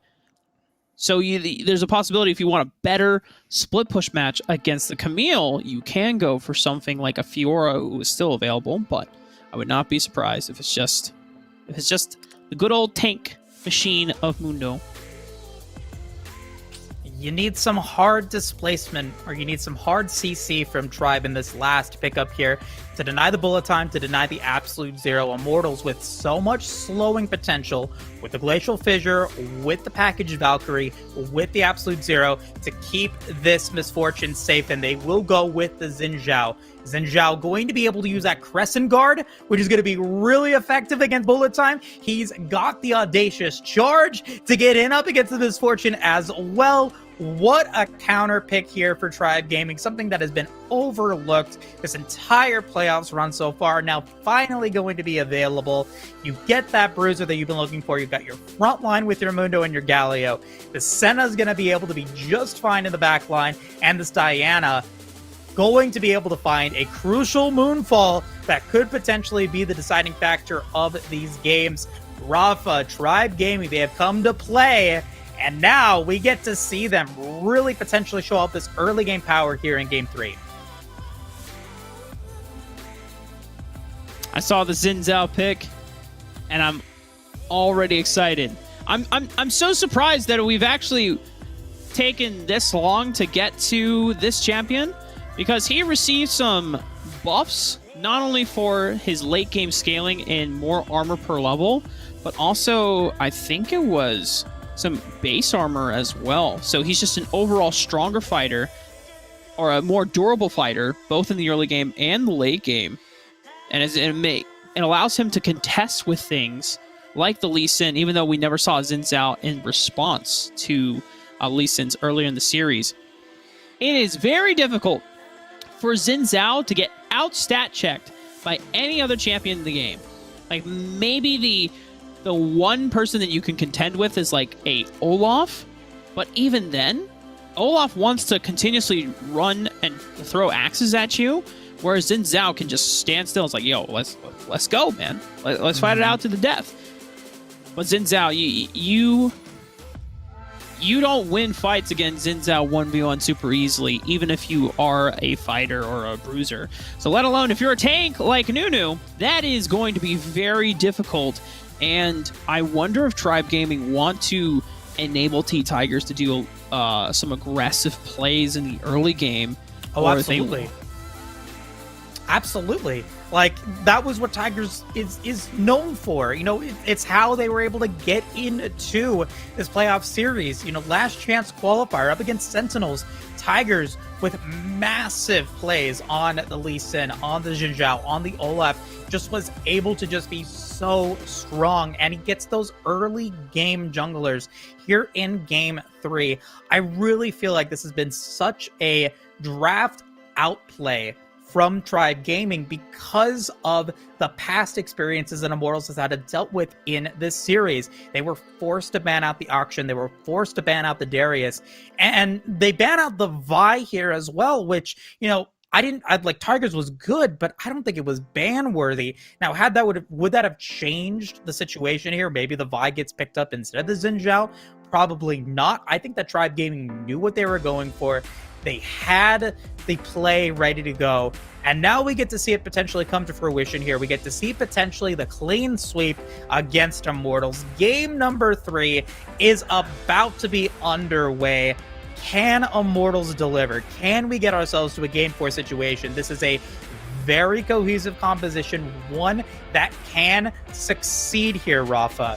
It has to be able to happen, though. It has to be able to deliver. This is do or die. Your backs are against the wall. First place is on the line, and let's see if it plays out. This music is always vibing and it's bopping. It's banger, you know. Like, you know, we need like a full concert album for this. This is new elevator music as well, you know. The other thing that Immortals have going for them is there's a defined split pushing threat, and this time it's for Iraqi Zoro. And I feel like they answered a little bit of our questions going into this next game. It's like, you gave Iraqi Zoro the tools on this Jace. Unfortunately, you know, Tribe Gaming pulled out a little bit of a hoodwink special with the duo lane swap and not letting Iraqi Zoro get a lead or even a chance to snowball. But now it is Camille versus the Mundo in the Baron lane. And while normally you don't go Blade of the Ruin King on Camille, it's usually Trinity Force, then Death Stance. I wouldn't be surprised if Iraqi Zoro dips into that just so that they can always have kill pressure on this Mundo, that they can outsplit push him and force him to always have to answer in a side lane, because you can get so much work done. And oh my god, I don't know what happened or how it happened, but we have first blood, and it's all ready for Hoon. Lebmont looks like he paid a visit in the mid lane as well. Is able to, or I guess it was a skirmish between T-Tigers as well that gets caught out. That's first blood over for the mid lane of Immortals. Yeah, very strong there. That is what you want to see. Hoon letting go of the best skin in the game. Super disappointed in that decision to go for the spaceship Corki instead. But you know what? I'm not the one playing it, and maybe it was the best idea here. Maybe go for the spaceship because you need to go to the moon here in game number 2 or game number 3 if you are Hoon. So let's see what he's able to do.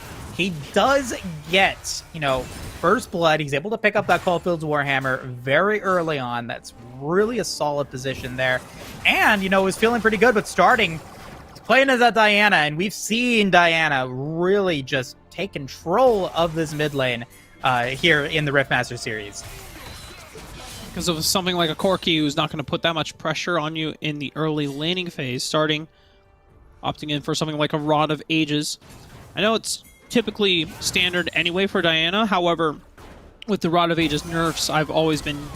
Chuck might be in trouble. Hold that point. He's burning down to a Crisp Ignite. It's not going to be enough. But it is! Iraqi Zoro will live! But now here comes T-Tigers. He just wants to dash, look for the win. Becomes like, he can't close the distance. Iraqi gets out alive. It's a huge start for Immortals in this game 3, where every game counts, and they have to facilitate and manifest this comeback. Max Green gonna get a nice taunt on to both Charm and Gume. Be able to get them down to about both half HP, but no continued follow-up there. And this is the start that Immortals needs in order to potentially take us to a Game 4 situation. 16 seconds remain until a very important Infernal Drake is spawning here, Rafa. And because Immortals is in the lead, they get their choice. Do they decide to go for the Rift Herald, or do they decide to go for the Dragon? 30 seconds left before it spawns. And now they are both on the field. Infernal and Rift Herald. T-Tigers making a beeline for the Infernal Dragon to get a little bit of scaling advantage for their squad. Lebmont with this Nunu will have sound control of this Rift Herald, but they want a challenge. They have this package, and it's a huge team fighting utility and advantage that Immortals can use to exercise over Tribe Gaming. They had to back away from the Dragon, knowing that that package would have been very deadly. He's going to roll himself into the pit. And Immortals, they want this Dragon, but they also want Tribe Gaming to face check. And I think Tribe Gaming, they're respecting it a lot. They don't want to fight them, but Immortals, they don't even want to take the Dragon because they just want to find someone to pick. And there's Chuck. He gets caught out of position, Iraqi Zoro, before Chuck is really able to get online and get, 2-3 items under his belt. He's still not as that healthy boy that we expect him to be. Package and Valkyrie getting used to maybe go for some displacement here, but now not going to have that available. Lemont trying to be able to get some damage on to this Infernal Drake. Tigers is in the area. Wind becomes Lightning Land as well as the Crescent Strike. Absolute Zero is going to come through, going to get a lot of damage on to both Starting and Tigers, but is not going to be enough. Charm is now in trouble, and Senna with some great damage and nice displacement, making sure that Tribe is able to rebound. They pick up the Infernal Drake, and they pick up 3. You could tell how long Immortals wanted Tribe Gaming to just face check them, to force them into the Dragon, but Tribe Gaming, they were patient. Yes, Chuck gets caught out, but they waited out the timer of that package from Hoon, and it was why that by the time it was starting to run out, Hoon just had to use it because otherwise they weren't going to get another chance to be able to use the package before the fight. But then Immortals starting up the Dragon, Tribe Gaming feel a lot more confident in being able to take the fight because they don't have to worry about a big team fighting tool that they were so scared to face before. That Infernal Dragon going over to Tribe Gaming guarantees them that little bit of extra scaling advantage going further into the late game. And the rest of the members, they're not going to collapse. This is still in the sole control of Immortals on the top side of the map. But Tribe Gaming making sure that they're the ones pulling ahead. And again, those bans, the Auction, the Darius, the Oriana getting banned means that Dienzio gets to play one of the premier marksmen here in the Dragon Lane in that Senna. Now, we didn't get to see it played really well in Game 1 with Gume, but now Dienzio, 0-0-2. He's not, thousands of gold behind his lane opponent. He's only 400 gold behind Gume right now and is feeling pretty strong at this, or is still feeling pretty good at this point. Starting 1-0-1, Rod of Ages ready to go, looking to be able to potentially still be able to get that massive Moonfall as well. They're waiting in the brush, and Charm is the target. Charm, what are you doing? Ends up getting caught out. I mean, Charm had a faint suspicion that they were around in the river. Unfortunately for him, they were waiting in that very bush that he wanted to get control of. Tribe Gaming, lying in wait like a pack of hyenas, jump right onto Charm. And now using that punishment greatly. They even run down... What the... Chuck just ran down Hoon in a 1v3. Oh boy, Chuck, regardless of dying a couple of times, now you're Dr. Mundo. You don't necessarily need to be ahead in order to still be effective. And somehow, Rafa, despite a 2-0-0 Iraqi Zoro, Chuck is still in the lead gold-wise by about 500 right now. That is incredible, as Chuck continues to be so dominant here. He's not playing that super effective, Darius this time. He's playing as, something that's different effectiveness and that healing. But now he's looking to be able to still be effective here, and Tribe Gaming now take an almost 5,000 gold lead. Yeah, I'll have you know that there are plenty of high elo players that hate playing against Dr. Mundo in his current state right now. Chuck on the Darius does hit different, but this Dr. Mundo is no slouch either, and despite going down a couple times in the first few minutes of the game, once this Mundo gets a couple items in his back pocket, oh man, it's so hard to deal with if you don't have a dedicated marksman that deals percent HP damage. And unfortunately for Immortals, the way that the drafts panned out, it's misfortune. great at eliminating squishy targets, great at AoE damage. Hoon, same thing. Package is going to be great at burning down people in a choke point or a corridor. Can also deal great sustained damage over time. But neither of them are building Blade of the Ruined King, and they don't really do well with Blade of the Ruined King. So, Chuck, really the only person that can threaten him is potentially Iraqi Zoro, but he's not quite at that point yet. Not quite at that point, and also Gume is going to be running a little bit late here. Picks up the full Mortal Reminder as well to stop the healing that Dienzio is going to be able to bring to the table, that Chuck has innately. So, a solid pickup there, but it means that he's going to be a little bit behind. Does have that Yomu's as well as the Dawning Shadow gets used. Hectic Ultimate going to land on the starting. And now we've got the package as well. Gume going to get the bullet time. It's going to land onto several members. And now Chuck is extremely low as well. The front line falls. Gume gets a double kill. And that is the team fight that Immortals wanted. That was sick. Iraqi Zoro making sure the starting didn't get locked up. However, the re-engage once again, finding another beautiful pick. Iraqi Zoro unlocked and finally gets a chance to take fights into his own hands, to set them off in the way that Immortals need to take these fights advantageously by locking down starting in the backline. He can't get into Gume and Hoon where they are able to just attack and free fire uncontested. Now, Lemon was trying to walk on over to the Rift Herald, but starting is waiting in the wings. He's going to force them off, and this Rift Herald should go over to Tribe Gaming now. Well, Lebmont is low. However, this Rift Herald is not going down super quickly just yet. Tigers is still on his way, and now that he's there, yes, the Rift Herald will get taken. I expect the unexpected here, Rafa. I'm so nervous whenever a neutral objective gets taken at this point because you never know. Understandable. This time, Tigers is able to take it. He does end up picking up that second Rift Herald of the game. So neutral objectives even now at this point. Charm trying to be able to maybe protect Hoon as Chuck now looks to potentially get some damage. And wow, what damage from Hoon though. Essence Reaper putting in some work, and now Lebanon's in the area. Chuck is in trouble. He's going to pop maximum dosage. Now with Dienzio in the area, they should be able to survive just fine. Rift Herald gets spawned in the mid lane. Iraqi Zoro is there to stop it, but the headbutt should still be effective.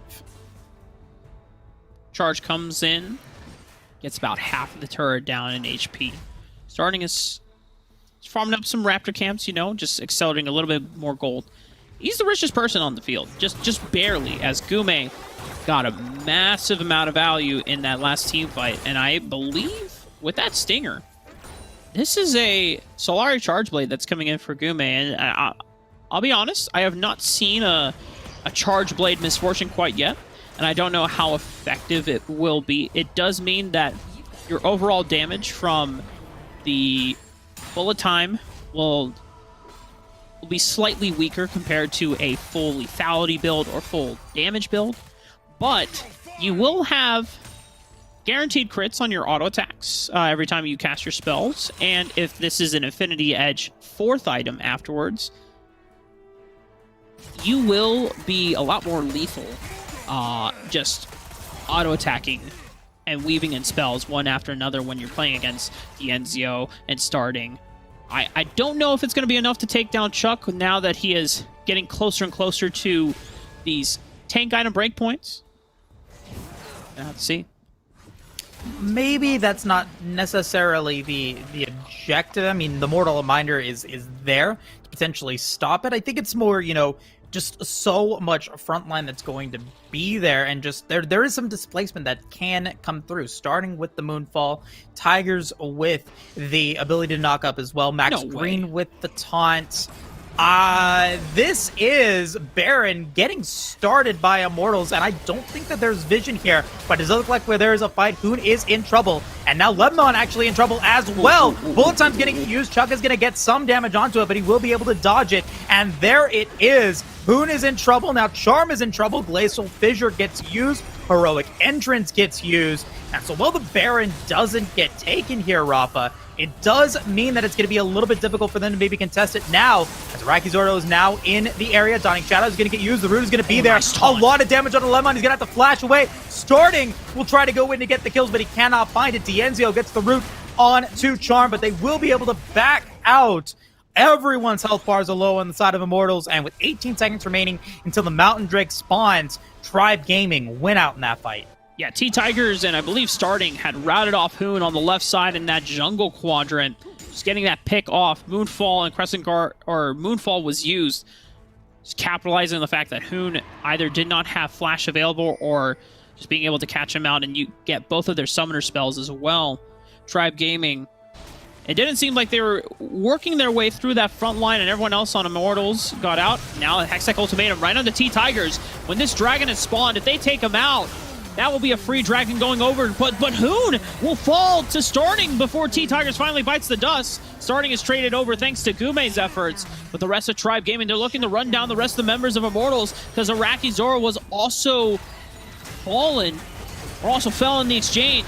And Max Green is going to try to block this damage out, but the bullet time is massive. Gets Dienzio down to a quarter of his HP. Has to be careful about if he wants to be able to push on further, but Chuck is so damn big, and how is Gume going to be able to run it down? He has no % health damage, and the Mortal Reminder's not going to do a damn thing.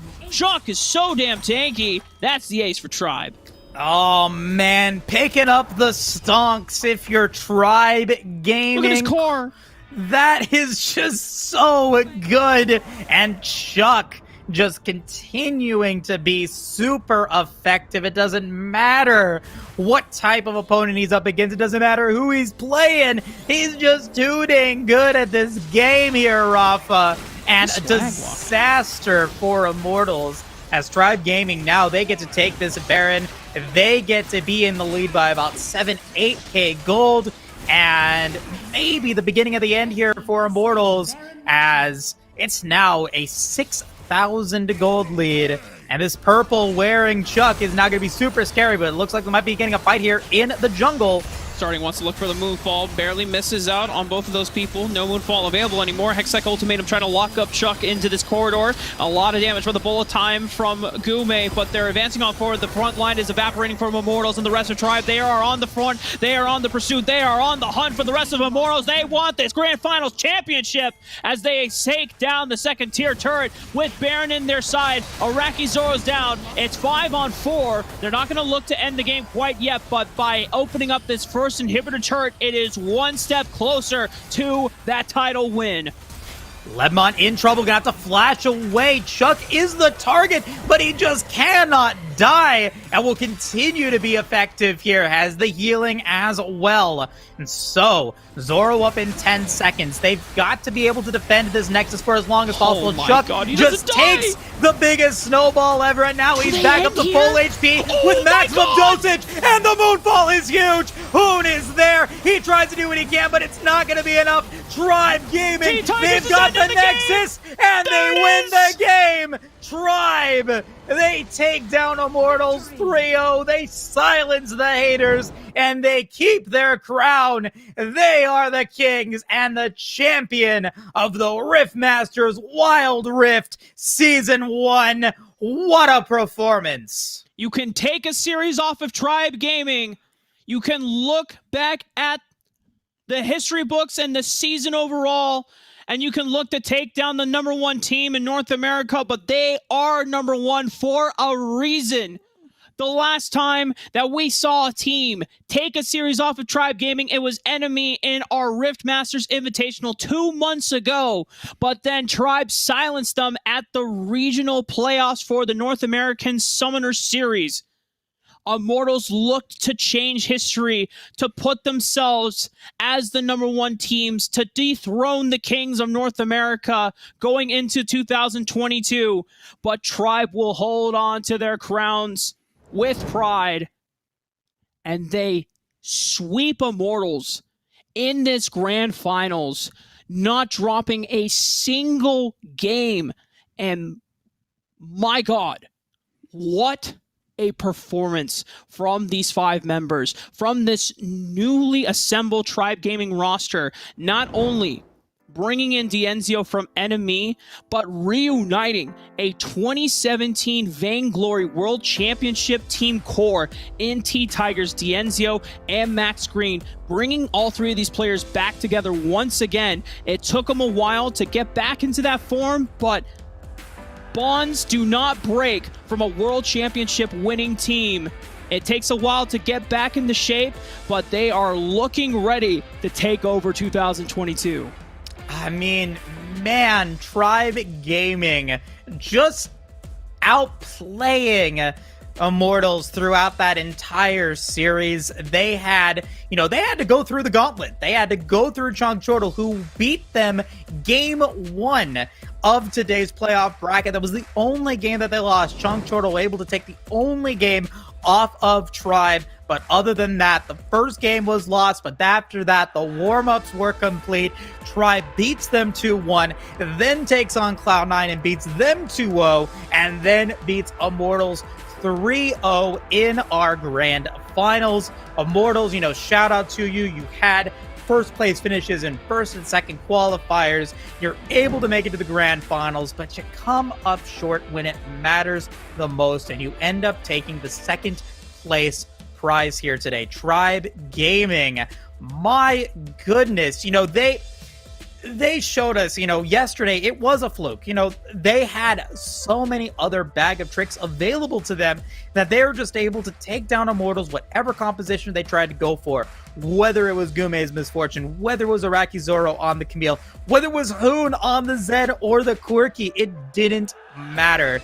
Tribe Gaming will take the first place here, the lion's share of this $15,000 playoff prize pool, and they will be your RiftMasters Wild Rift Season 1 champions.